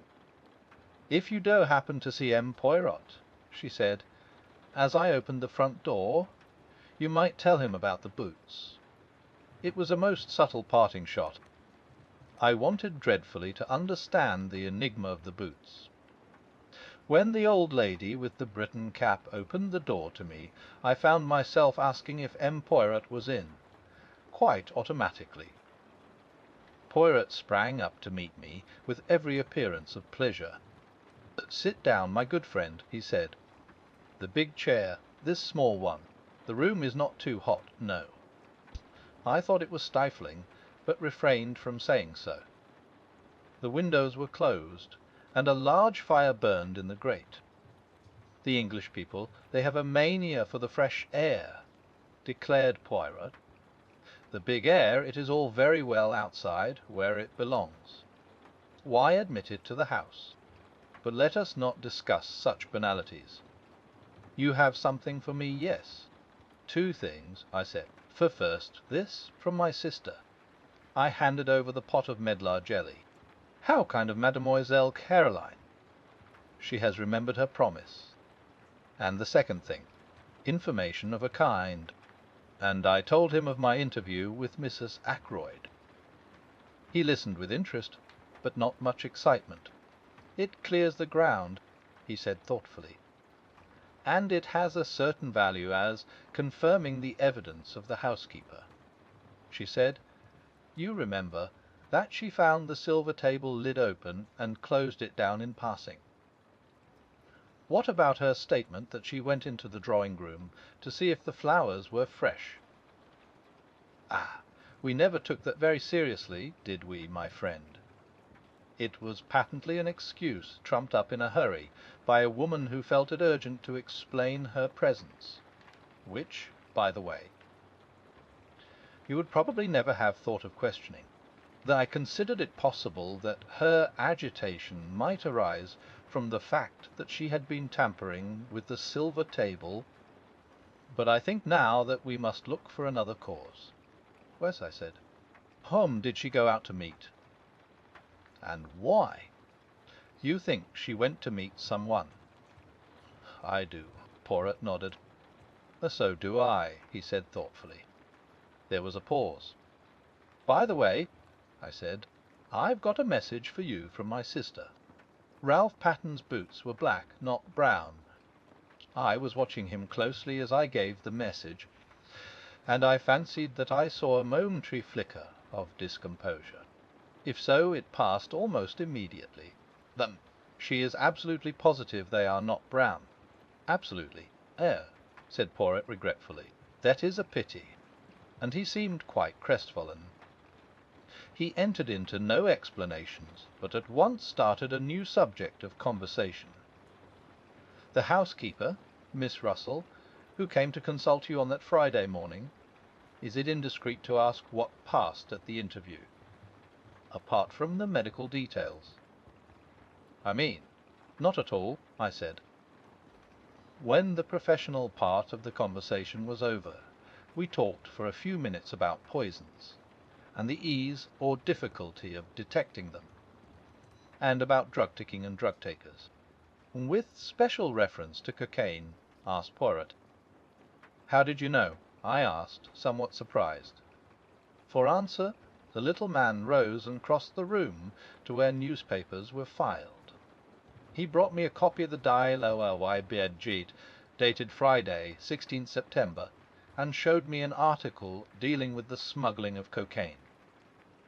It was a somewhat lurid article, written with an eye to picturesque effect. "That is what put cocaine into her head, my friend," he said. I would have catechized him further, for I did not quite understand his meaning. But at that moment the door opened and Geoffrey Raymond was announced. He came in fresh and debonair as ever, and greeted us both. "How are you, Doctor?" "M. Poirot, this is the second time I've been here this morning. I was anxious to catch you. Perhaps I'd better be off," I suggested rather awkwardly. "Not on my account, Doctor. No, it's just this," he went on, seating himself at a wave of invitation from Poirot. I've got a confession to make." "I invita," said Poirot, with an air of polite interest. "Oh, it's of no consequence, really. But, as a matter of fact, my conscience has been pricking me ever since yesterday afternoon. You accused us all of keeping back something, Poirot. I pled guilty. I've had something up my sleeve. And what is that, Raymond? As I say, it's nothing of consequence. Just this. I was in debt, badly, and that legacy came in the nick of time. £500 puts me on my feet again with a little to spare." He smiled at us both with that engaging frankness that made him such a likeable youngster. You know how it is. Suspicious-looking policeman. Don't like to admit you were hard up for money. Think it will look bad to them. But I was a fool, really, because Blunt and I were in the billiard-room from 9:45 onwards, so I've got a watertight alibi and nothing to fear. Still, when you thundered out that stuff about concealing things, I felt a nasty prick of conscience, and I thought I'd like to get it off my mind. He got up again and stood smiling at us. "You are a very wise young man," said Poirot, nodding at him with approval. "See you, when I know that any one is hiding things from me, I suspect that the thing hidden may be something very bad indeed. You have done well. I'm glad I'm cleared from suspicion," laughed Raymond. "I'll be off now. So that is that," I remarked, as the door closed behind the young secretary. "Where's?" agreed Poirot. "A mere bagatelle. But if he had not been in the billiard-room, who knows? After all, many crimes have been committed for the sake of less than £500. It all depends on what sum is sufficient to break a man. A question of the relativity, is it not so? Have you reflected, my friend, that many people in that house stood to benefit by Mr. Ackroyd's death? Mrs. Ackroyd, Miss Flora, young Mr. Raymond, the housekeeper, Miss Russell. Only one, in fact, does not Major Blunt. His tone in uttering that name was so peculiar that I looked up, puzzled. "I don't quite understand you," I said. "Two of the people I accused have given me the truth. You think Major Blunt has something to conceal also. As for that," remarked Poirot nonchalantly, "there is a saying, is there not, that Englishmen conceal only one thing, their love. And Major Blunt, I should say, is not good at concealments. Sometimes," I said, "I wonder if we haven't rather jumped to conclusions on one point." "What is that?" "We've assumed that the blackmailer of Mrs. Ferrars is necessarily the murderer of Mr. Ackroyd. Might we be mistaken?" Poirot nodded energetically. "Very good indeed. I wondered if that idea would come to you. Of course it is possible. But we must remember one point. The letter disappeared. Still, that, as you say, may not necessarily mean that the murderer took it. When you first found the body, Parker may have abstracted the letter unnoticed by you." "Parker? Wes Parker? I always come back to Parker, not as the murderer. No, he did not commit the murder. But who is more suitable than he as the mysterious scoundrel who terrorized Mrs. Ferrars? He may have got his information about Mr. Ferrars's death from one of the King's paddock servants. At any rate, he is more likely to have come upon it than a casual guest such as Blunt, for instance." "Parker might have taken the letter," I admitted. "It wasn't till later that I noticed it was gone." "How much later?" "After Blunt and Raymond were in the room, or before." "I can't remember," I said slowly. "I think it was before. No, afterwards." "Yes, I'm almost sure it was afterwards." "That widens the field to 3," said Poirot thoughtfully. "But Parker is the most likely. It is in my mind to try a little experiment with Parker. How say you, my friend, will you accompany me to Fernley?" I acquiesced, and we set out at once. The Poirot asked to see Miss Ackroyd, and presently Flora came to us. "Mademoiselle Flora," said Poirot, "I have to confide in you a little secret. I am not yet satisfied of the innocence of Parker. I propose to make a little experiment with your assistance. I want to reconstruct some of his actions on that night. But we must think of something to tell him. Ah, I have it. I wish to satisfy myself as to whether voices in the little lobby could have been heard outside on the terrace. Now ring for Parker, if you will be so good." I did so, and presently the butler appeared, suave as ever. "You rang, sir. Wes, my good Parker, I have in mind a little experiment. I have placed Major Blunt on the terrace outside the study window. I want to see if any one there could have heard the voices of Miss Ackroyd and yourself in the lobby that night. I want to enact that little scene over again. Perhaps you would fetch the tray, or whatever it was you were carrying." Parker vanished, and we repaired to the lobby outside the study door. Presently we heard a chink in the outer hall, and Parker appeared in the doorway carrying a tray with a siphon, a decanter of whisky, and 2 glasses on it. "One moment," cried Poirot, raising his hand and seemingly very excited, "while we must have everything in order. Just as it occurred. It is a little method of mine." "A foreign custom, sir," said Parker. "Reconstruction of the crime, they call it, do they not?" He was quite imperturbable as he stood there, politely waiting on Poirot's orders. He knows something, the good Parker," cried Poirot. "He has read of these things. Now, I beg you, let us have everything of the most exact. You came from the outer hall. So. Mademoiselle was where?" "Said Flora, taking up her stand just outside the study door. "Quite right, sir," said Parker. "I had just closed the door," continued Flora. "Wes, miss," agreed Parker. "Your hand was still on the handle as it is now." "Then, Alazar," said Poirot, "play me the little comedy." Flora stood with her hand on the door handle, and Parker came stepping through the door from the hall, bearing the tray. He stopped just inside the door. Flora spoke. "Oh, Parker, Mr. Ackroyd doesn't want to be disturbed again tonight. Is that right?" She added in an undertone, "To the best of my recollection, Miss Flora," said Parker. "But I fancy you use the word evening instead of night." Then, raising his voice in a somewhat theatrical fashion, "Very good, miss. Shall I lock up as usual?" "Wes, please." Parker retired through the door. Flora followed him and started to ascend the main staircase. "Is that enough?" she asked over her shoulder. "Admirable," declared the little man, rubbing his hands. "By the way, Parker, are you sure there were 2 glasses on the tray that evening? Who was the second one for?" "I always bring 2 glasses, sir," said Parker. "Is there anything further?" "Nothing. I thank you." Parker withdrew, dignified to the last. Poirot stood in the middle of the hall frowning. Flora came down and joined us.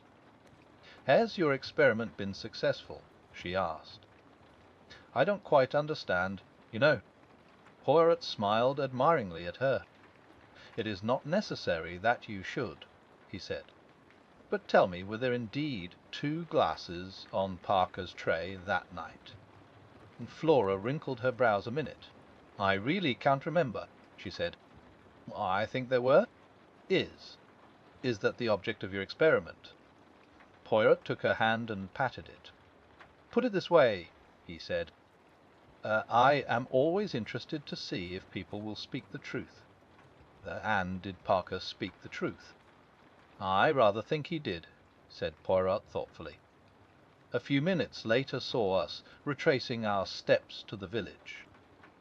"What was the point of that question about the glasses?" I asked curiously. The Poirot shrugged his shoulders. "One must say something," he remarked. That particular question did as well as any other. I stared at him. "At any rate, my friend," he said more seriously, "I know now something I wanted to know. Let us leave it at that." The Murder of Roger Ackroyd. Chapter 16. An Evening at Mahjong. That night we had a little Mahjong party. This kind of simple entertainment is very popular in King's Abbott. The guests arrive in goloshes and waterproofs after dinner. They partake of coffee and later of cake, sandwiches and tea. On this particular night our guests were Miss Gannet and Colonel Carter, who lives near the church. A good deal of gossip is handed round at these evenings, sometimes seriously interfering with the game in progress. We used to play bridge, chatty bridge of the worst description. We find Mahjong much more peaceful. The irritated demand as to why on earth your partner did not lead a certain card is entirely done away with, and though we still ex criticisms frankly, there is not the same acrimonious spirit. "Very cold evening, Shepherd," said Colonel Carter, standing with his back to the fire. Caroline had taken Miss Gannet to her own room, and was there assisting her to disentangle herself from her many wraps. "Reminds me of the Afghan passes, indeed," I said politely. "Very mysterious business this about poor Ackroyd," continued the Colonel, accepting a cup of coffee. "Deuce of a lot behind it. That's what I say. That between you and me, Shepherd, I've heard the word blackmail mentioned." The Colonel gave me the look which might be tabulated, "Pone man of the world to another." "A woman in it, no doubt," he said. "Depend upon it, a woman in it." Caroline and Miss Gannet joined us at this minute. Miss Gannet drank coffee, whilst Caroline got out the Mahjong box and poured out the tiles upon the table. "Washing the tiles," said the Colonel facetiously. "That's right. Washing the tiles, as we used to say in the Shanghai Club. It is the private opinion of both Caroline and myself that Colonel Carter has never been in the Shanghai Club in his life.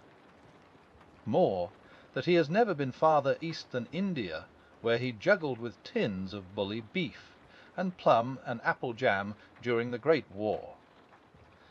But the Colonel is determinedly military, and in King's Abbott we permit people to indulge their little idiosyncrasies freely. "Shall we begin?" said Caroline. We sat round the table. For some 5 minutes there was complete silence, owing to the fact that there is tremendous secret competition amongst us as to who can build their wall quickest. "Go on, James," said Caroline at last. "Your east wind." I discarded a tile. A round or two proceeded, broken by the monotonous remarks of 3 bamboos, 2 circles. Pung, and frequently from Miss Gannet unpung, owing to that lady's habit of too hastily claiming tiles to which she had no right. "I saw Flora Ackroyd this morning," said Miss Gannet. "Pung no, unpung. I made a mistake. 4 circles," said Caroline. "Where did you see her?" "She didn't see M.E.," said Miss Gannet, with that tremendous significance only to be met with in small villages. "Ah," said Caroline interestedly. "Chow." "I believe," said Miss Gannet, temporarily diverted, "that it's the right thing nowadays to say Chi, not Chow." "Nonsense," said Caroline. "I have always said Chi. In the Shanghai Club," said Colonel Carter, "they say C.W. Miss Gannet retired, crushed." "What were you saying about Flora Ackroyd?" asked Caroline, after a moment or two devoted to the game. "Where's she with anyone?" "Very much so," said Miss Gannet. The eyes of the 2 ladies met and seemed to exchange information. "Really?" said Caroline interestedly. "Is that it?" "Well, it doesn't surprise me in the least." "We're waiting for you to discard, Miss Caroline," said the Colonel. He sometimes affects the pose of the bluff male, intent on the game and indifferent to gossip. But nobody is deceived. If you ask me, said Miss Gannett. Ah, was that a bamboo you discarded, dear? Oh, no, I see now. It was a circle. As I was saying, if you ask me, Flora's been exceedingly lucky. Exceedingly lucky she's been. How's that, Miss Gannett? Asked the Colonel. I'll pung that green dragon. How do you make out that Miss Flora's been lucky? Very charming girl and all that, I know. I might know very much about crime, said Miss Gannett, with the air of one who knows everything there is to know. But I can tell you one thing. The first question that's always asked is who last saw the deceased alive. And the person who did is regarded with suspicion. Now, Flora Ackroyd last saw her uncle alive. It might have looked very nasty for her, very nasty indeed. It's my opinion, and I give it for what it's worth, that Ralph Peyton is staying away on her account, to draw suspicion away from her. Come, now, I protested mildly, you surely can't suggest that a young girl like Flora Ackroyd is capable of stabbing her uncle in cold blood. Well, I don't know, said Miss Gannett. I've just been reading a book from the library about the underworld of Paris, and it says that some of the worst women criminals are young girls with the faces of angels. That's in France, said Caroline instantly. Just so, said the Colonel. Now, I'll tell you a very curious thing, a story that was going round the bazaars in India. The Colonel's story was one of interminable length, and of curiously little interest. A thing that happened in many years ago cannot compare for a moment with an event that took place in King's Abbott the day before yesterday. It was Caroline who brought the Colonel's story to a close by fortunately going mahjong. After the slight unpleasantness always occasioned by my corrections of Caroline's somewhat faulty arithmetic, we started a new hand. East wind passes, said Caroline. I've got an idea of my own about Ralph Peyton. 3 characters. But I'm keeping it to myself for the present. You dear, said Miss Gannett. Chow, I mean pung. Wes, said Caroline firmly. Was it all right about the boots? Asked Miss Gannett. Thea being black, I mean. Quite all right, said Caroline. What was the point, do you think? Asked Miss Gannett. Caroline pursed up her lips and shook her head with an air of knowing all about it. Pung, said Miss Gannett. Unpung. I suppose that now the doctor's in with M. Poirot, he knows all the secrets. Far from it, I said. James is so modest, said Caroline. Utter concealed Kong. The Colonel gave vent to a whistle. For the moment gossip was forgotten. Your own wind, too, he said. And you've got 2 pungs of dragons. We must be careful. Miss Caroline's out for a big hand. We played for some minutes with no irrelevant conversation. This M. Poirot now, said Colonel Carter. Is he really such a great detective? The greatest the world has ever known, said Caroline solemnly. He had to come here incognito to avoid publicity. Chow, said Miss Gannett. Quite wonderful for our little village, I'm sure. By the way, Clara, my maid, you know, is great friends with Elsie, the housemaid at Fernley, and what do you think Elsie told her? That there's been a lot of money stolen, and it's her opinion. Elsie's. I mean that the parlour maid had something to do with it. She's leaving at the month, and she's crying a good deal at night. If you ask me, the girl is very likely in league with a Gadge. She's always been a queer girl. She's not friends with any of the girls round here. She goes off by herself on her days out, very unnatural, I call it, and most suspicious. I asked her once to come to our girls' friendly evenings, but she refused, and then I asked her a few questions about her home and her family. All that sort of thing, and I'm bound to say I considered her manner most impertinent. Outwardly very respectful, but she shut me up in the most barefaced way.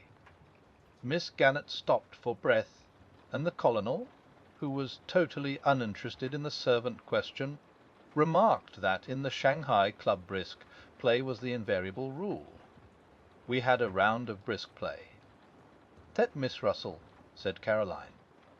She came here, pretending to consult James on Friday morning. It's my opinion she wanted to see where the poisons were kept. 5 characters. "Chow," said Miss Gannett. "What an extraordinary idea! I wonder if you can be right." "Talking of poisons," said the colonel. What haven't I discarded?" "Oh, 8 bamboos. Mao Jong," said Miss Gannett. Caroline was very much annoyed. "1 red dragon," she said regretfully, "and I should have had a hand of 3 doubles." "I've had 2 red dragons all the time," I mentioned. "They're so exactly like you, James," said Caroline reproachfully. "You've no conception of the spirit of the game. I myself thought I had played rather cleverly.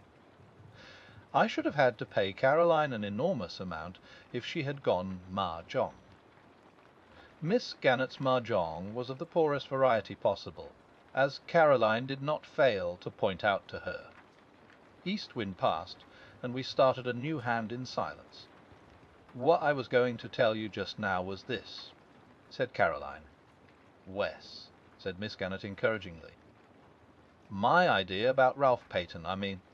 "Wes, dear," said Miss Gannett, still more encouragingly. "How? It's a sign of weakness to choose so early," said Caroline severely. "You should go for a big hand." "I know," said Miss Gannett. "You were saying about Ralph Peyton, you know." "Whiz. Well, I've a pretty shrewd idea where he is." We all stopped to stare at her. "This is very interesting, Miss Caroline," said Colonel Carter. "Your own idea. Well, not exactly. I'll tell you about it. You know the big map of the county we have in the hall?" We all said yes. "As M. Poirot was going out the other day, he stopped and looked at it, and he made some remark. I can't remember exactly what it was. Something about Cranchester being the only big town anywhere near us. Which is true, of course. But after he had gone, it came to me suddenly." "What came to you?" "He's meaning. Of course Ralph is in Cranchester." It was at that moment that I knocked down the rack that held my pieces. My sister immediately reproved me for clumsiness, but half-heartedly. She was intent on her theory. "For Cranchester, Miss Caroline," said Colonel Carter. "Surely not Cranchester. It's so near." "That's exactly it," cried Caroline triumphantly. "It seems quite clear by now that he didn't get away from here by train. He must simply have walked into Cranchester. And I believe he's there still. No one would dream of his being so near at hand. I pointed out several objections to the theory, but when once Caroline has got something firmly into her head, nothing dislodges it."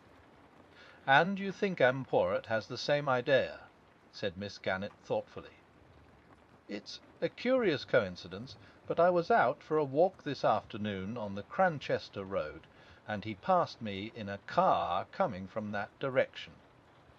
We all looked at each other. "Why, dear me," said Miss Gannett suddenly, "I mahjong all the time, and I never noticed it." Caroline's attention was distracted from her own inventive exercises. She pointed out to Miss Gannett that a hand consisting of mixed suits and too many chose was hardly worth going mahjong on. Miss Gannett listened imperturbably and collected her counters. "Wes, dear, I know what you mean," she said. "But it rather depends on what kind of a hand you have to start with, doesn't it? You'll never get the big hands if you don't go for them," urged Caroline. "Well, we must all play our own way, mustn't we?" said Miss Gannett. She looked down at her counters. "After all, I'm up. so far. Caroline, who was considerably down, said nothing. East wind passed, and we set to once more. Annie brought in the tea things. Caroline and Miss Gannett were both slightly ruffled, as is often the case during one of these festive evenings. "If you would only play a little quicker, dear," said Caroline, as Miss Gannett hesitated over her discard. The Chinese put down the tiles so quickly it sounds like little birds pattering. For some few minutes we played like the Chinese. "You haven't contributed much to the sum of information, Shepherd," said Colonel Carter genially. "You're a sly dog." Hand in glove with the great detective, and not a hint as to the way things are going. "James is an extraordinary creature," said Caroline. "He can now bring himself to part with information." She looked at me with some disfavour.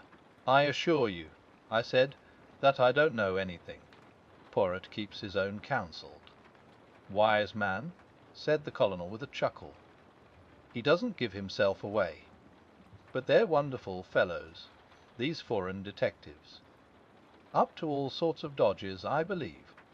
"Pung," said Miss Gannett in a tone of quiet triumph. "And Mahjong." The situation became more strained. It was annoyance at Miss Gannett's going Mahjong for the third time running which prompted Caroline to say to me as we built a fresh wall: "You are too tiresome, James. You sit there like a dead head and say nothing at all."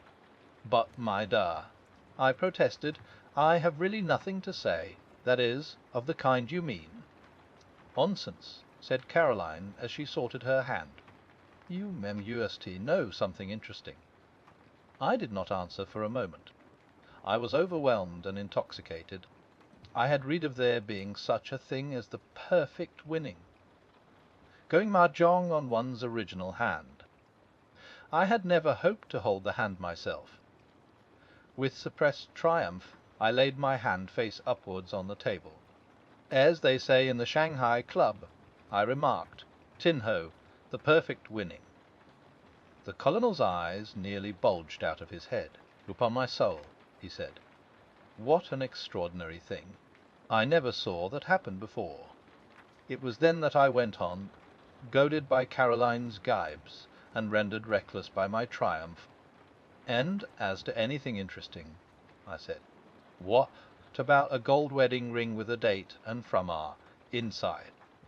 I pass over the scene that followed. I was made to say exactly where this treasure was found.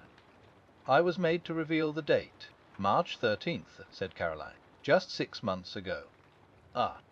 Out of the babel of excited suggestions and suppositions 3 theories were evolved. 1. That of Colonel Carter that Ralph was secretly married to Flora. The first or most simple solution. 2. That of Miss Gannett that Roger Ackroyd had been secretly married to Mrs. Ferrars. That of my sister that Roger Ackroyd had married his housekeeper, Miss Russell. A fourth or super theory was propounded by Caroline later as we went up to bed. "Mark my words," she said suddenly, "I shouldn't be at all surprised if Geoffrey Raymond and Flora weren't married." "Surely it would be from G, not from R, then," I suggested. "You never know. Some girls call men by their surnames." "And you heard what Miss Gannett said this evening about Flora's carryings on?" Strictly speaking, I had not heard Miss Gannett say anything of the kind, but I respected Caroline's knowledge of innuendos. "How about Hector Blunt?" I hinted. "If it's anybody—" "Nonsense," said Caroline. "I dare say he admires her, may even be in love with her. But depend upon it, a girl isn't going to fall in love with a man old enough to be her father, when there's a good-looking young secretary about. She may encourage Major Blunt just as a blind. Girls are very artful. But there's one thing I do tell you, James Shepherd. Flora Ackroyd does not care a penny piece for Ralph Peyton, and never has. You can take it from me, I took it from her meekly. The Murder of Roger Ackroyd. Chapter 17.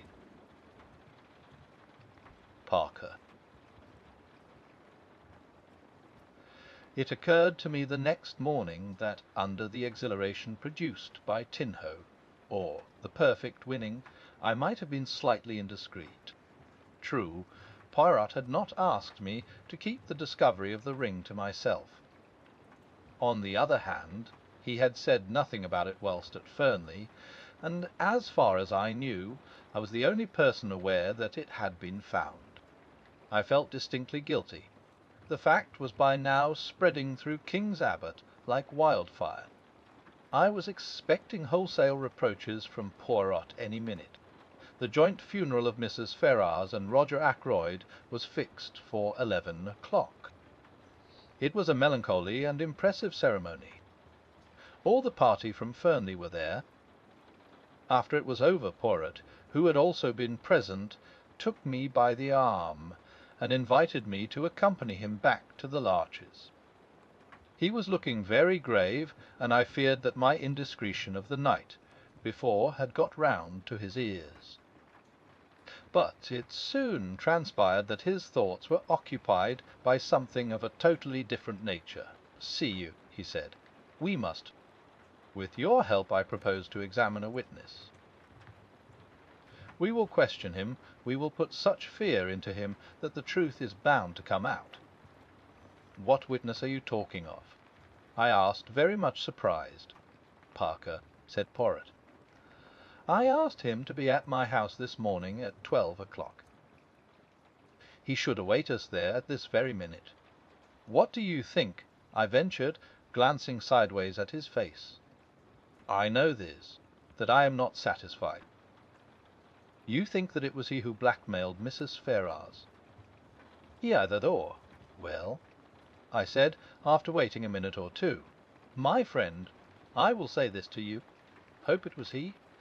The gravity of his manner, and something indefinable that tinged it, reduced me to silence. On arrival at the Larches, we were informed that Parker was already there awaiting our return. As we entered the room, the butler rose respectfully. "Good morning, Parker," said Poirot pleasantly. "One instant, I pray of you." He removed his overcoat and gloves. "Allow me, sir," said Parker, and sprang forward to assist him. He deposited the articles neatly on a chair by the door. Poirot watched him with approval. "Thank you, my good Parker," he said. "Take a seat, will you not? What I have to say may take some time." Parker seated himself with an apologetic bend of the head. "Now, what do you think I asked you to come here for this morning?" Parker coughed. "I understood, sir, that you wished to ask me a few questions about my late master. Private like." "PRC eyes meant," said Poirot, beaming.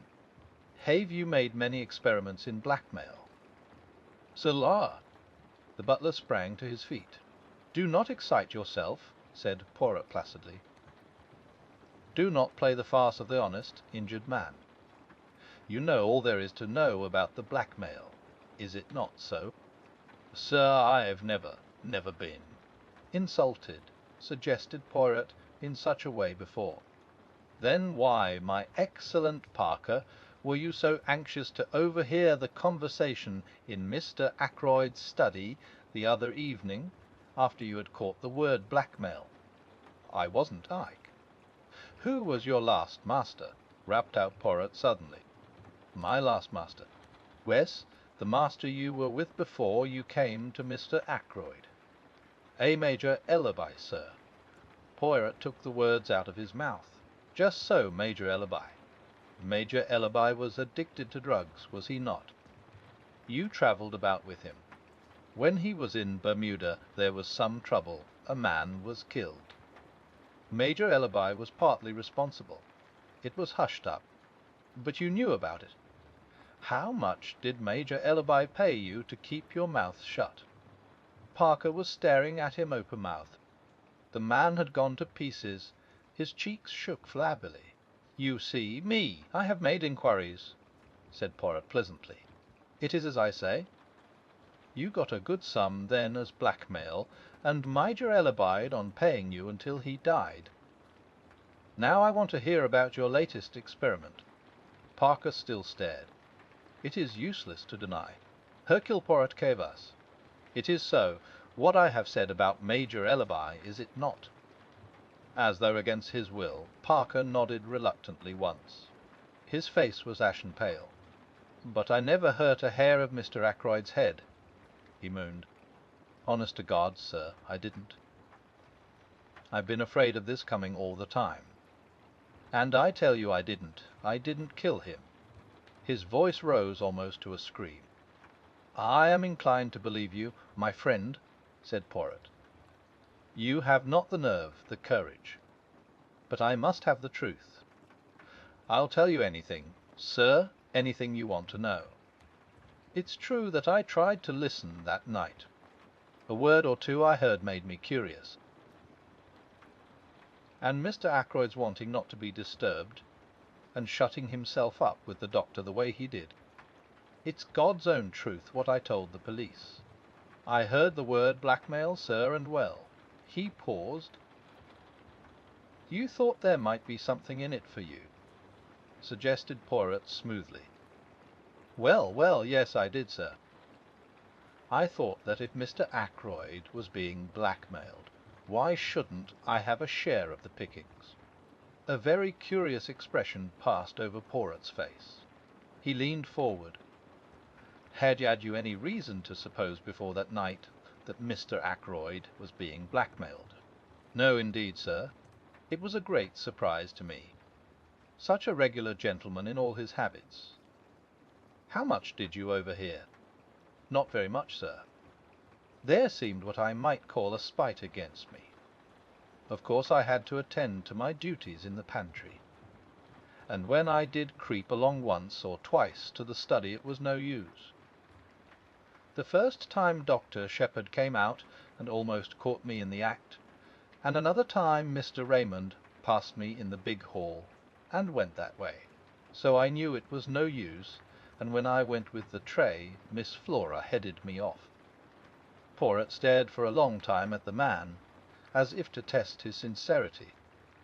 Parker returned his gaze earnestly. "I hope you believe me, sir. I've been afraid all along the police would rake up that old business with Major Ellerby, and be suspicious of me in consequence." "Bien, bien," said Poirot at last.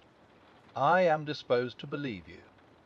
But there is one thing I must request of you: to show me your bank book. You have a bank book, I presume?" "Yes, sir. As a matter of fact, I have it with me now." With no sign of confusion, he produced it from his pocket. Poirot took the slim, green-covered book and perused the entries. "Aha! I perceive you have purchased 500 of National Savings certificates this year." "Yes. I have already over £1,000 saved, the result of my connection with my late master, Major Ellerby. And I have had quite a little flutter on some horses this year. Very successful. If you remember, sir, a rank outsider won the Jubilee. I was fortunate enough to back it. 20. Poirot handed him back the book. "I will wish you good morning. I believe that you have told me the truth. If you have not, so much the worse for you, my friend." When Parker had departed, Poirot picked up his overcoat once more. "Going out again?" I asked. "Why, yes. We will pay a little visit to the good M. Hammond. You believe Parker's story. It is credible enough on the face of it. It seems clear that, unless he is a very good actor indeed, he genuinely believes it was Ackroyd himself who was the victim of blackmail.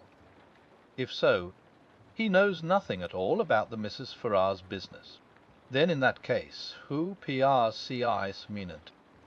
Who? But our visit to M. Hammond will accomplish one purpose. It will either clear Parker completely or else. Well, I fall into the bad habit of leaving my sentences unfinished this morning," said Poirot apologetically. "You must bear with me. By the way," I said rather sheepishly, "I've got a confession to make. I'm afraid I have inadvertently let out something about that ring." "What ring?" "The ring you found in the goldfish pond." "Ah, yes," said Poirot, smiling broadly. "I hope you're not annoyed. It was very careless of me." "But not at all, my good friend, not at all. I laid no commands upon you. You were at liberty to speak of it if you so wished. She was interested, your sister. She was indeed. It created a sensation. All sorts of theories are flying about. And yet it is so simple. The true explanation leapt to the eye, did it not?" Did it?" I said dryly. Poirot laughed. "The wise man does not commit himself," he observed. "Is not that so? But here we are at Mr. Hammond's." The lawyer was in his office, and we were ushered in without any delay. He rose and greeted us in his dry, precise manner. Poirot came at once to the point. "Monsieur, I desire from you certain information. That is, if you will be so good as to give it to me. You acted, I understand, for the late Mrs. Ferrars of King's Paddock." I noticed the swift gleam of surprise which showed in the lawyer's eyes before his professional reserve came down once more like a mask over his face. "Certainly. All her affairs passed through our hands." "Very good. Now, before I ask you to tell me anything, I should like you to listen to the story Dr. Shepherd will relate to you. You have no objection, have you, my friend, to repeating the conversation you had with Mr. Ackroyd last Friday night?" "Not in the least," I said, and straightway began the recital of that strange evening. Hammond listened with close attention. "That is all," I said when I had finished. "Blackmail," said the lawyer thoughtfully. "You are surprised?" asked Poirot. The lawyer took off his pince-nez and polished them with his handkerchief. "No," he replied, "I can hardly say that I am surprised. I have suspected something of the kind for some time." "That brings us," said Poirot, "to the information for which I am asking. If any one can give us an idea of the actual sums paid, you are the man, Monsieur Gott." "I see no object in withholding the information," said Hammond, after a moment or two. "During the past year, Mrs. Ferrars has sold out certain securities, and the money for them was paid into her account and not reinvested. As her income was a large one, and she lived very quietly after her husband's death, it seems certain that these sums of money were paid away for some special purpose. I once sounded her on the subject, and she said that she was obliged to support several of her husband's poor relations. I let the matter drop, of course. Until now I have always imagined that the money was paid to some woman who had had a claim on Ashley Ferrars. I never dreamed that Mrs. Ferrars herself was involved." "And the amount?" asked Poirot. In all, I should say the various sums totalled at least £20,000. £20,000, I exclaimed, "in 1 year." "Mrs. Ferrars was a very wealthy woman," said Poirot dryly, "and the penalty for murder is not a pleasant one." "Is there anything else that I can tell you?" inquired Mr. Hammond. "I thank you, no," said Poirot, rising. "All my excuses for having deranged you." "Not at all, not at all. The word derange, I remarked when we were outside again, is applicable to mental disorder only." "Wretch!" cried Poirot. "Never will my English be quite perfect. A curious language. I should then have said disarranged est fi pas." "Disturbed is the word you had in mind. I thank you, my friend. The word exact, you are zealous for it. Bien, what about our friend Parker now? With £20,000 in hand, would he have continued being a butler? Bien se passe. It is, of course, possible that he banked the money under another name, but I am disposed to believe he spoke the truth to us. If he is a scoundrel, he is a scoundrel on a mean scale. He has not the big ideas. That leaves us as a possibility Raymond or, well, Major Blunt. Surely not Raymond, I objected, since we know that he was desperately hard up for a matter of £500. That is what he says, yes. And as to Hector Blunt.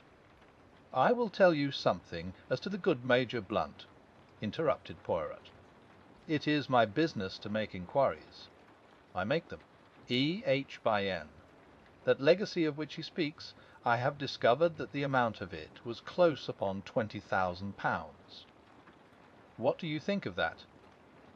I was so taken aback that I could hardly speak. It's impossible, I said at last. A well-known man like Hector Blunt. Poirot shrugged his shoulders. Who knows? At least he is a man with big ideas.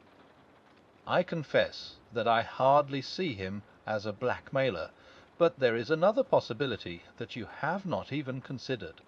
What is that? The fire, my friend. Ackroyd himself may have destroyed that letter, blue envelope and all, after you left him. I hardly think that likely, I said slowly.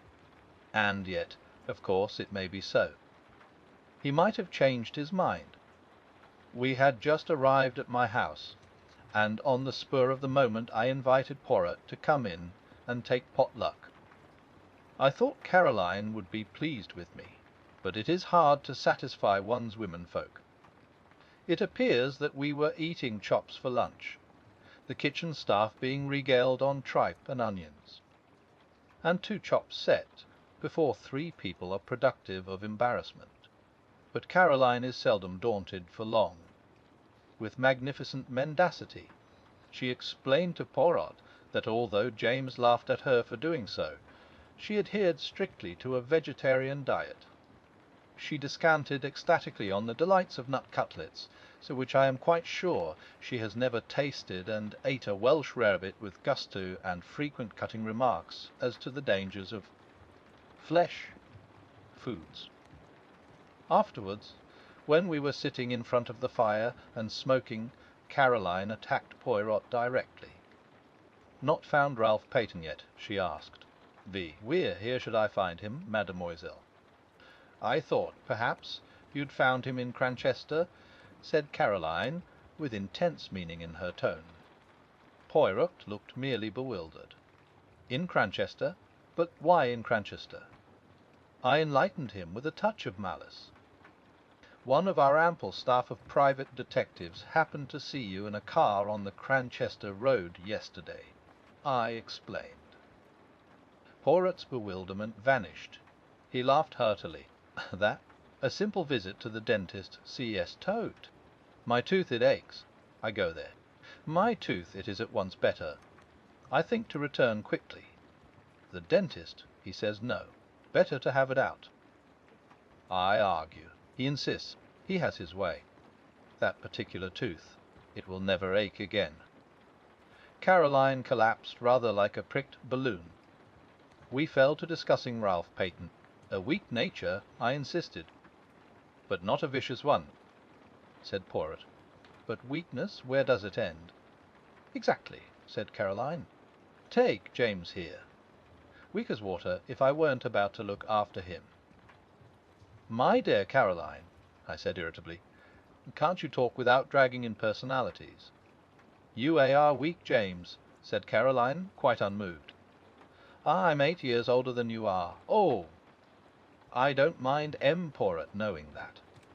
I should never have guessed it, mademoiselle, said Poirot, with a gallant little bow. 8 years older. But I've always considered it my duty to look after you. With a bad bringing up, heaven knows what mischief you might have got into by now. I might have married a beautiful adventuress, I murmured, gazing at the ceiling and blowing smoke rings. Adventuress, said Caroline with a snort. If we're talking of adventuresses. She left the sentence unfinished. Well, I said, with some curiosity, nothing. But I can think of some one not 100 miles away. Then she turned to Poirot suddenly. James sticks to it that you believe some one in the house committed the murder. All I can say is you're wrong. I should not like to be wrong, said Poirot. It is not, how do you say, my envy-ta? I've got the facts pretty clearly, continued Caroline, taking no notice of Poirot's remark, from James and others. As far as I can see, of the people in the house, only two cowards have had the chance of doing it. Ralph Paton and Flora Ackroyd. My dear Caroline. No, James, don't interrupt me. I know what I'm talking about. Parker met her outside the door, didn't he? He didn't hear her uncle saying good night to her. She could have killed him then and there. Caroline, I'm not saying she D.I.D. James. I'm saying she could have done. As a matter of fact, though Flora is like all these young girls nowadays, they're with no veneration for their betters, and thinking they know best on every subject under the sun, I don't for a minute believe she'd kill even a chicken. But there it is. Mr. Raymond and Major Blunt have alibis. Mrs. Ackroyd's got an alibi. Even that Russell woman seems to have one, and a good job for her it is she has. Who is left? Only Ralph and Flora. And say what you will, I don't believe Ralph Paton is a murderer. They're a boy we've known all our lives. Poirot was silent for a minute, watching the curling smoke rise from his cigarette. When at last he spoke, it was in a gentle faraway voice that produced a curious impression. It was totally unlike his usual manner. Let us take a man, a very ordinary man. A man with no idea of murder in his heart. There is in him somewhere a strain of weakness, deep down. It has so far never been called into play. Perhaps it never will be, and if so he will go to his grave honoured and respected by every one. But let us suppose that something occurs. He is in difficulties, or perhaps not that even. He may stumble by accident on a secret involving life or death to some one. And his first impulse will be to speak out, to do his duty as an honest citizen. And then the strain of weakness tells. Here is a chance of money, a great amount of money. He wants money, he desires it, and it is so easy. He has to do nothing for it, just keep silence. That is the beginning. The desire for money grows. He must have more and more. He is intoxicated by the gold mine which has opened at his feet. He becomes greedy, and in his greed he overreaches himself. One can press a man as far as one likes, but with a woman one must not press too far. For a woman has at heart a great desire to speak the truth. How many husbands who have deceived their wives go comfortably to their graves, carrying their secret with them? How many wives who have deceived their husbands wreck their lives by throwing the fact in those same husbands' teeth? They have been pressed too far. In a reckless moment, as which they will afterwards regret, be untenendu, they fling safety to the winds and turn at bay, proclaiming the truth with great momentary satisfaction to themselves. So it was, I think, in this case. The strain was too great. And so there came your proverb, the death of the goose that laid the golden eggs. But that is not the end. Exposure faced the man of whom we are speaking. And he is not the same man he was, say, a year ago. His moral fibre is blunted. He is desperate. He is fighting a losing battle, and he is prepared to take any means that come to his hand, for exposure means ruin to him. And so the dagger strikes. He was silent for a moment. It was as though he had laid a spell upon the room. I cannot try to describe the impression his words produced. There was something in the merciless analysis and the ruthless power of vision which struck fear into both of us. Afterwards, He went on softly. The danger removed, he will be himself again, normal, kindly. But if the need again arises, then once more he will strike. Caroline roused herself at last. "You are speaking of Ralph Pattern," she said. "You may be right, you may not, but you have no business to condemn a man unheard." The telephone bell rang sharply. I went out into the hall and took off the receiver. "What?" I said. "Where's Dr. Shepherd speaking." I listened for a minute or two, then replied briefly. Replacing the receiver, I went back into the drawing-room. "Poirot," I said, "they have detained a man at Liverpool. His name is Charles Kent, and he is believed to be the stranger who visited Fernley that night. They want me to go to Liverpool at once and identify him."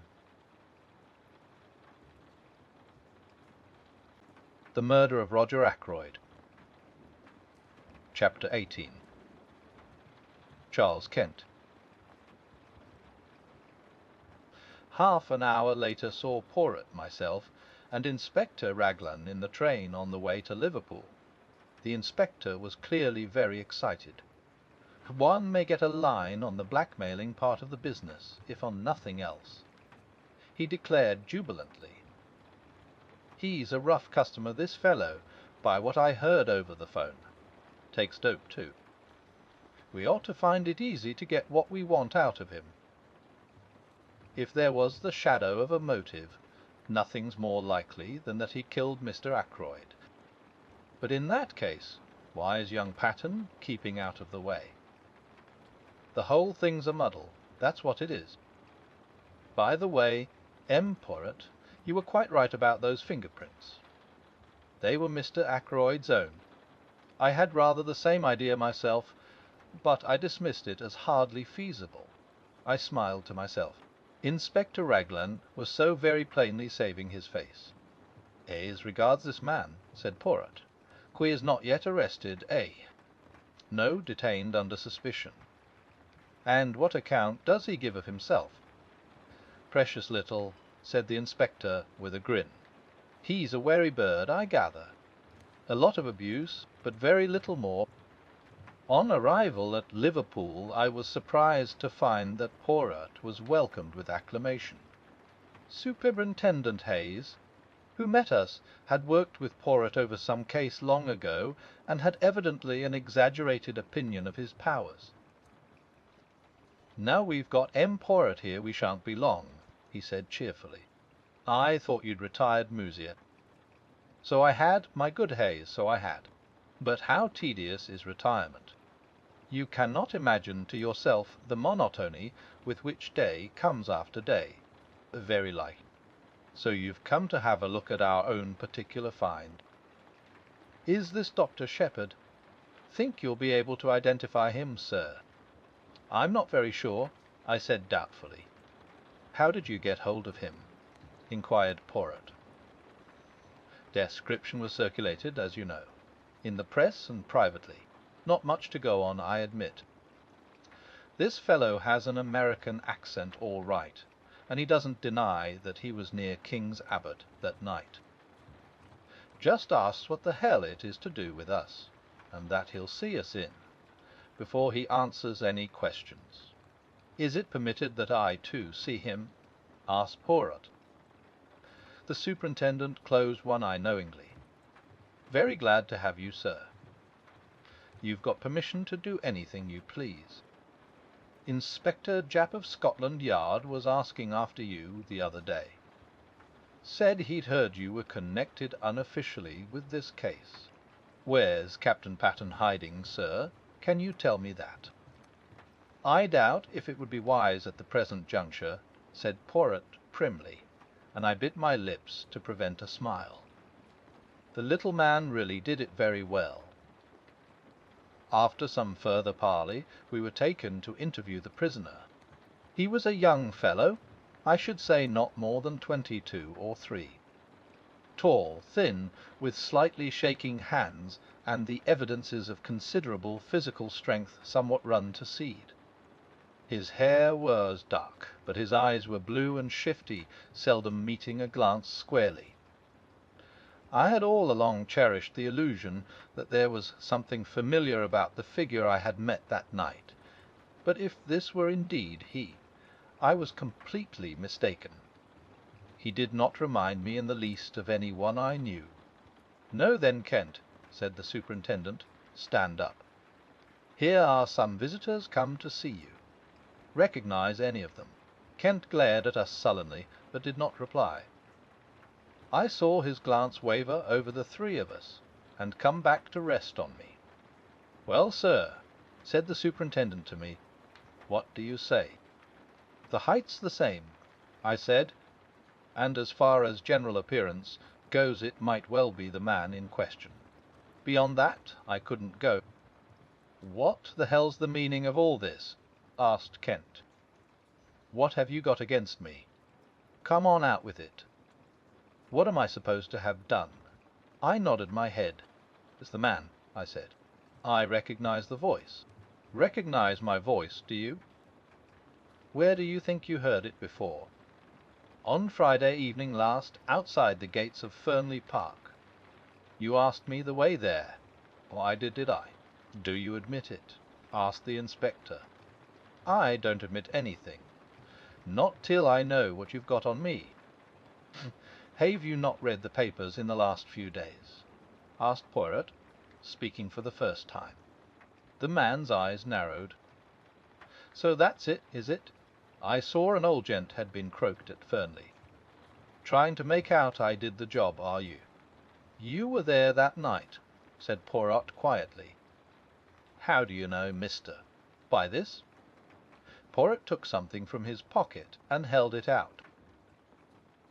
It was the goose quill we had found in the summer house. At the sight of it the man's face changed. He half held out his hand. "The snow?" said Poirot thoughtfully. "No, my friend, it is empty. It lay where you dropped it in the summer house that night." Charles Kent looked at him uncertainly. "You seem to know a hell of a lot about everything, you little foreign cock-duck. Perhaps you remember this: the papers say that the old gent was croaked between 9:45 and 10 o'clock. That is so, agreed Poirot. "Wes, but is it really so?" "That's what I'm getting at." "This gentleman will tell you," said Poirot. He indicated Inspector Raglan. The latter hesitated, glanced at Superintendent Hayes, then at Poirot, and finally, as though receiving sanction, he said, "That's right. Between 9:45 and 10 o'clock." "Then you've nothing to keep me here for," said Kent. "I was away from Fernley Park by 25 minutes past 9. You can ask at the Dog and Whistle. That's a saloon about a mile out of Fernley on the road to Cranchester. I kicked up a bit of a row there, I remember. As near as nothing to 9:45 it was. How about that?" Inspector Raglan wrote down something in his notebook. "Well?" demanded Kent. "Inquiries will be made," said the inspector. "If you've spoken the truth, you won't have anything to complain about. What were you doing at Fernley Park, anyway?" "Went there to meet some one." "Who-ho?" "That's none of your business. You'd better keep a civil tongue in your head, my man." The superintendent warned him. "To hell with a civil tongue. I went there on my own business, and that's all there is to it. If I was clear away before the murder was done, that's all that concerns the cops." "Your name, it is Charles Kent," said Poirot. "Where were you born?" The man stared at him. Then he grinned. "I'm a full-blown Britisher, all right," he said. "Wes," said Poirot meditatively, "I think you are." "I fancy you were born in Kent." The man stared. "Why's that?" "Because of my name." "What's that to do with it?" "Is a man whose name is Kent bound to be born in that particular county?" "Under certain circumstances I can imagine he might be," said Poirot very deliberately. "Under certain circumstances, you comprehend." There was so much meaning in his voice as to surprise the two police officers. As for Charles Kent, he flushed a brick red, and for a moment I thought he was going to spring at Poirot. He thought better of it, however, and turned away with a kind of laugh. Poirot nodded as though satisfied, and made his way out through the door. He was joined presently by the two officers. "Will verify that statement," remarked Raglan. "I don't think he's lying, though. But he's got to come clear with a statement as to what he was doing at Fernley. It looks to me as though we'd got our blackmailer all right. On the other hand, granted his story's correct, he couldn't have had anything to do with the actual murder. He'd got £10 on him when he was arrested, rather a large sum. I fancy that £40 went to him. The numbers of the notes didn't correspond, but of course he'd have changed them first thing. Mr. Ackroyd must have given him the money, and he made off with it as fast as possible. What was that about Kent being his birthplace? What's that got to do with it?" "Nothing whatever," said Poirot mildly. A little idea of mine, that was all. Me, I am famous for my little ideas." "You really?" said Raglan, studying him with a puzzled expression. The superintendent went into a roar of laughter. "Many's the time I've heard Inspector Japp say that.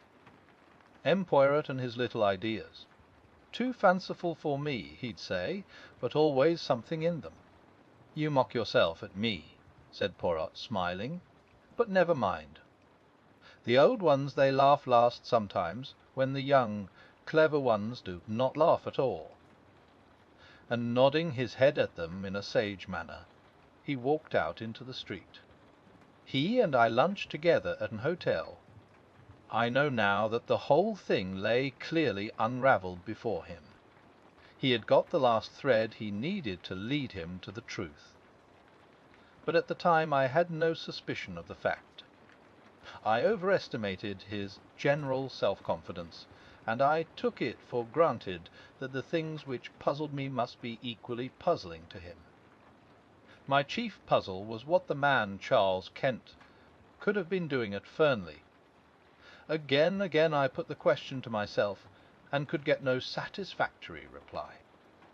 At last I ventured a tentative query to Poirot. His reply was immediate. "I do not think I know." "Really?" I said incredulously. "Wes, indeed. I suppose now that to you it would not make sense if I said that he went to Fernley that night because he was born in Kent." I stared at him. "It certainly doesn't seem to make sense to me," I said dryly. Said Poirot pityingly. "Well, no matter. I have still my little idea." The Murder of Roger Ackroyd. Chapter 19.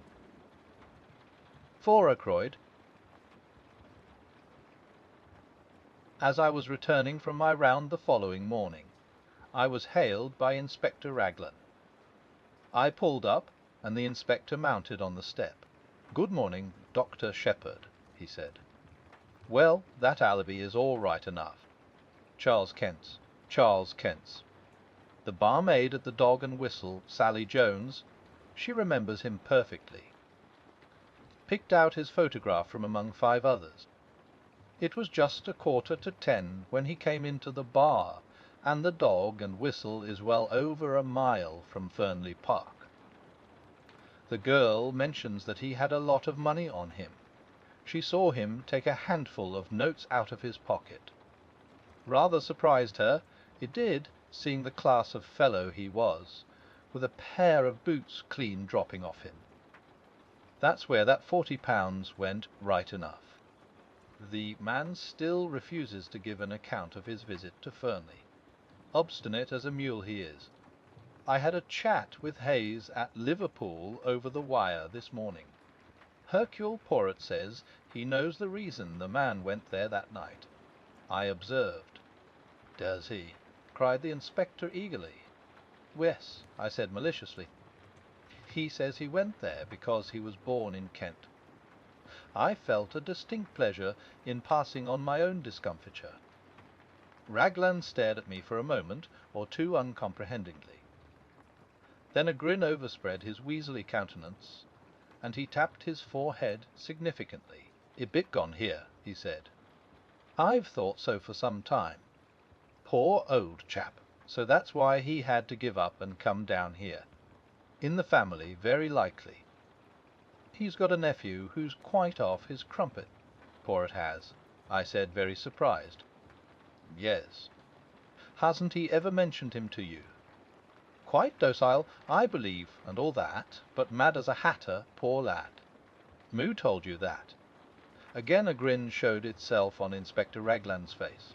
"Your sister, Miss Shepherd. She told me all about it. Really, Caroline is amazing. She never rests until she knows the last details of everybody's family secrets. Unfortunately, I have never been able to instill into her the decency of keeping them to herself.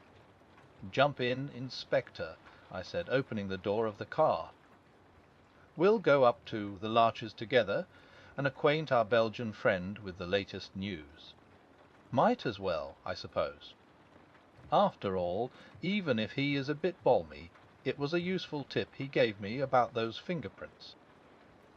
He's got a bee in his bonnet about the man Kent, but who knows? There may be something useful behind it." Poirot received us with his usual smiling courtesy. He listened to the information we had brought him, nodding his head now and then. "Seems quite okay, doesn't it?" said the inspector, rather gloomily. A chap can't be murdering someone in one place when he's drinking in the bar in another place a mile away. "Are you going to release him?" "Don't see what else we can do. We can't very well hold him for obtaining money on false pretenses. Can't prove a ruddy thing." The inspector tossed a match into the grate in a disgruntled fashion. Poirot retrieved it and put it neatly in a little receptacle designed for the purpose. His action was purely mechanical. I could see that his thoughts were on something very different. "If I were you," he said at last, "I should not release the man Charles Kent yet." "What do you mean?" Raglan stared at him. "What I say. I should not release him yet." "You don't think he can have had anything to do with the murder, do you?" "I think probably not, but one cannot be certain yet." "But haven't I just told you?" Poirot raised a hand protestingly. "My, so you—" "I heard. I am not deaf, nor stupid, thank the good God. But see you approach the matter from the wrong premises. Is not that the word?" The inspector stared at him heavily. "I don't see how you make that out. Look here, we know Mr. Ackroyd was alive at 9:45. You admit that, don't you?" Poirot looked at him for a moment, then shook his head with a quick smile. "I admit nothing that is not. Whodunit. Well, we've got proof enough of that. We've got Miss Flora Ackroyd's evidence. That she said good night to her uncle. But me, I do not always believe what a young lady tells me. No, not even when she is charming and beautiful. But hang it all, man, Parker saw her coming out of the door." "No!" Poirot's voice rang out with sudden sharpness. "That is just what he did not see. I satisfied myself of that by a little experiment the other day. You remember, Doctor? The Parker saw her outside of the door with her hand on the handle. He did not see her come out of the room. But where else could she have been? Perhaps on the stairs. The stairs. That is my little idea. Yes. But those stairs only lead to Mr. Ackroyd's bedroom." "Precisely." And still the inspector stared. "You think she'd been up to her uncle's bedroom. Well, why not? Why should she lie about it? That is just the question. It depends on what she was doing there, does it not?" "You mean the money?" "Hang it all! You don't suggest that it was Miss Ackroyd who took that £40. I suggest nothing, said Poirot, but I will remind you of this. Life was not very easy for that mother and daughter. There were bills. There was constant trouble over small sums of money. Roger Ackroyd was a peculiar man over money matters. The girl might be at her wit's end for a comparatively small sum. Figure to yourself, then, what happens. She has taken the money. She descends the little staircase. When she is halfway down, she hears the chink of glass from the hall. She has not a doubt of what it is. Parker coming to the study. At all costs she must not be found on the stairs. Parker will not forget it. He will think it odd. If the money is missed, Parker is sure to remember having seen her come down those stairs. She has just time to rush down to the study door, with her hand on the handle to show that she has just come out, when Parker appears in the doorway.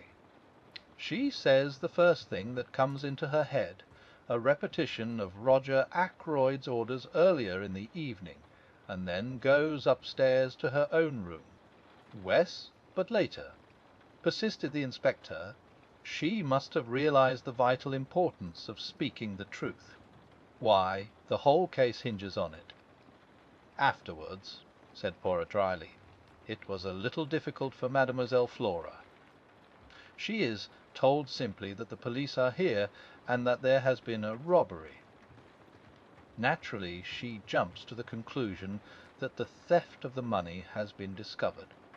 Her one idea is to stick to her story. When she learns that her uncle is dead, she is panic-stricken. Young women do not faint nowadays, Monsieur, without considerable provocation. The H-wine, there it is. She is bound to stick to her story, or else confess everything. And a young and pretty girl does not like to admit that she is a thief, especially before those whose esteem she is anxious to retain. Raglan brought his fist down with a thump on the table. "I'll not believe it," he said. It's not credible. And you've known this all along." "The possibility has been in my mind from the first," admitted Poirot. "I was always convinced that Mademoiselle Flora was hiding something from us. To satisfy myself, I made the little experiment I told you of. Dr. Shepherd accompanied me. A test for Parker, you said it was," I remarked bitterly. "Memon AMI," said Poirot apologetically. "As I told you at the time, one must say something." The inspector rose. "There's only one thing for it," he declared. "Hint, we must tackle the young lady right away. You'll come up to Fernley with me, M. Poirot." "Certainly." "Dr. Shepherd will drive us up in his car." I acquiesced willingly. On inquiry for Miss Ackroyd, we were shown into the billiard-room. Flora and Major Hector Blunt were sitting on the long window-seat. "Good morning, Miss Ackroyd," said the inspector. "Can we have a word or two alone with you?" Blunt got up at once and moved to the door. "What is it?" asked Flora nervously. "Don't go, Major Blunt." "He can stay, can't he?" she asked, turning to the inspector. "That's as you like," said the inspector dryly. "There's a question or two it's my duty to put to you, miss, but I'd prefer to do so privately, and I dare say you'd prefer it also." Flora looked keenly at him. I saw her face grow whiter. Then she turned and spoke to Blunt. "I want you to stay, please. Yes, I mean it. Whatever the inspector has to say to me, I'd rather you heard it." Raglan shrugged his shoulders. "Well, if you will have it so, that's all there is to it. Now, Miss Ackroyd, M. Poirot here has made a certain suggestion to me. He suggests that you weren't in the study at all last Friday night, that you never saw Mr. Ackroyd to say good night to him, that instead of being in the study you were on the stairs leading down from your uncle's bedroom when you heard Parker coming across the hall." Flora's gaze shifted to Poirot. He nodded back at her. Mademoiselle, the other day, when we sat round the table, I implored you to be frank with me. What one does not tell to Papa Poirot finds out. It was that, was it not? See, I will make it easy for you. You took the money, did you not?" "The money?" said Blunt sharply. There was a silence which lasted for at least a minute. Then Flora drew herself up and spoke. "Poirot is right. I took that money. I stole. I am a thief. Yes, a common, vulgar little thief. Now you know, I am glad it has come out. It's been a nightmare these last few days." She sat down suddenly and buried her face in her hands. She spoke huskily through her fingers. "You don't know what my life has been since I came here. Wanting things, scheming for them, lying, cheating, running up bills, promising to pay.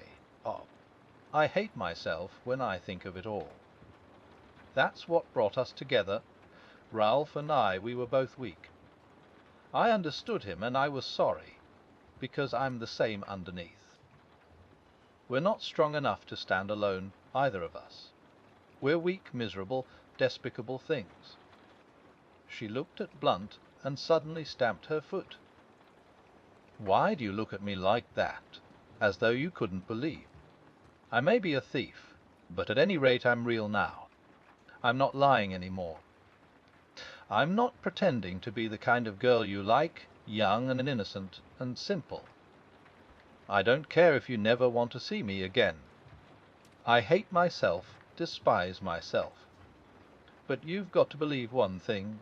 If speaking the truth would have made things better for Ralph, I would have spoken out. But I've seen all along that it wouldn't be better for Ralph. It makes the case against him blacker than ever. I was not doing him any harm by sticking to my lie." "Ralph," said Blunt. "There, I see, always Ralph." "You don't understand," said Flora hopelessly. "You never will." She turned to the inspector.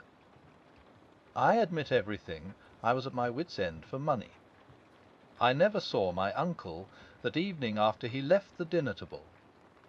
As to the money, you can take what steps you please. Nothing could be worse than it is now." Suddenly she broke down again, hid her face in her hands, and rushed from the room. "Well," said the inspector in a flat tone, "so that's that." He seemed rather at a loss what to do next. Blunt came forward. "Inspector Raglan," he said, quietly, "that money was given to me by Mr. Ackroyd for a special purpose. Miss Ackroyd never touched it. When she says she did, she is lying with the idea of shielding Captain Patterne. The truth is as I said, and I am prepared to go into the witness box and swear to it." He made a kind of jerky bow, then, turning abruptly, he left the room. Poirot was after him in a flash. He caught the other up in the hall. "Monsieur, a moment, I beg of you, if you will be so good." "Well, sir?" Blunt was obviously impatient. He stood frowning down on Poirot. "It is this," said Poirot rapidly. "I am not deceived by your little fantasy. No, indeed. It was truly Miss Flora who took the money. All the same, it is well imagined what you say. It pleases me. It is very good what you have done there. You are a man quick to think and to act. I am not in the least anxious for your opinion." "Thank you," said Blunt coldly. He made once more as though to pass on, but Poirot, not at all offended, laid a detaining hand on his arm. But you are to listen to me. I have more to say. The other day I spoke of concealments. Very well, all along have I seen what you are concealing. Mademoiselle Flora, you love her with all your heart.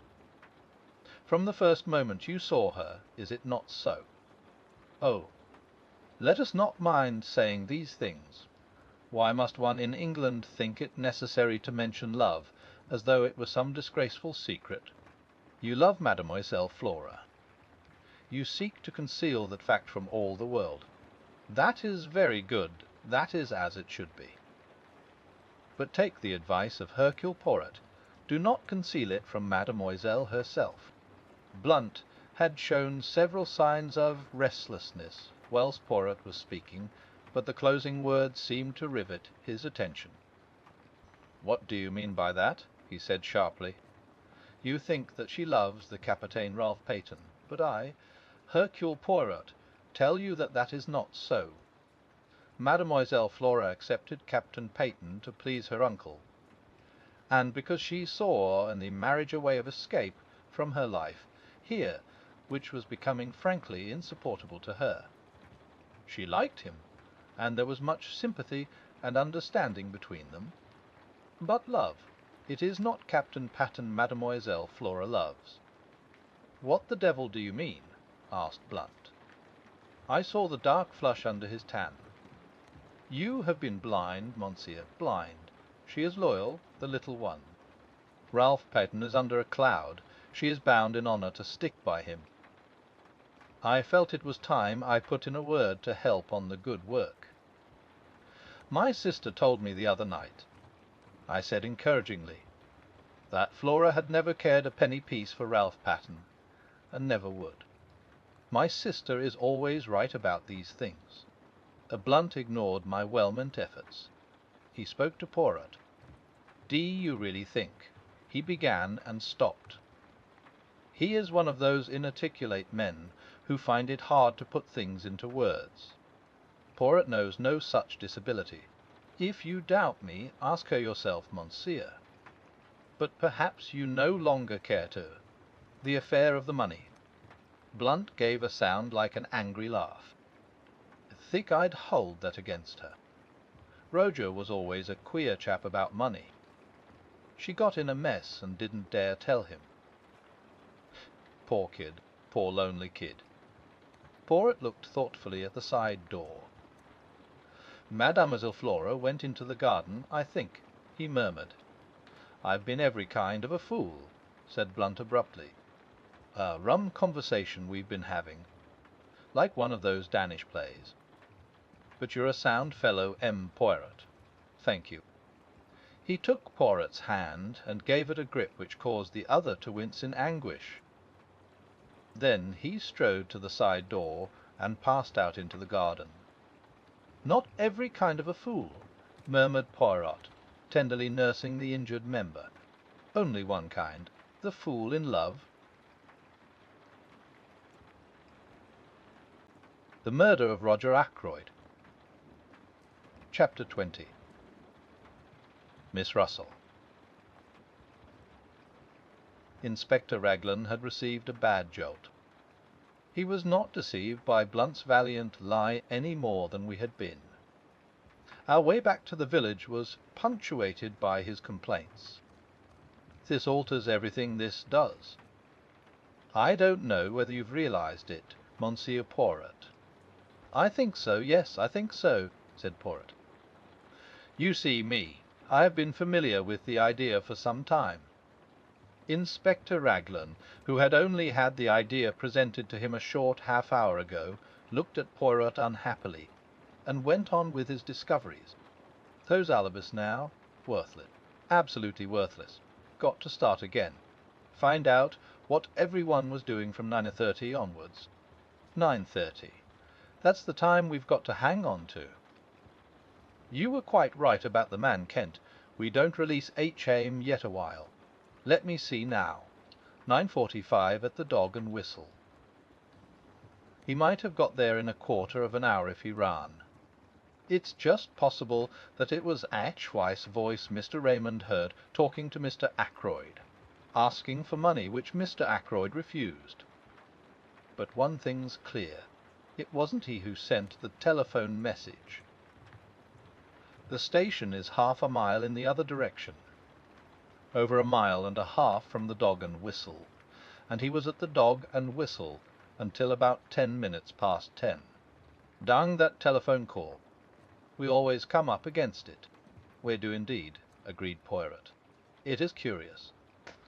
It's just possible that if Captain Patten climbed into his uncle's room and found him there murdered, Hatie may have sent it. Got the wind up, thought he'd be accused, and cleared out. That's possible, isn't it? Why should he have telephoned? May have had doubts if the old man was really dead. Thought he'd get the doctor up there as soon as possible, but didn't want to give himself away. Yes, I say now, how's that for a theory? Something in that, I should say. The inspector swelled his chest out importantly. He was so plainly delighted with himself that any words of ours would have been quite superfluous. We arrived back at my house at this minute, and I hurried into my surgery patients, who had all been waiting a considerable time, leaving Poirot to walk to the police station with the inspector. Having dismissed the last patient, I strolled into the little room at the back of the house, which I call my workshop. I am rather proud of the homemade, wireless set I turned out. Caroline hates my workroom. I keep my tools there, and Annie is not allowed to rake havoc with a dustpan and brush. I was just adjusting the interior of an alarm clock, which had been denounced as wholly unreliable by the household, when the door opened and Caroline put her head in. "Oh, there you are, James," she said with deep disapproval. "M. Poirot wants to see you." "Well," I said, rather irritably, for her sudden entrance had startled me, and I had let go of a piece of delicate mechanism. "If he wants to see me, he can come in here." "In here?" said Caroline. "That's what I said. In here." Caroline gave a sniff of disapproval and retired. She returned in a moment or two, ushering in Poirot, and then retired again, shutting the door with a bang. "Eh, aha, my friend," said Poirot, coming forward and rubbing his hands. "You have not got rid of me so easily, you see." "The finished with the inspector?" I asked. "For the moment, yes." "And you have seen all the patients?" "Where's?" Poirot sat down and looked at me, tilting his egg-shaped head on one side, with the air of one who savours a very delicious joke. "You are in error," he said at last. "You have still one patient to see." "Not you?" I exclaimed in surprise. "Art not me bien entendu?" "Me? I have the health magnificent.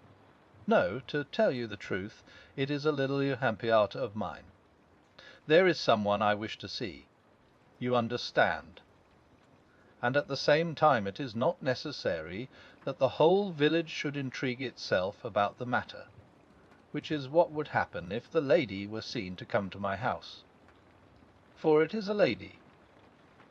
But to you she has already come as a patient before." "Miss Russell!" I exclaimed. "Eh bien, sir. I wish much to speak with her, so I send her the little note, and make the appointment in your surgery. You are not annoyed with me?" "On the contrary," I said. "That is, presuming I am allowed to be present at the interview. But naturally, in your own surgery." "You know?" I said, throwing down the pincers I was holding. "It's extraordinarily intriguing, the whole thing. Every new development that arises is like the shake you give to a kaleidoscope. The thing changes entirely in aspect.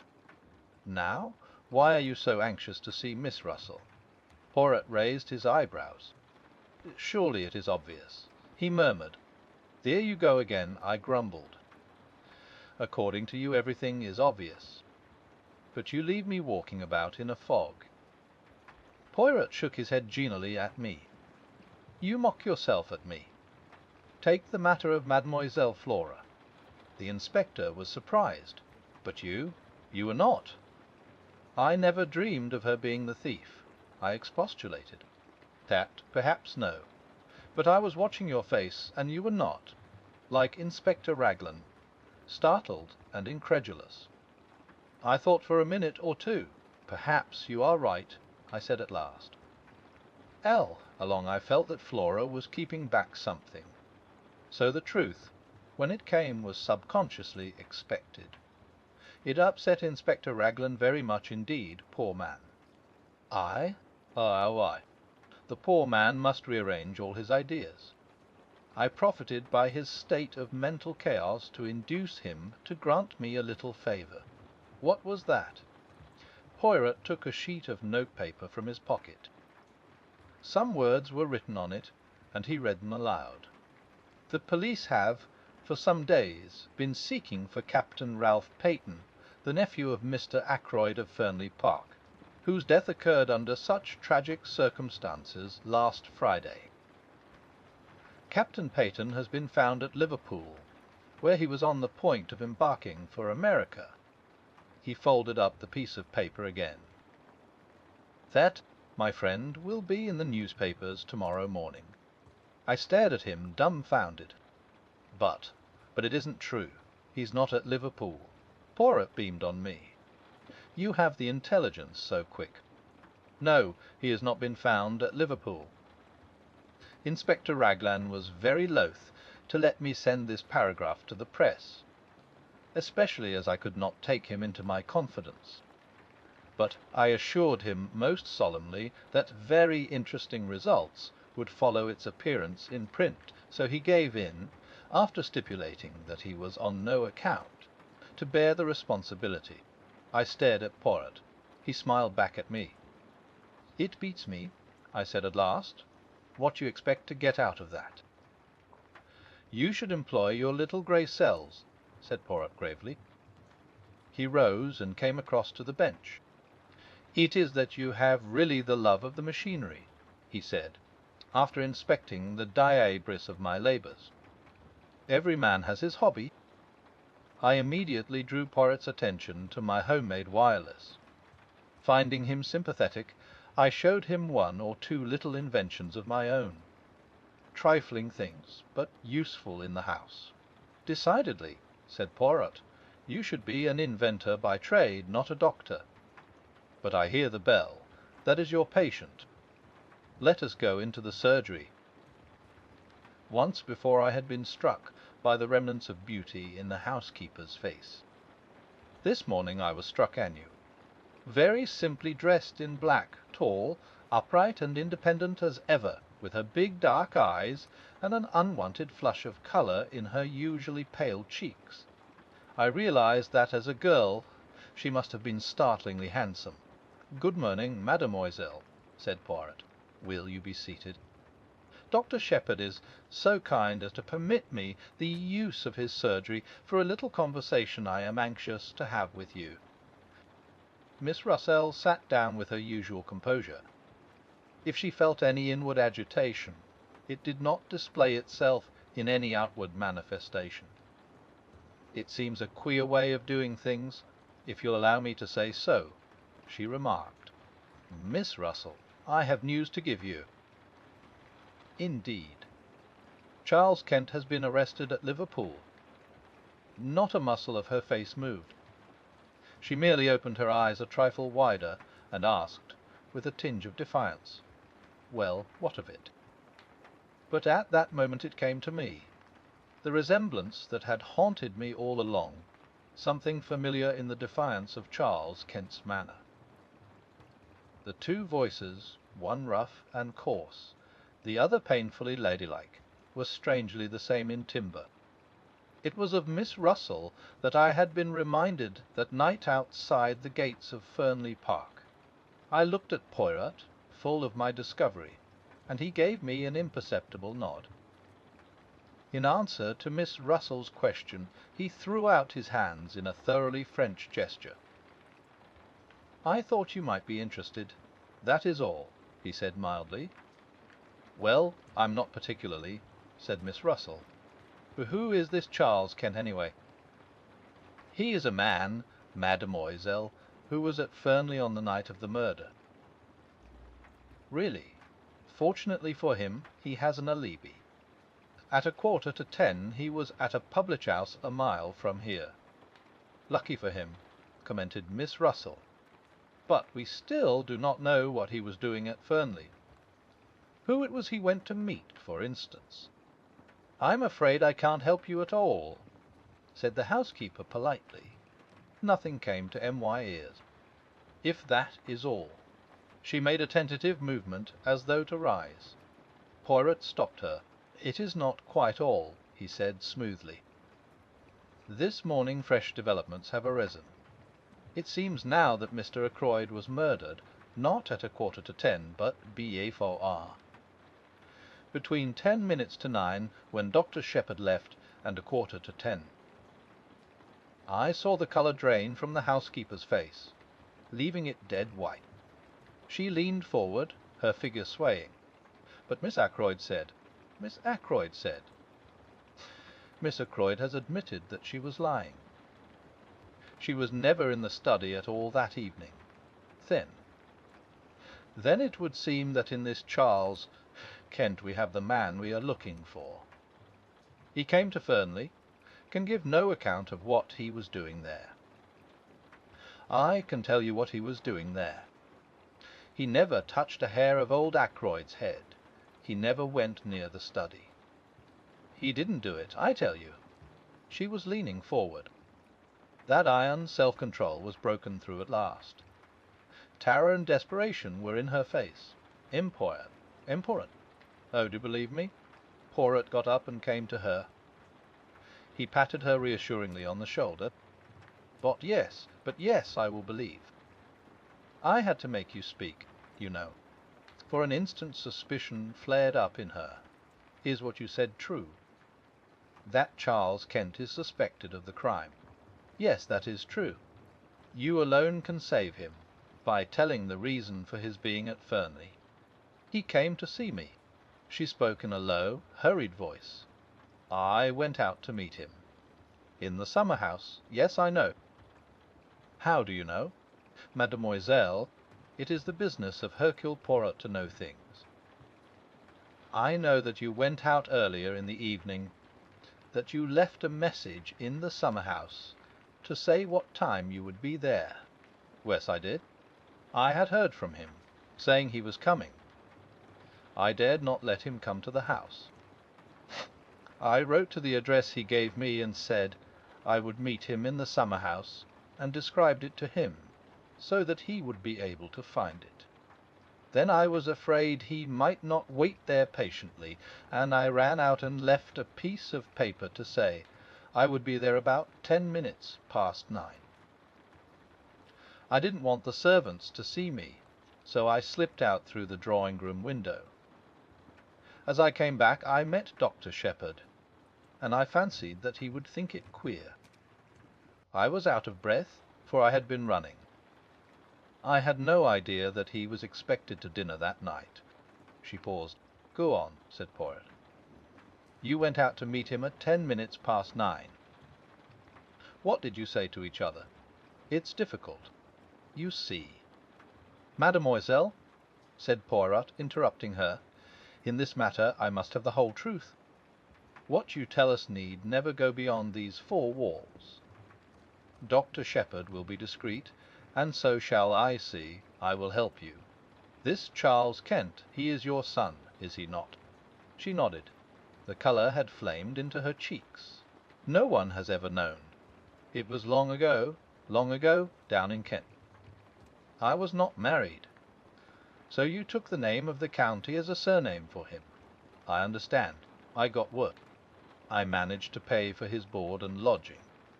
I never told him that I was his mother. But he turned out badly. He drank, then took to drugs. I managed to pay his passage out to Canada.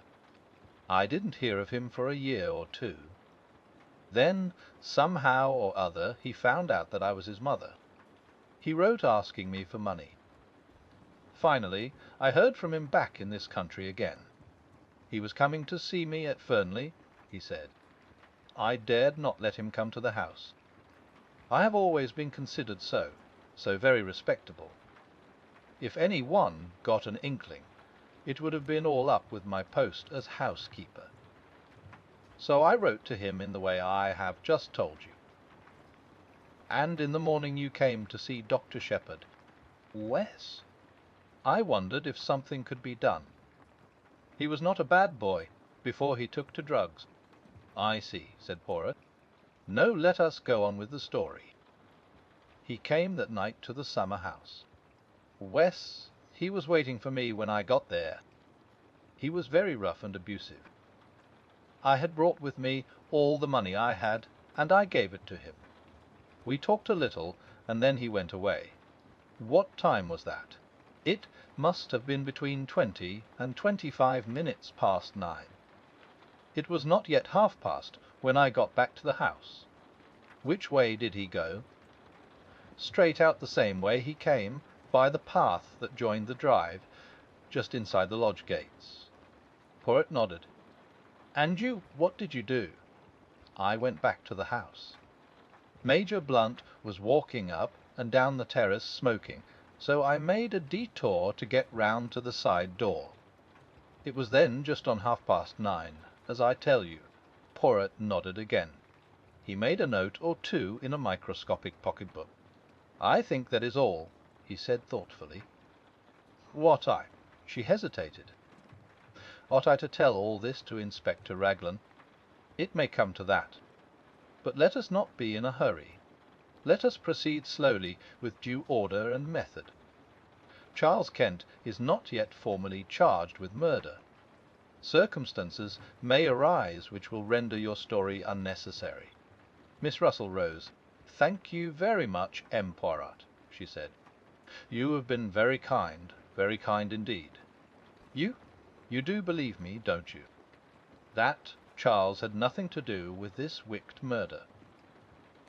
"There seems no doubt that the man who was talking to Mr. Ackroyd in the library at 9:30 could not possibly have been your son. Be of good courage, mademoiselle. All will yet be well." Miss Russell departed. Poirot and I were left together. "So that's that," I said. "Every time we come back to Ralph Peyton. How did you manage to spot Miss Russell as the person Charles Kent came to meet? Did you notice the resemblance?" I had connected her with the unknown man long before we actually came face to face with him. As soon as we found that quill. The quill suggested dope, and I remembered your account of Miss Russell's visit to you. Then I found the article on cocaine in that morning's paper. It all seemed very clear. She had heard from someone that morning. Someone addicted to drugs. She read the article in the paper, and she came to you to ask a few tentative questions. She mentioned cocaine, since the article in question was on cocaine. Then, when you seemed too interested, she switched hurriedly to the subject of detective stories and untraceable poisons. I suspected a son or a brother, or some other undesirable male relation. But I must go. It is the time of the lunch. Stay and lunch with us, I suggested. Poirot shook his head. A faint twinkle came into his eye. Not again today. I should not like to force Mademoiselle Caroline to adopt a vegetarian diet 2 days in succession. It occurred to me that there was not much which escaped Hercule Poirot. The Murder of Roger Ackroyd. Chapter 21. The paragraph in the paper. Caroline, of course, had not failed to see Miss Russell come to the surgery door. I had anticipated this, and had ready an elaborate account of the lady's bad knee. But Caroline was not in a cross-questioning mood. Her point of view was that she knew what Miss Russell had really come for, and that I didn't. "Pumping you, James," said Caroline. "Pumping you in the most shameless manner, I've not a doubt. It's no good interrupting. I dare say you hadn't the least idea she was doing it even. Men are so simple. She knows that you are in M. Poirot's confidence, and she wants to find out things. Do you know what I think, James? I couldn't begin to imagine. You think so many extraordinary things. It's no good being sarcastic. I think Miss Russell knows more about Mr. Ackroyd's death than she is prepared to admit." Caroline leaned back triumphantly in her chair. "Do you really think so?" I said absently. "You are very dull today, James. No animation about you. It's that liver of yours." Our conversation then dealt with purely personal matters. The paragraph inspired by Poirot de Lie appeared in our daily paper the next morning. I was in the dark as to its purpose, but its effect on Caroline was immense. She began by stating, most untruly, that she had said as much all along. I raised my eyebrows, but did not argue. Caroline, however, must have felt a prick of conscience, for she went on. "I may have actually mentioned Liverpool, but I knew he'd try to get away to America. That's what Crippen did. Without much success, I reminded her. Poor boy, and so they've caught him. I consider, James, that it's your duty to see that he isn't hung. Well, what do you expect me to do? Why, you're a medical man, aren't you? You've known him from a boy upwards. Not mentally responsible. That's the line to take, clearly. I read only the other day that they're very happy in Broadmoor. It's quite like a high-class club. But Caroline's words had reminded me of something. "I never knew that Poirot had an imbecile nephew," I said curiously. "Didn't you?" "Oh, he told me all about it." "Poor lad." "It's a great grief to all the family. They've kept him at home so far, but it's getting to such a pitch that they're afraid he'll have to go into some kind of institution. I suppose you know pretty well everything there is to know about Poirot's family by this time," I said, exasperated. "Pretty well," said Caroline complacently. "It's a great relief to people to be able to tell all their troubles to someone." "It might be," I said, "if they were ever allowed to do so spontaneously. Whether they enjoy having confidences screwed out of them by force is another matter." Caroline merely looked at me with the air of a Christian martyr enjoying martyrdom. "You are so self-contained, James," she said. "You hate speaking out, or parting with any information yourself, and you think everybody else must be just like you. I should hope that I never screw confidences out of anybody. For instance, if M. Poirot comes in this afternoon, as he said he might do, I shall not dream of asking him who it was arrived at his house early this morning." "Early this morning?" I queried. "Very early," said Caroline. "Before the milk came. I just happened to be looking out of the window. The blind was flapping. It was a man. He came in a closed car, and he was all muffled up. I couldn't get a glimpse of his face. But I will tell you my idea, and you'll see that I'm right." "What's your idea?" Caroline dropped her voice mysteriously. A Home Office expert," she breathed. "A Home Office expert," I said, amazed. "My dear Caroline, mark my words, James, you'll see that I'm right. That Russell woman was here that morning after your poisons. Roger Ackroyd might easily have been poisoned in his food that night." I laughed out loud. "Nonsense," I cried. "He was stabbed in the neck. You know that as well as I do." "After death, James," said Caroline, to make a false clue. "My good woman," I said, "I examined the body, and I know what I'm talking about. That wound wasn't inflicted after death. It was the cause of death, and you need make no mistake about it." Caroline merely continued to look omniscient, which so annoyed me that I went on. "Perhaps you will tell me, Caroline, if I have a medical degree, or if I have not. You have the medical degree. I dare say James. At least, I know you have. But you've no imagination whatever.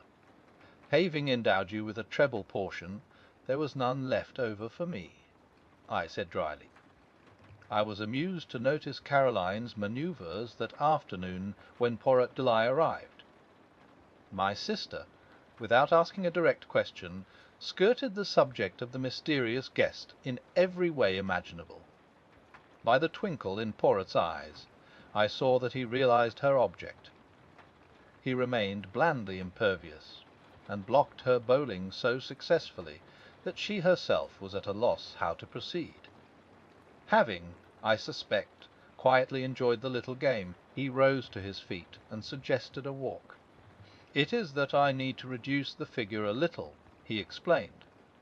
"You will come with me, Doctor. And perhaps later Miss Caroline will give us some tea."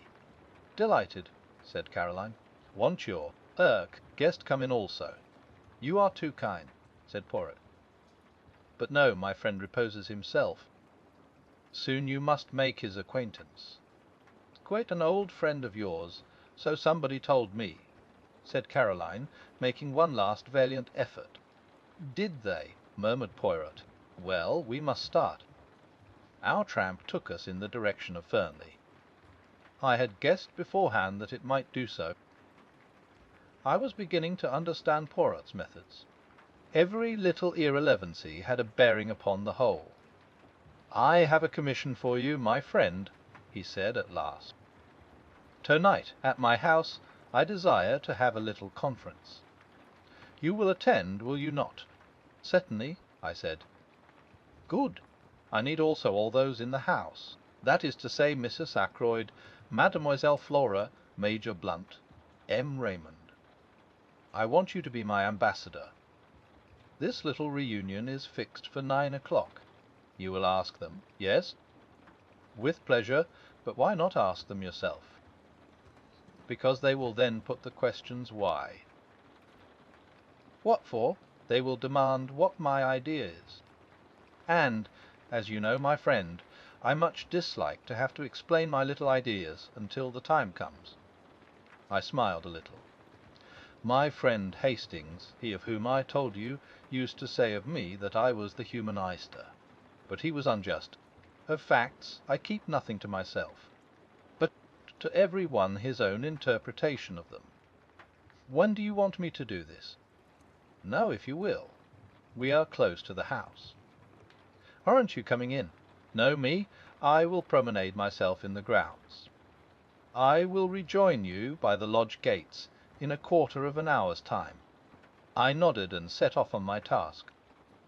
The only member of the family at home proved to be Mrs. Ackroyd, who was sipping an early cup of tea. She received me very graciously. "So grateful to you, Doctor," she murmured, "for clearing up that little matter with M. Poirot. But life is one trouble after another. You have heard about Flora, of course." "What exactly?" I asked cautiously. "This new engagement, the Flora and Hector Blunt. Of course not such a good match as Ralph would have been. But after all, happiness comes first. What dear Flora needs is an older man, someone steady and reliable, and then Hector is really a very distinguished man in his way. You saw the news of Ralph's arrest in the paper this morning." "Yes," I said I did. "Horrible." Mrs. Ackroyd closed her eyes and shuddered. Geoffrey Raymond was in a terrible way. Rang up Liverpool. But they wouldn't tell him anything at the police station there. In fact, they said they hadn't arrested Ralph at all. Mr. Raymond insists that it's all a mistake. What do they call it? Canardi of the newspapers. I've forbidden it to be mentioned before the servants. Such a terrible disgrace. Fancy if Flora had actually been married to him. Mrs. Ackroyd shut her eyes in anguish. I began to wonder how soon I should be able to deliver Poirot's invitation. Before I had time to speak, Mrs. Ackroyd was off again. "You were here yesterday, weren't you, with that dreadful Inspector Raglan? Brute of a man. He terrified Flora into saying she took that money from poor Roger's room. And the matter was so simple, really. The dear child wanted to borrow a few pounds, didn't like to disturb her uncle, since he'd given strict orders against it. But knowing where he kept his notes, she went there and took what she needed. Is that Flora's account of the matter?" I asked, "My dear Doctor, you know what girls are nowadays. So easily acted on by suggestion. You, of course, know all about hypnosis and that sort of thing." The inspector shouts at her, says the word steal over and over again, until the poor child gets an inhibition. Or is it a complex? I always mix up those two words, and actually thinks herself that she has stolen the money. I saw at once how it was. But I can't be too thankful for the whole misunderstanding in one way. It seems to have brought those two together, Hector and Flora, I mean. And I assure you that I have been very much worried about Flora in the past. Why? At one time I actually thought there was going to be some kind of understanding between her and young Raymond. Just think of it. Mrs. Ackroyd's voice rose in shrill horror. A private secretary, with practically no means of his own. It would have been a severe blow to you, I said. No, Mrs. Ackroyd, I've got a message for you from Hercule Poirot. For me. Mrs. Ackroyd looked quite alarmed. I hastened to reassure her, and I explained what Poirot wanted. Certainly, said Mrs. Ackroyd rather doubtfully. Suppose we must come if Poirot says so. But what is it all about? I like to know beforehand. I assured the lady truthfully that I myself did not any more than she did. Very well, said Mrs. Ackroyd at last, rather grudgingly. I will tell the others, and we will be there at 9 o'clock. Thereupon I took my leave, and joined Poirot at the agreed meeting place. I've been longer than a quarter of an hour, I'm afraid, I remarked. But once that good lady starts talking, it's a matter of the utmost difficulty to get a word in edgeways. It is of no matter, said Poirot. I have been well amused. This park is magnificent. We set off homewards. When we arrived, to our great surprise, Caroline, who had evidently been watching for us, herself opened the door. She put her fingers to her lips. Her face was full of importance and excitement. "Ursula Bourne," she said, "the parlour maid from Fernley. She's here. I've put her in the dining-room. She's in a terrible way, poor thing. Says she must see Poirot at once. I've done all I could. Taken her a cup of hot tea. It really goes to one's heart to see any one in such a state." "In the dining-room?" asked Poirot. "This way," I said, and flung open the door. Ursula Bourne was sitting by the table. Her arms were spread out in front of her, and she had evidently just lifted her head from where it had been buried. Her eyes were red with weeping. "Ursula Bourne," I murmured. But Poirot went past me with outstretched hands. "No," he said, "that is not quite right, I think. It is not Ursula Bourne, is it, my child, but Ursula Patten, Mrs. Ralph Patten." The Murder of Roger Ackroyd. Chapter 22. Ursula's story. For a moment or two the girl looked mutely at Poirot. Then, her reserve breaking down completely, she nodded her head once, and burst into an outburst of sobs. Caroline pushed past me, and putting her arm round the girl, patted her on the shoulder. "There, there, my dear," she said soothingly. "It will be all right. You'll see, everything will be all right. Buried under curiosity and scandalmongering there is a lot of kindness in Caroline."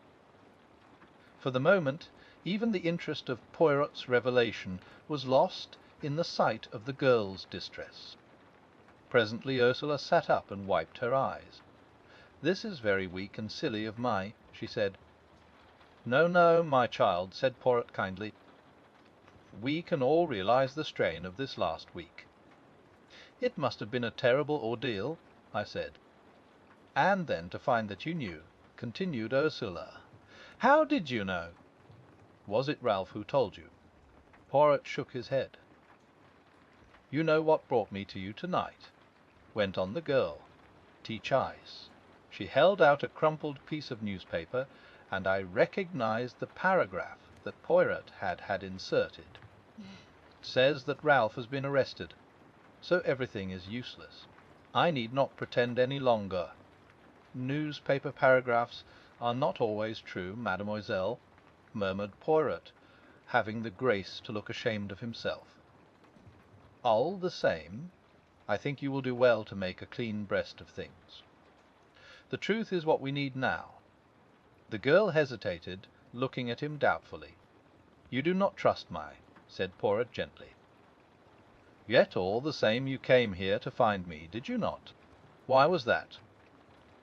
Because I don't believe that Ralph did it, said the girl in a very low voice. And I think that you are clever, and will find out the truth. And also, yes, I think you are kind. Poirot nodded his head several times. It is very good that, yes, it is very good. Listen. I do in verity believe that this husband of yours is innocent, but the affair marches badly. If I am to save him, I must know all there is to know, even if it should seem to make the case against him blacker than before. How well you understand, said Ursula.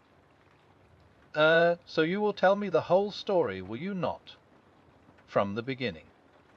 You're not going to send Emmy away, I hope, said Caroline, settling herself comfortably in an armchair. What I want to know, she continued, is why this child was masquerading as a parlour-maid. Masquerading. I creep. That's what I said. Why did you do it, child? For a wager. For a living, said Ursula dryly. And encouraged, she began the story which I reproduce here in my own words. Ursula Bourne, it seemed, was one of a family of 7 impoverished Irish gentlefolk. On the death of her father, most of the girls were cast out into the world to earn their own living. Ursula's eldest sister was married to Captain Folliot. It was she whom I had seen that Sunday, and the cause of her embarrassment was clear enough now. Determined to earn her living, and not attracted to the idea of being a nursery governess, the one profession open to an untrained girl, Ursula preferred the job of parlour-maid. She scorned to label herself a lady parlour-maid. She would be the real thing, her reference being supplied by her sister. At Fernley, despite an aloofness which, as has been seen, caused some comment, she was a success at her job. Quick, competent, and thorough. I enjoyed the work, she explained. And I had plenty of time to myself. And then came her meeting with Ralph Paton, and the love affair which culminated in a secret marriage. Ralph had persuaded her into that, somewhat against her will. He had declared that his stepfather would not hear of his marrying a penniless girl. Better to be married secretly, and break the news to him at some later and more favourable minute. And so the deed was done, and Ursula Bourne became Ursula Paton. Ralph had declared that he meant to pay off his debts, find a job, and then, when he was in a position to support her, and independent of his adopted father, they would break the news to him. But to people like Ralph Paton, turning over a new leaf is easier in theory than in practice. He hoped that his stepfather, whilst still in ignorance of the marriage, might be persuaded to pay his debts and put him on his feet again. But the revelation of the amount of Ralph's liabilities merely enraged Roger Ackroyd, and he refused to do anything at all. Some months passed, and then Ralph was bidden once more to Fernley. Roger Ackroyd did not beat about the bush.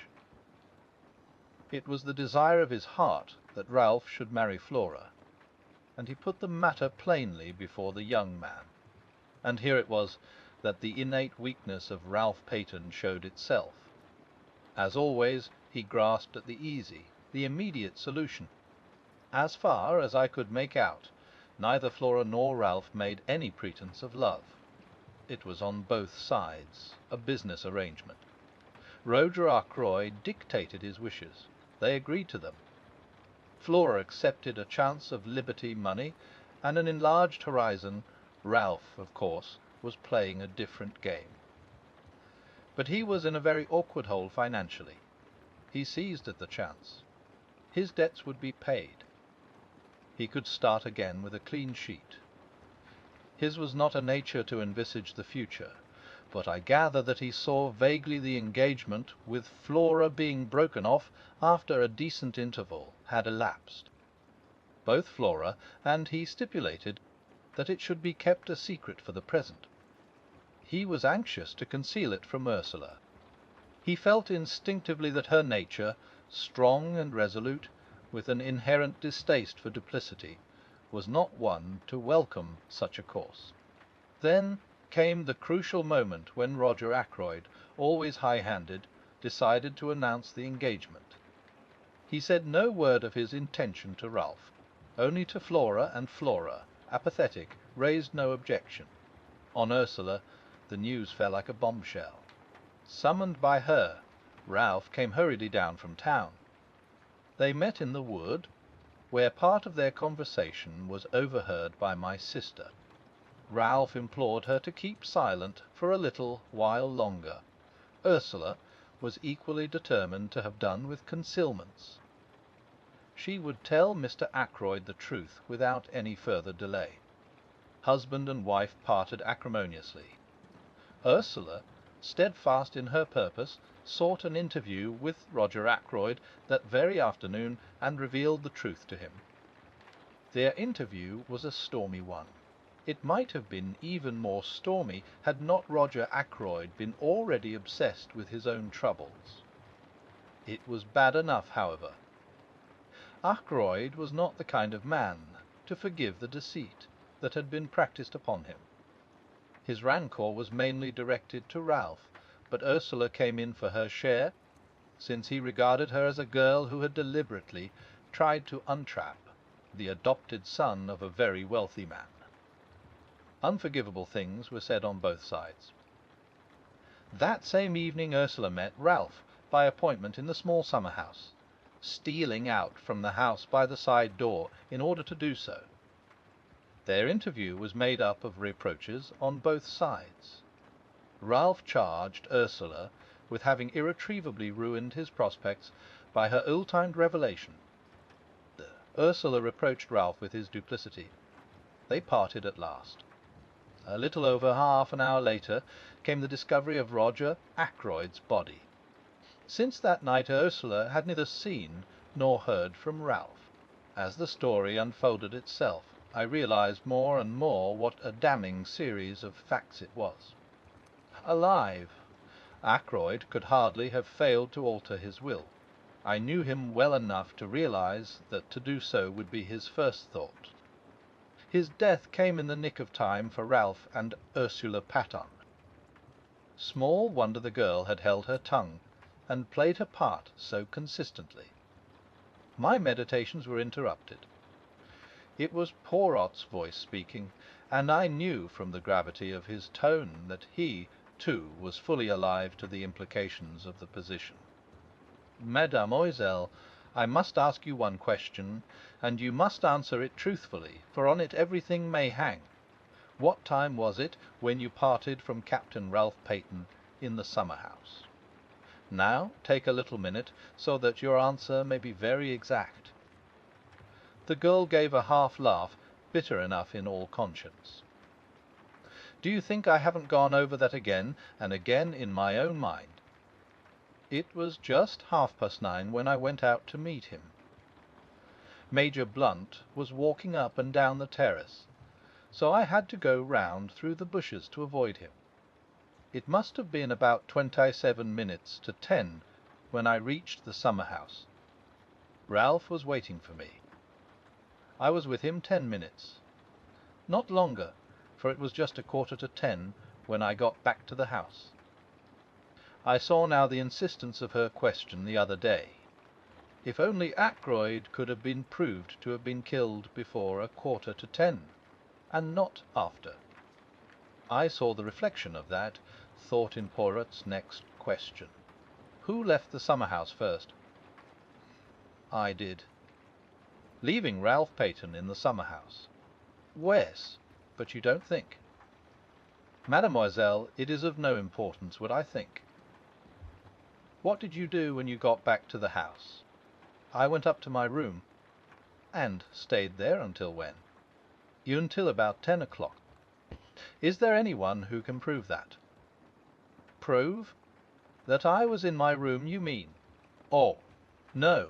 But surely, oh, I see. They might think. They might think. I saw the dawning horror in her eyes. Poirot finished the sentence for her. That it was Yayou who entered by the window and stabbed Mr. Ackroyd as he sat in his chair. Yes, they might think just that. Nobody but a fool would think any such thing, said Caroline indignantly. She patted Ursula on the shoulder. The girl had her face hidden in her hands. Horrible, she was murmuring. Horrible.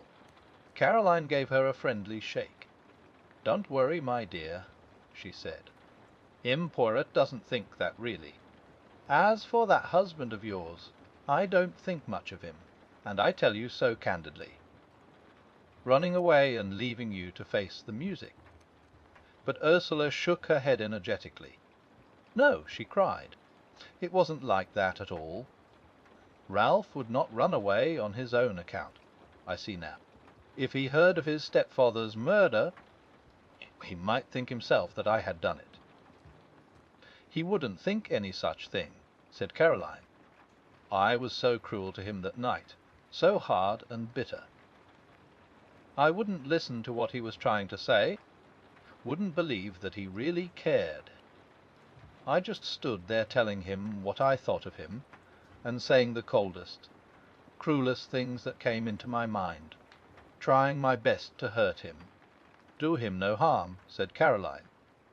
Never worry about what you say to a man. They're so conceited that they never believe you mean it, if it's unflattering. Ursula went on, nervously twisting and untwisting her hands. When the murder was discovered and he didn't come forward, I was terribly upset. Just for a moment I wondered, but then I knew he couldn't. But I wished he would come forward and say openly that he'd had nothing to do with it. I knew that he was very fond of Dr. Shepherd, and I fancied that perhaps Dr. Shepherd might know where he was hiding. She turned to me. That's why I said what I did to you that day. I thought if you knew where he was, you might pass on the message to him. I exclaimed. Why should James know where he was? Demanded Caroline sharply. It was very unlikely, I know, admitted Ursula, but Ralph had often spoken of Dr. Shepherd, and I knew that he would be likely to consider him as his best friend in King's Abbott. My dear child, I said, I have not the least idea where Ralph Patten is at the present moment. That is true enough, said Poirot. But Ursula held out the newspaper cutting in a puzzled fashion. Ah, that, said Poirot, slightly embarrassed. A bagatelle, mademoiselle.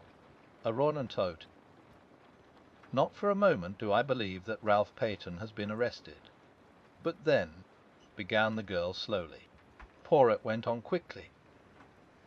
There is one thing I should like to know. Did Captain Paton wear shoes or boots that night? Ursula shook her head. I can't remember. A pity. But how should you? Now, madame, he smiled at her, his head on one side, his forefinger wagging eloquently, no questions. And do not torment yourself. Be of good courage, and place your faith in Hercule Poirot. The Murder of Roger Ackroyd. Chapter 23. Poirot's Little Reunion. And now, said Caroline, rising, that child is coming upstairs to lie down. Don't you worry, my dear. Poirot will do everything he can for you. Be sure of that. I ought to go back to Fernley, said Ursula uncertainly. But Caroline silenced her protests with a firm hand. Nonsense. You're in my hands for the time being. You'll stay here for the present, anyway. Poirot. Quite will be the best plan. agreed the little Belgian. "This evening I shall want Mademoiselle, I beg her pardon, madam, to attend my little reunion. 9 o'clock at my house. It is most necessary that she should be there." Caroline nodded, and went with Ursula out of the room. The door shut behind them. Poirot dropped down into a chair again. "So far, so good," he said. "Things are straightening themselves out. They're getting to look blacker and blacker against Ralph Patten." I observed gloomily. Poirot nodded. "Yes, that is so. But it was to be expected, was it not?" I looked at him, slightly puzzled by the remark. He was leaning back in the chair, his eyes half closed, the tips of his fingers just touching each other. Suddenly he sighed and shook his head. "What is it?" I asked. "It is that there are moments when a great longing for my friend Hastings comes over me. That is the friend of whom I spoke to you, the one who resides now in the Argentan. Always, when I have had a big case, he has been by my side. And he has helped me. Yes, often he has helped me. For he had a knack, that one of stumbling over the truth unawares, without noticing it himself, bien y entendu. At times he has said something particularly foolish, and behold that foolish remark has revealed the truth to me. And then, too, it was his practice to keep a written record of the cases that proved interesting." I gave a slight embarrassed cough. "As far as that goes," I began, and then stopped. Poirot sat upright in his chair. His eyes sparkled. "But yes. What is it that you would say?" "Well, as a matter of fact, I've read some of Captain Hastings's narratives, and I thought, why not try my hand at something of the same kind? Seemed a pity not to. Unique opportunity. Probably the only time I'll be mixed up with anything of this kind." I felt myself getting hotter and hotter, and more incoherent, as I floundered through the above speech. Poirot sprang from his chair. I had a moment's terror that he was going to embrace me French fashion, but mercifully he refrained. "But this is magnificent. You have then written down your impressions of the case as you went along?" "They." I nodded. "Perplexing," cried Poirot. "Let me see them this instant." I was not quite prepared for such a sudden demand. I racked my brains to remember certain details. "I hope you won't mind," I stammered.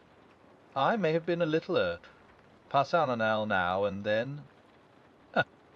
"I comprehend perfectly. You have referred to me as comic, as perhaps ridiculous now and then. It matters not at all. Hastings, he also was not always polite. Me, I have the mind above such trivialities." Still somewhat doubtful, I rummaged in the drawers of my desk and produced an untidy pile of manuscript, which I handed over to him. With an eye on possible publication in the future, I had divided the work into chapters, and the night before I had brought it up to date with an account of Miss Russell's visit. Poirot had therefore 20 chapters. I left him with them. I was obliged to go out to a case at some distance away, and it was past 8 o'clock when I got back, to be greeted with a plate of hot dinner on a tray, and the announcement that Poirot and my sister had supped together at 7:30. That the former had then gone to my workshop to finish his reading of the manuscript. "I hope, James," said my sister, "that you've been careful in what you say about me in it." My jaw dropped. I had not been careful at all. "Not that it matters very much," said Caroline, reading my expression correctly. "Im Poirot will know what to think. He understands me much better than you do." I went into the workshop. Poirot was sitting by the window. The manuscript lay neatly piled on a chair beside him. He laid his hand on it and spoke. "E.H. Bine," he said, "I congratulate you on your modesty." "Oh," I said, rather taken aback. And on your reticence, he added. I said, again. The "not so did Hastings write," continued my friend. On every page, many, many times, was the word I. What she thought, what she did. But you have kept your personality in the background, only once or twice does it obtrude, in scenes of home life, shall we say. I blushed a little before the twinkle in his eye. What do you really think of the stuff? I asked nervously. You want my candid opinion? Yes. Poirot laid his jesting manner aside. A very meticulous and accurate account, he said kindly. You have recorded all the facts faithfully and exactly, though you have shown yourself becomingly reticent as to your own share in them. And it has helped you. Wes, I may say that it has helped me considerably. Come, we must go over to my house and set the stage for my little performance. Caroline was in the hall. I think she hoped that she might be invited to accompany us. Poirot dealt with the situation tactfully. I should much like to have had you present, mademoiselle, he said regretfully. But at this juncture it would not be wise. See you, all these people tonight are suspects. Amongst them I shall find the person who killed Mr. Ackroyd. You really believe that? I said incredulously. I see that you do not, said Poirot dryly. Not yet do you appreciate Hercule Poirot at his true worth. At that minute Ursula came down the staircase. You are ready, my child, said Poirot. That is good. We will go to my house together. Mademoiselle Caroline, believe me, I do everything possible to render you service. Good evening. We went out, leaving Caroline, rather like a dog who has been refused a walk, standing on the front door step, gazing after us. The sitting-room at the Larches had been got ready. On the table were various sauce and glasses, also a plate of biscuits. Several chairs had been brought in from the other room. Poirot ran to and fro rearranging things. Pulling out a chair here, altering the position of a lamp there, occasionally stooping to straighten one of the mats that covered the floor.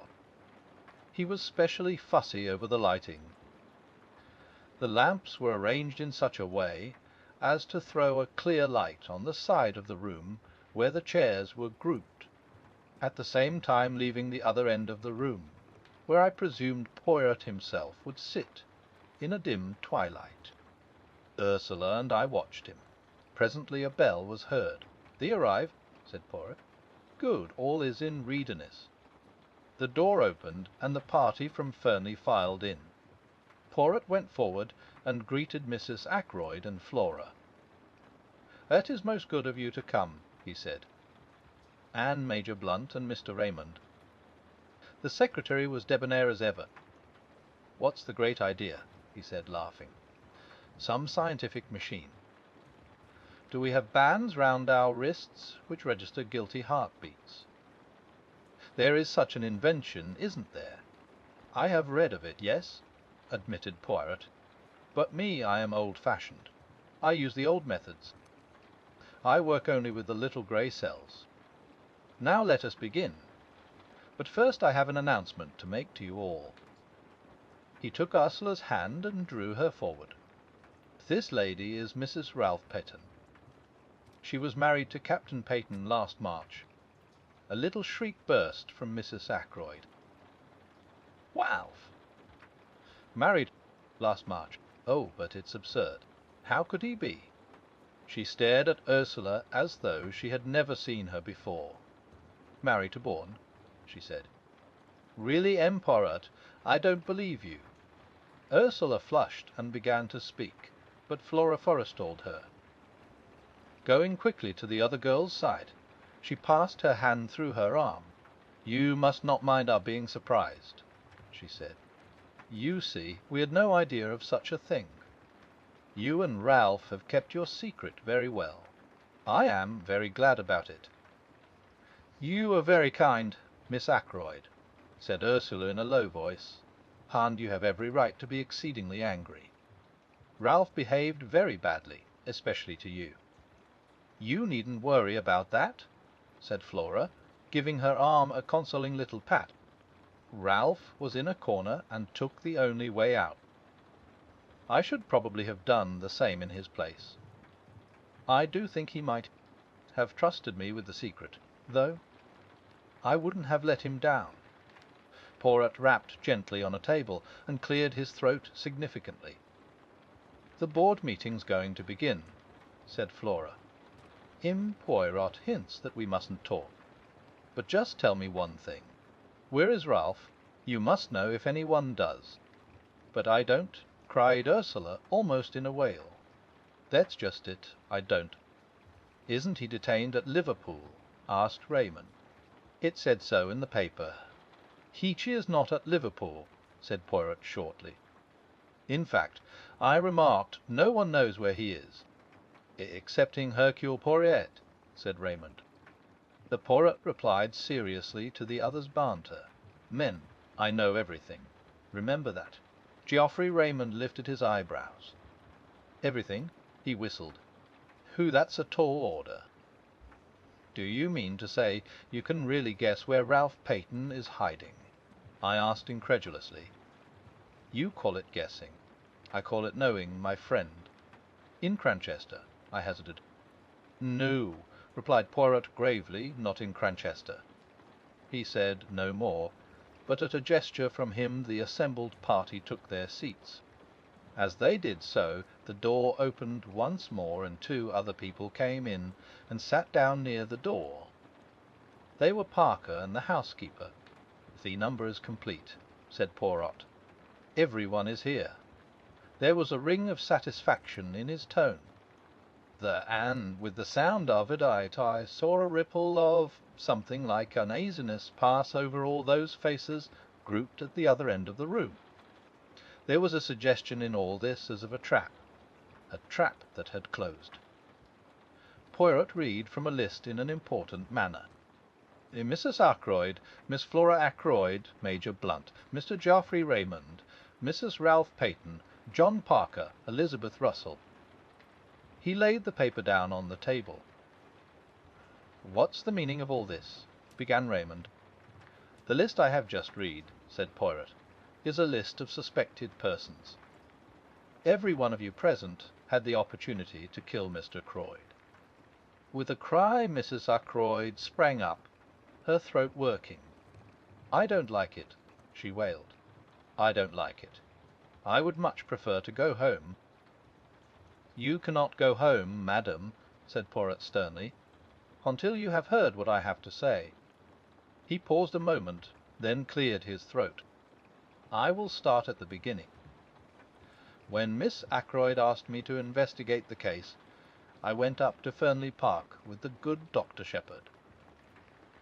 I walked with him along the terrace, where I was shown the footprints on the window sill.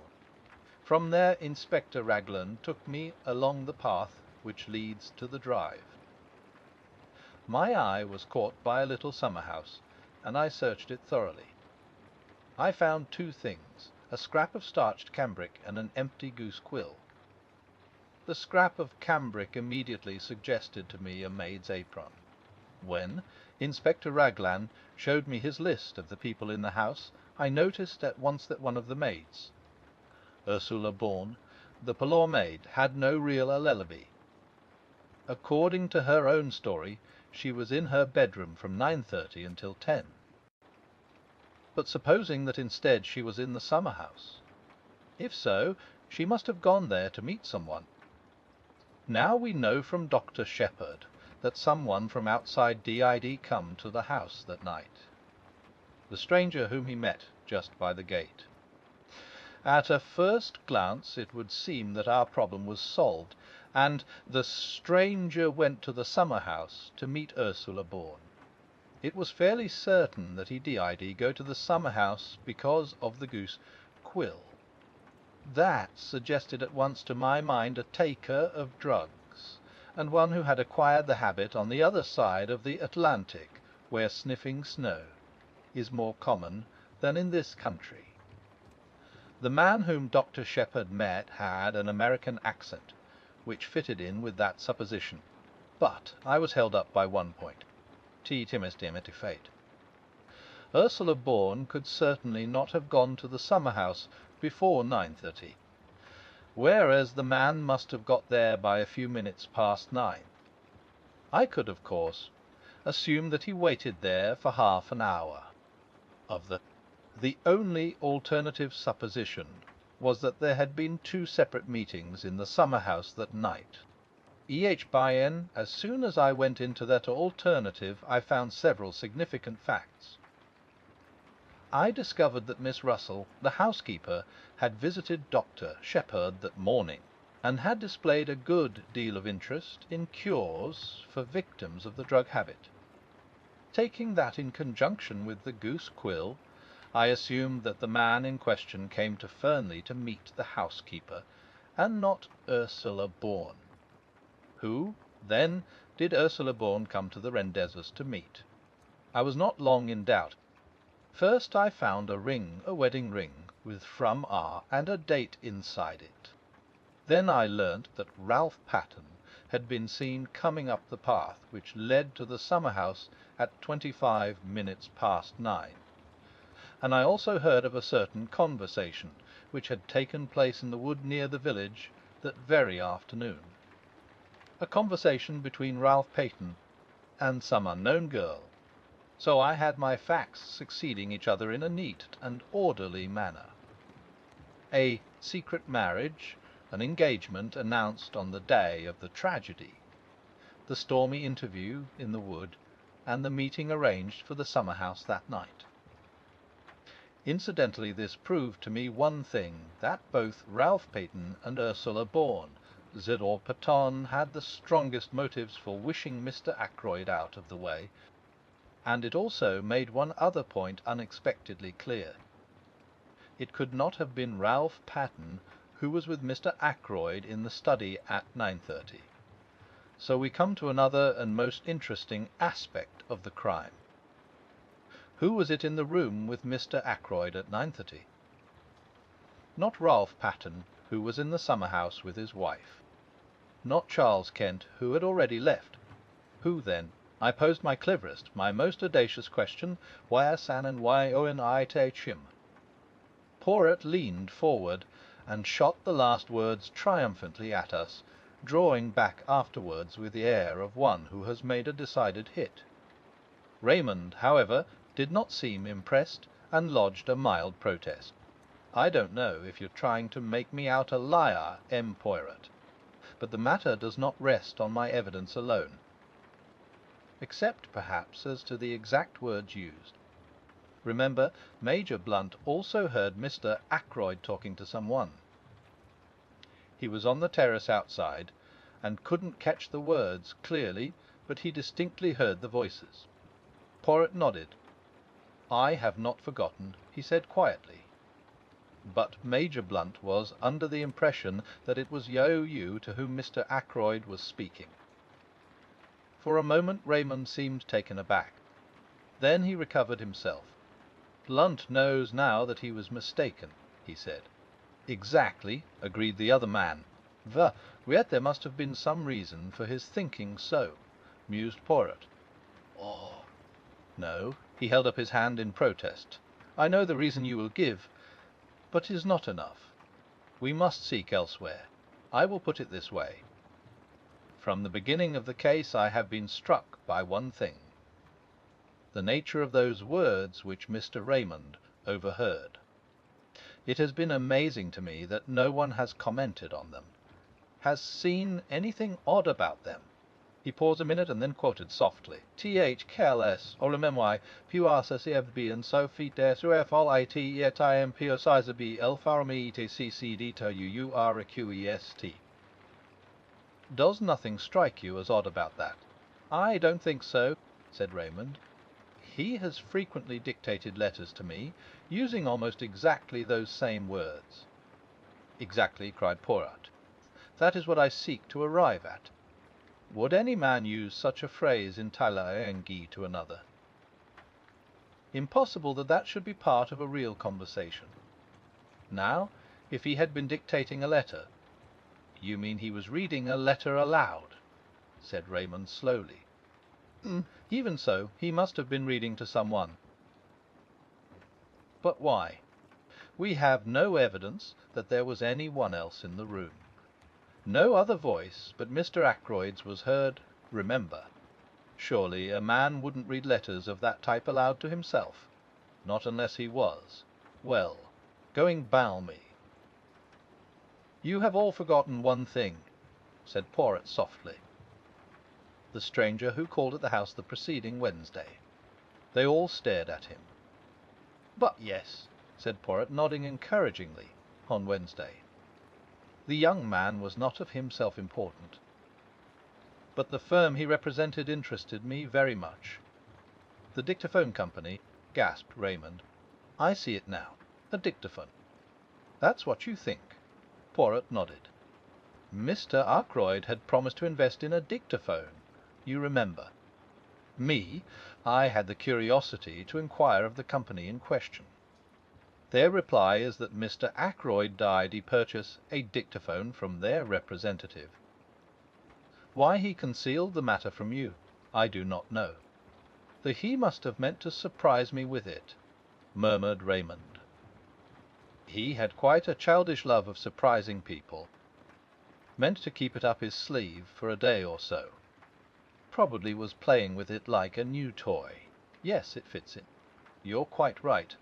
No one would use quite those words in casual conversation.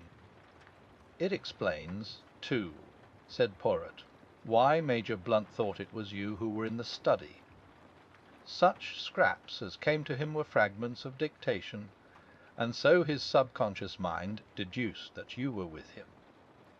His conscious mind was occupied with something quite different. The white figure he had caught a glimpse of. He fancied it was Miss Ackroyd. Really, of course, it was Ursula Bourne's white apron he saw as she was stealing down to the summer-house. Raymond had recovered from his first surprise. All the same, he remarked, this discovery of yours, brilliant though it is, I'm quite sure I should never have thought of it, leaves the essential position unchanged.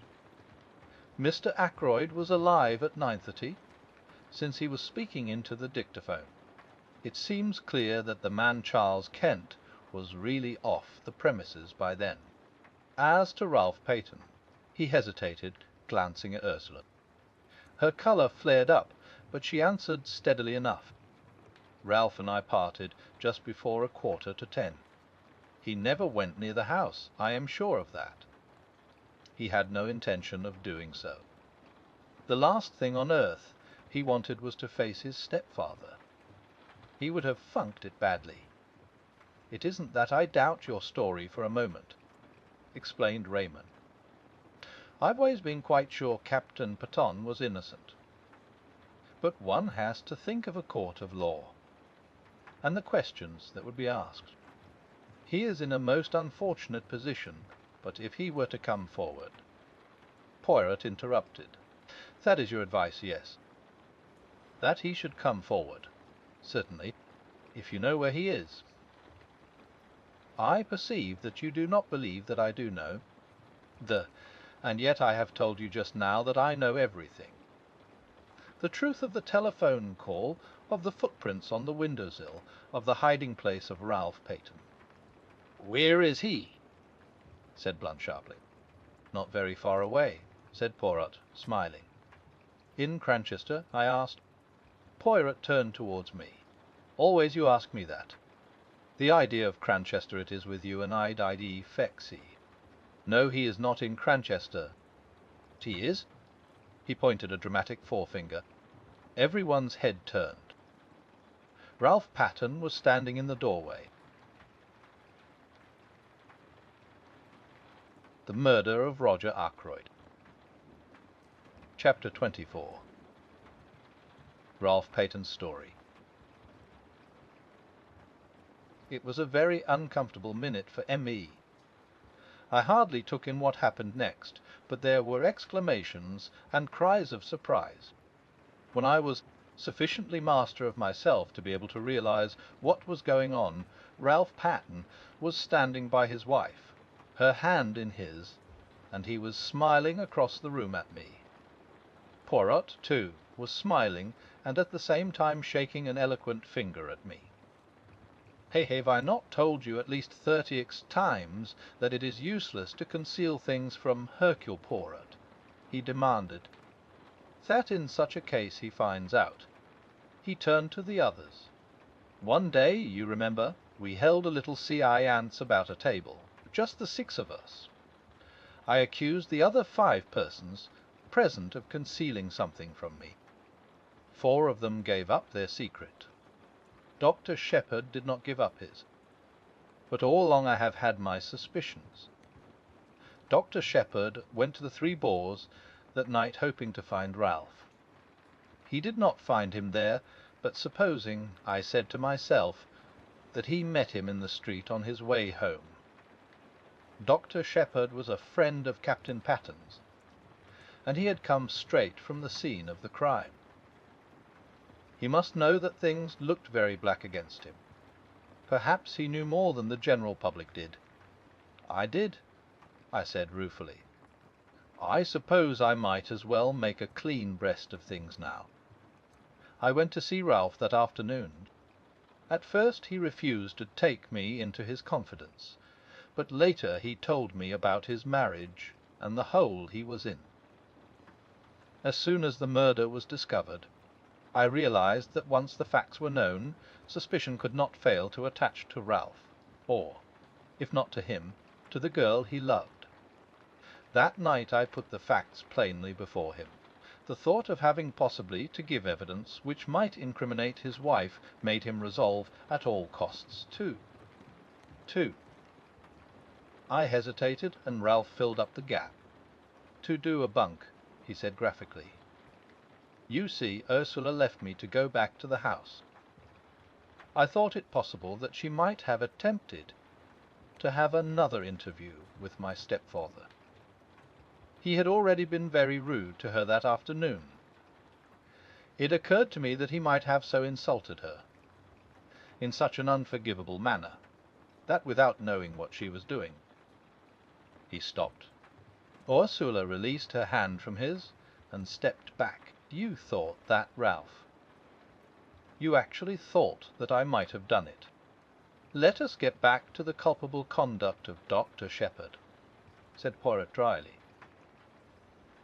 Dr. Shepherd consented to do what he could to help him. He was successful in hiding Captain Paton from the police. We hear, asked Raymond, in his own house. Ah, no, indeed, said Poirot. You should ask yourself the question that I did. If the good doctor is concealing the young man, what place would he choose? It must necessarily be somewhere near at hand. I think of Cranchester. A hotel. No lodgings. Even more emphatically, no. Where then? Ah, I have it. A nursing home. A home for the mentally unfit. I test my theory. I invent a nephew with mental trouble. I consult Mademoiselle Shepherd as to suitable homes. She gives me the names of 2 near Cranchester to which her brother has sent patients. I make inquiries. Yes, at one of them a patient was brought there by the doctor himself early on Saturday morning. That patient, though known by another name, I had no difficulty in identifying as Captain Paton. After certain necessary formalities, I was allowed to bring him away. He arrived at my house in the early hours of yesterday morning. I looked at him ruefully. Caroline's Home Office expert, I murmured. And to think I never guessed. You see now why I drew attention to the reticence of your manuscript, murmured Poirot. It was strictly truthful as far as it went, but it did not go very far, my friend. I was too abashed to argue. Dr. Shepherd has been very loyal, said Ralph. He has stood by me through thick and thin. He did what he thought was the best. I see now, from what M. Poirot has told me, that it was not really the best. I should have come forward and faced the music. You see, in the home we never saw a newspaper. I knew nothing of what was going on. Dr. Shepherd has been a model of discretion, said Poirot dryly. But me, I discover all the little secrets. It is my business. No, we can have your story of what happened that night, said Raymond impatiently. You know it already, said Ralph. There's very little for me to add. I left the summer house about 9:45 and tramped about the lanes, trying to make up my mind as to what to do next, what line to take. I'm bound to admit that I've not the shadow of an alibi, but I give you my solemn word that I never went to the study, that I never saw my stepfather alive, or dead. Whatever the world thinks, I'd like all of you to believe me. No alibi, murmured Raymond. That's bad. I believe you, of course, but it's a bad business. It makes things very simple, though, said Poirot in a cheerful voice. Very simple indeed. We all stared at him. You see what I mean? No, just this. To save Captain Patten, the real criminal must confess. He beamed round at us all. But yes, I mean what I say. See now, I did not invite Inspector Reglan to be present. That was for a reason. I did not want to tell him all that I knew. At least I did not want to tell him tonight. He leaned forward, and suddenly his voice and his whole personality changed. He suddenly became dangerous. I who speak to you, I know the murderer of Mr. Ackroyd is in this room now. It is to the murderer I speak. You understand. There was a tense silence. Into the midst of it came the old Breton woman with a telegram on a salver. Poirot tore it open. Blunt's voice rose abrupt and resonant. The murderer is amongst us, you say. You know which. Poirot had read the message. He crumpled it up in his hand. I know. Now, he tapped the crumpled ball of paper. What is that? Said Raymond sharply. A wireless message, from a steamer now on her way to the United States. There was a dead silence. Poirot rose to his feet, bowing. Messieurs et mesdames, this reunion of mine is at an end. Remember tatiet kaistia inospi tara julawa thi maramanji. The Murder of Roger Ackroyd. Chapter 25. The Whole Truth. A slight gesture from Poirot enjoined me to stay behind the rest.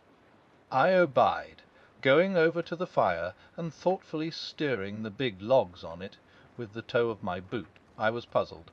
For the first time I was absolutely at sea as to Poirot's meaning. For a moment I was inclined to think that the scene I had just witnessed was a gigantic piece of bombast, that he had been what he called playing the comedy, with a view to making himself interesting and important. But, in spite of myself, I was forced to believe in an underlying reality. There had been real menace in his words, a certain indisputable sincerity. But I still believed him to be on entirely the wrong tack. When the door shut behind the last of the party, he came over to the fire. "Well, my friend," he said quietly, "and what do you think of it all?" "I don't know what to think," I said frankly. What was the point? Why not go straight to Inspector Raglan with the truth instead, giving the guilty person this elaborate warning? Poirot sat down and drew out his case of tiny Russian cigarettes. He smoked for a minute or two in silence. Then, "Use your little grey cells," he said. "There's always a reason behind my actions." I hesitated for a moment, and then I said slowly, "The first one that occurs to me is that you yourself do not know who the guilty person is, but that you are sure that he is to be found amongst the people here tonight. Therefore your words were intended to force a confession from the unknown murderer." Poirot nodded approvingly. A clever idea, but not the truth.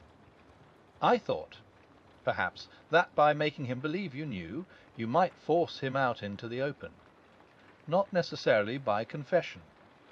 He might try to silence you as he formerly silenced Mr. Ackroyd, before you could act tomorrow morning. A trap with myself as the bait. Mars I, man am I, but I am not sufficiently heroic for that. Then I fail to understand you. Surely you are running the risk of letting the murderer escape by thus putting him on his guard. Poirot shook his head. He cannot escape, he said gravely. There is only one way out, and that way does not lead to freedom. You really believe that one of those people here tonight committed the murder? I asked incredulously. Wes, my friend, which one? There was a silence for some minutes. Then Poirot tossed the stump of his cigarette into the grate, and began to speak in a quiet, reflective tone. I will take you the way that I have travelled myself. Step by step you shall accompany me, and see for yourself that all the facts point indisputably to one person. Now, to begin with, there were two facts, and one little discrepancy in time which especially attracted my attention.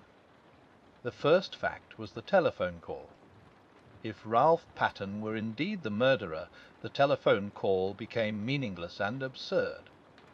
Therefore, I said to myself, Ralph Patten is not the murderer. I satisfied myself that the call could not have been sent by any one in the house. Yet I was convinced that it was amongst those present on the fatal evening that I had to look for my criminal. Therefore I concluded that the telephone call must have been sent by an accomplice. I was not quite pleased with that deduction, but I let it stand for the minute. I next examined the motivee for the call. That was difficult. I could only get at it by judging its result, which was that the murder was discovered that night instead of, in all probability, the following morning. You agree with that? Wes, I admitted. Wes. As you say, Mr. Ackroyd, having given orders that he was not to be disturbed, nobody would have been likely to go to the study that night. Inti aspa. The affair marches, does it not? But matters were still obscure. What was the advantage of having the crime discovered that night in preference to the following morning? The only idea I could get hold of was that the murderer, knowing the crime was to be discovered at a certain time, could make sure of being present when the door was broken in, or at any rate immediately afterwards. And now we come to the second fact. The chair pulled out from the wall. Inspector Raglan dismissed that as of no importance. I, on the contrary, have always regarded it as of supreme importance. In your manuscript you have drawn a neat little plan of the study. If you had it with you this minute, you would see that. The chair being drawn out in the position indicated by Parker. It would stand in a direct line between the door and the window. The window, I said quickly. You too have my first idea. I imagined that the chair was drawn out so that something connected with the window should not be seen by any one entering through the door. But I soon abandoned that supposition, for though the chair was a grandfather with a high back, it obscured very little of the window, only the part between the sash and the ground. No menanaemi, but remember that just in front of the window there stood a table with books and magazines upon it. Now that table was completely hidden by the drawn-out chair, and immediately I had my first shadowy suspicion of the truth, supposing that there had been something on that table not intended to be seen. Something placed there by the murderer. As yet I had no inkling of what that something might be, but I knew certain very interesting facts about it. For instance, it was something that the murderer had not been able to take away with him at the time that he committed the crime, At the same time, it was vital that it should be removed as soon as possible after the crime had been discovered. And so, the telephone message and the opportunity for the murderer to be on the spot when the body was discovered. Now 4 people were on the scene before the police arrived: yourself, Parker, Major Blunt, and Mr. Raymond. Parker I eliminated at once, since at whatever time the crime was discovered, he was the one person certain to be on the spot. Also, it was he who told me of the pulled-out chair. Parker, then, was cleared of the murder, that is. I still thought it possible that he had been blackmailing Mrs. Ferrars. Raymond and Blunt, however, remained under suspicion since. If the crime had been discovered in the early hours of the morning, it was quite possible that they might have arrived on the scene too late to prevent the object on the round table being discovered. No, what was that object? You heard my arguments tonight in reference to the scrap of conversation overheard. As soon as I learned that a representative of a dictaphone company had called, the idea of a dictaphone took root in my mind. You heard what I said in this room not half an hour ago. They all agreed with my theory, but one vital fact seems to have escaped them. Granted that a dictaphone was being used by Mr. Ackroyd that night, why was no dictaphone found? I never thought of that, I said. We know that a dictaphone was supplied to Mr. Ackroyd, but no dictaphone has been found amongst his effects. So, if something was taken from that table, why should not that something be the dictaphone? But there were certain difficulties in the way. The attention of every one was, of course, focused on the murdered man. I think any one could have gone to the table, unnoticed by the other people in the room. But a dictaphone has a certain bulk. It cannot be slipped casually into a pocket. There must have been a receptacle of some kind capable of holding it. You see where I am arriving. The figure of the murderer is taking shape. A person who was on the scene straightway, but who might not have been if the crime had been discovered the following morning. A person carrying a receptacle into which the dictaphone might be fitted. I interrupted. But why remove the dictaphone? What was the point? You are like Mr. Raymond. You take it for granted that what was heard at 9:30 was Mr. Ackroyd's voice speaking into a dictaphone. But consider this useful invention for a little minute. You dictate into it, do you not?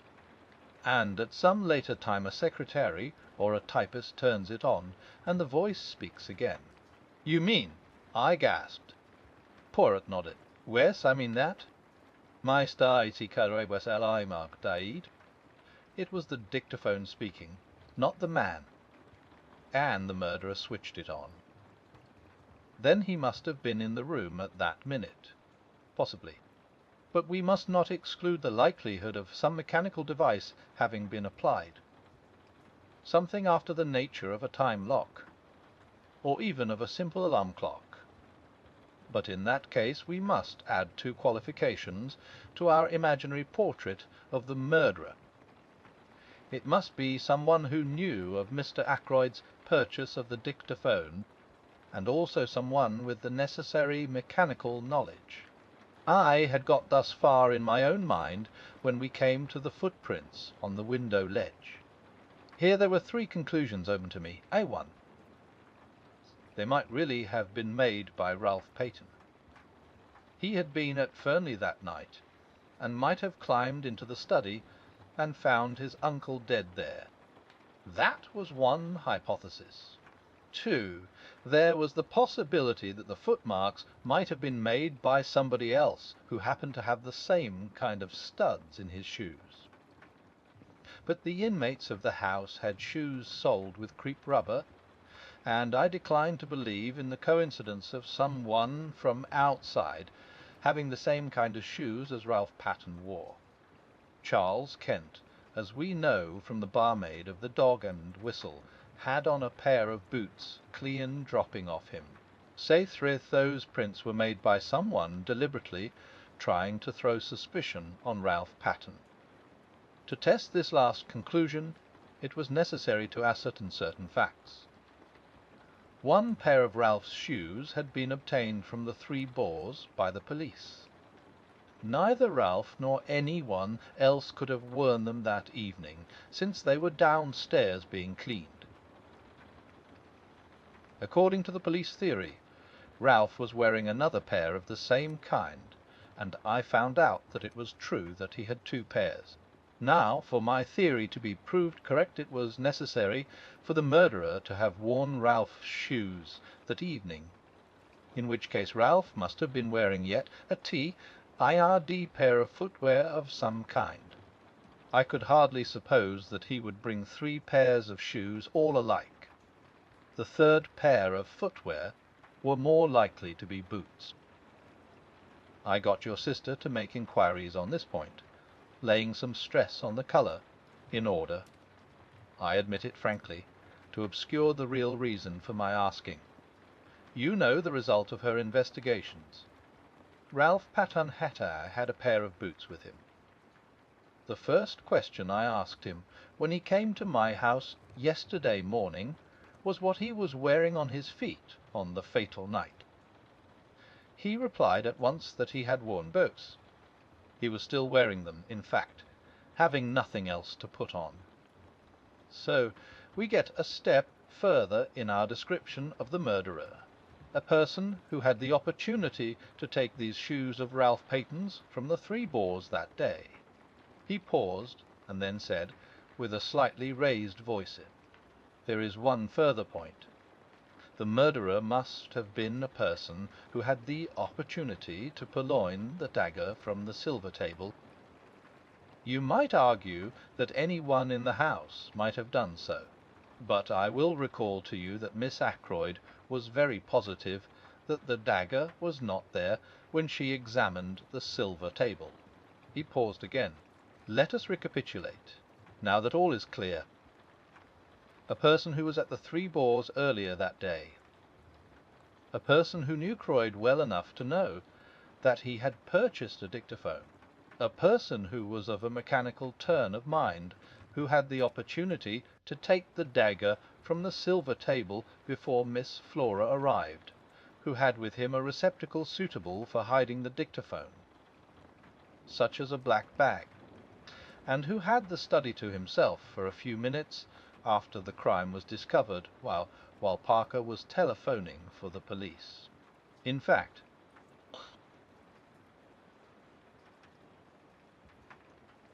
the murder of Roger Ackroyd. Chapter 26. And nothing but the truth. There was a dead silence for a minute and a half. Then I laughed. "You're mad," I said. "No," said Poirot placidly, "I am not mad. It was the little discrepancy in time that first drew my attention to you." "Right at the beginning. Discrepancy in time?" I queried, puzzled. "But yes. You will remember that everyone agreed, you yourself included, that it took 5 minutes to walk from the lodge to the house. Less if you took the short cut to the terrace. But you left the house at 10 minutes to 9, both by your own statement and that of Parker, and yet it was 9 o'clock as you passed through the lodge gates. It was a chilly night, not an evening a man would be inclined to dawdle. Why had you taken 10 minutes to do a 5 minutes walk? All along I realized that we had only your statement for it, that the study window was ever fastened. Ackroyd asked you if you had done so. He never looked to see.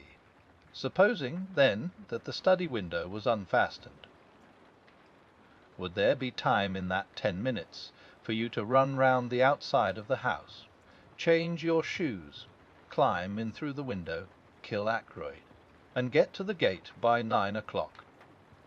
I decided against that theory, since in all probability a man as nervous as Ackroyd was that night would hear you climbing in, and then there would have been a struggle. But supposing that you killed Ackroyd after you left, as you were standing beside his chair. Then you go out of the front door, run round to the summer-house, take Ralph Patton's shoes out of the bag you brought up with you that night, slip them on, walk through the mud in them, and leave prints on the window ledge. You climb in, lock the study door on the inside, run back to the summer-house, change back into your own shoes, and race down to the gate. I went through similar actions the other day, when you were with Mrs. Ackroyd. It took 10 minutes exactly, then home and an alibi. Since you had timed the dictaphone for 9:30. My dear Poirot, I said in a voice that sounded strange and forced to my own ears, you've been brooding over this case too long. What on earth had I to gain by murdering Ackroyd? Safety. It was you who blackmailed Mrs. Ferrars. Who could have had a better knowledge of what killed Mr. Ferrars than the doctor who was attending him? When you spoke to me that first day in the garden, you mentioned a legacy received about a year ago. I have been unable to discover any trace of a legacy. You had to invent some way of accounting for Mrs. Ferrars's £20,000. It has not done you much good. You lost most of it in speculation. Then you put the screw on too hard, and Mrs. Ferrars took a way out that you had not expected. If Ackroyd had learnt the truth, he would have had no mercy on you. You were ruined for ever. And the telephone call, I asked, trying to rally. You have a plausible explanation of that also, I suppose. I will confess to you that it was my greatest stumbling block when I found that a call had actually been put through to you from King's Abbott station.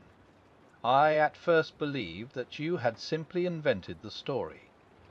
It was a very clever touch, that. You must have some excuse for arriving at Fernley, finding the body, and so getting the chance to remove the dictaphone on which your alibi depended. I had a very vague notion of how it was worked when I came to see your sister that first day and inquired as to what patients you had seen on Friday morning. I had no thought of Miss Russell in my mind at that time. Her visit was a lucky coincidence, since it distracted your mind from the real object of my questions. I found what I was looking for. Among your patients that morning was the steward of an American liner. Who more suitable than he to be leaving for Liverpool by the train that evening? And afterwards he would be on the high seas, well out of the way. I noted that the Orion sailed on Saturday, and having obtained the name of the steward, I sent him a wireless message asking a certain question. This is his reply you saw me receive just now. He held out the message to me. It ran as follows, quite correct. Dr. Shepherd asked me to leave a note at a patient's house. I was to ring him up from the station with the reply. Reply was no answer. It was a clever idea, said Poirot. The call was genuine. Your sister saw you take it. But there was only one man's word as to what was actually said. Your own. I yawned. All this, I said, is very interesting, but hardly in the sphere of practical politics. You think not. Remember what I said. The truth goes to Inspector Raglan in the morning. But, for the sake of your good sister, I am willing to give you the chance of another way out. There might be, for instance, an overdose of a sleeping draught. You comprehend me, but Captain Ralph Peyton must be cleared. Ave sans dire. I should suggest that you finish that very interesting manuscript of yours, but abandoning your former reticence. You seem to be very prolific of suggestions, I remarked. Are you sure you've quite finished? Know that you remind me of the fact. It is true that there is one thing more. It would be most unwise on your part to attempt to silence me as you silenced M. Ackroyd. That kind of business does not succeed against Hercule Poirot, you understand." "My dear Poirot," I said, smiling a little, "whatever else I may be, I am not a fool." I rose to my feet. "Well, well," I said, with a slight yawn, "I must be off home. Thank you for a most interesting and instructive evening." Poirot also rose and bowed with his accustomed politeness as I passed out of the room. The Murder of Roger Ackroyd. Chapter 27. Apologia. 5 a.m. I am very tired, but I have finished my task. My arm aches from writing. A strange end to my manuscript. I meant it to be published some day as the history of one of Poirot's failures. Odd how things pan out. All along I've had a premonition of disaster, from the moment I saw Ralph Patten and Mrs. Ferrars with their heads together. I thought then that she was confiding in him. As it happened, I was quite wrong there, but the idea persisted even after I went into the study with Ackroyd that night, until he told me the truth, poor old Ackroyd. I'm always glad that I gave him a chance. I urged him to read that letter before it was too late. Or, let me be honest, didn't I subconsciously realize that with a pie-headed chap like him, it was my best chance of getting him outed to read it? His nervousness that night was interesting psychologically. He knew danger was close at hand, and yet he never suspected me. The dagger was an afterthought. I'd brought up a very handy little weapon of my own, but when I saw the dagger lying in the silver table, it occurred to me at once how much better it would be to use a weapon that couldn't be traced to me. I suppose I must have meant to murder him all along. As soon as I heard of Mrs. Ferrars's death, I felt convinced that she would have told him everything before she died. When I met him and he seemed so agitated, I thought that perhaps he knew the truth, but that he couldn't bring himself to believe it, and was going to give me the chance of refuting it. So I went home and took my precautions. If the trouble were after all only something to do with Ralph, well, no harm would have been done. The dictaphone he had given me 2 days before to adjust. Something had gone a little wrong with it, and I persuaded him to let me have a go at it.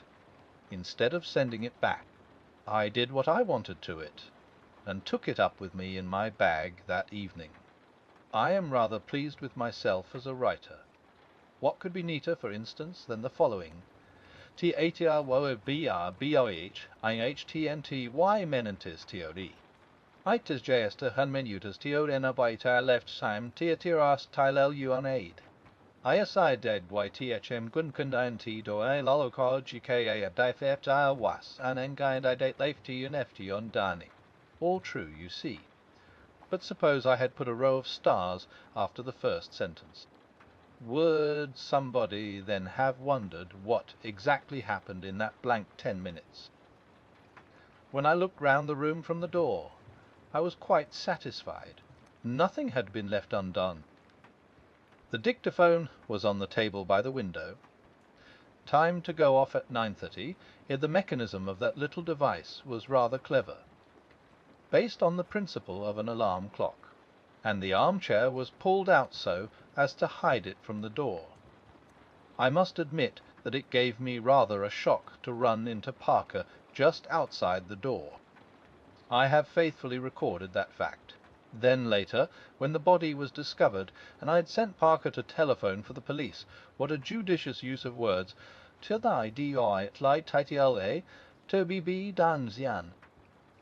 It was quite little. Just to shove the dictaphone into my bag and push back the chair against the wall in its proper place. I never dreamed that Parker would have noticed that chair. Logically, He ought to have been so agog over the body as to be blind to everything else. But I hadn't reckoned with the trained servant complex.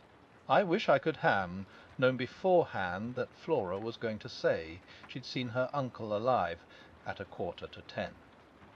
That puzzled me more than I can say. In fact, all through the case there have been things that puzzled me hopelessly. Every one seems to have taken a hand. My greatest fear all through has been Caroline. I have fancied she might guess. Curious the way she spoke that day of my strain of weakness. Well, she will never know the truth.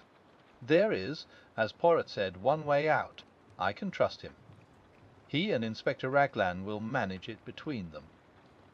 I should not like Caroline to know. She is fond of me, and then, too, she is proud. My death will be a grief to her, but grief passes. When I have finished writing, I shall enclose this whole manuscript in an envelope and address it to Poirot.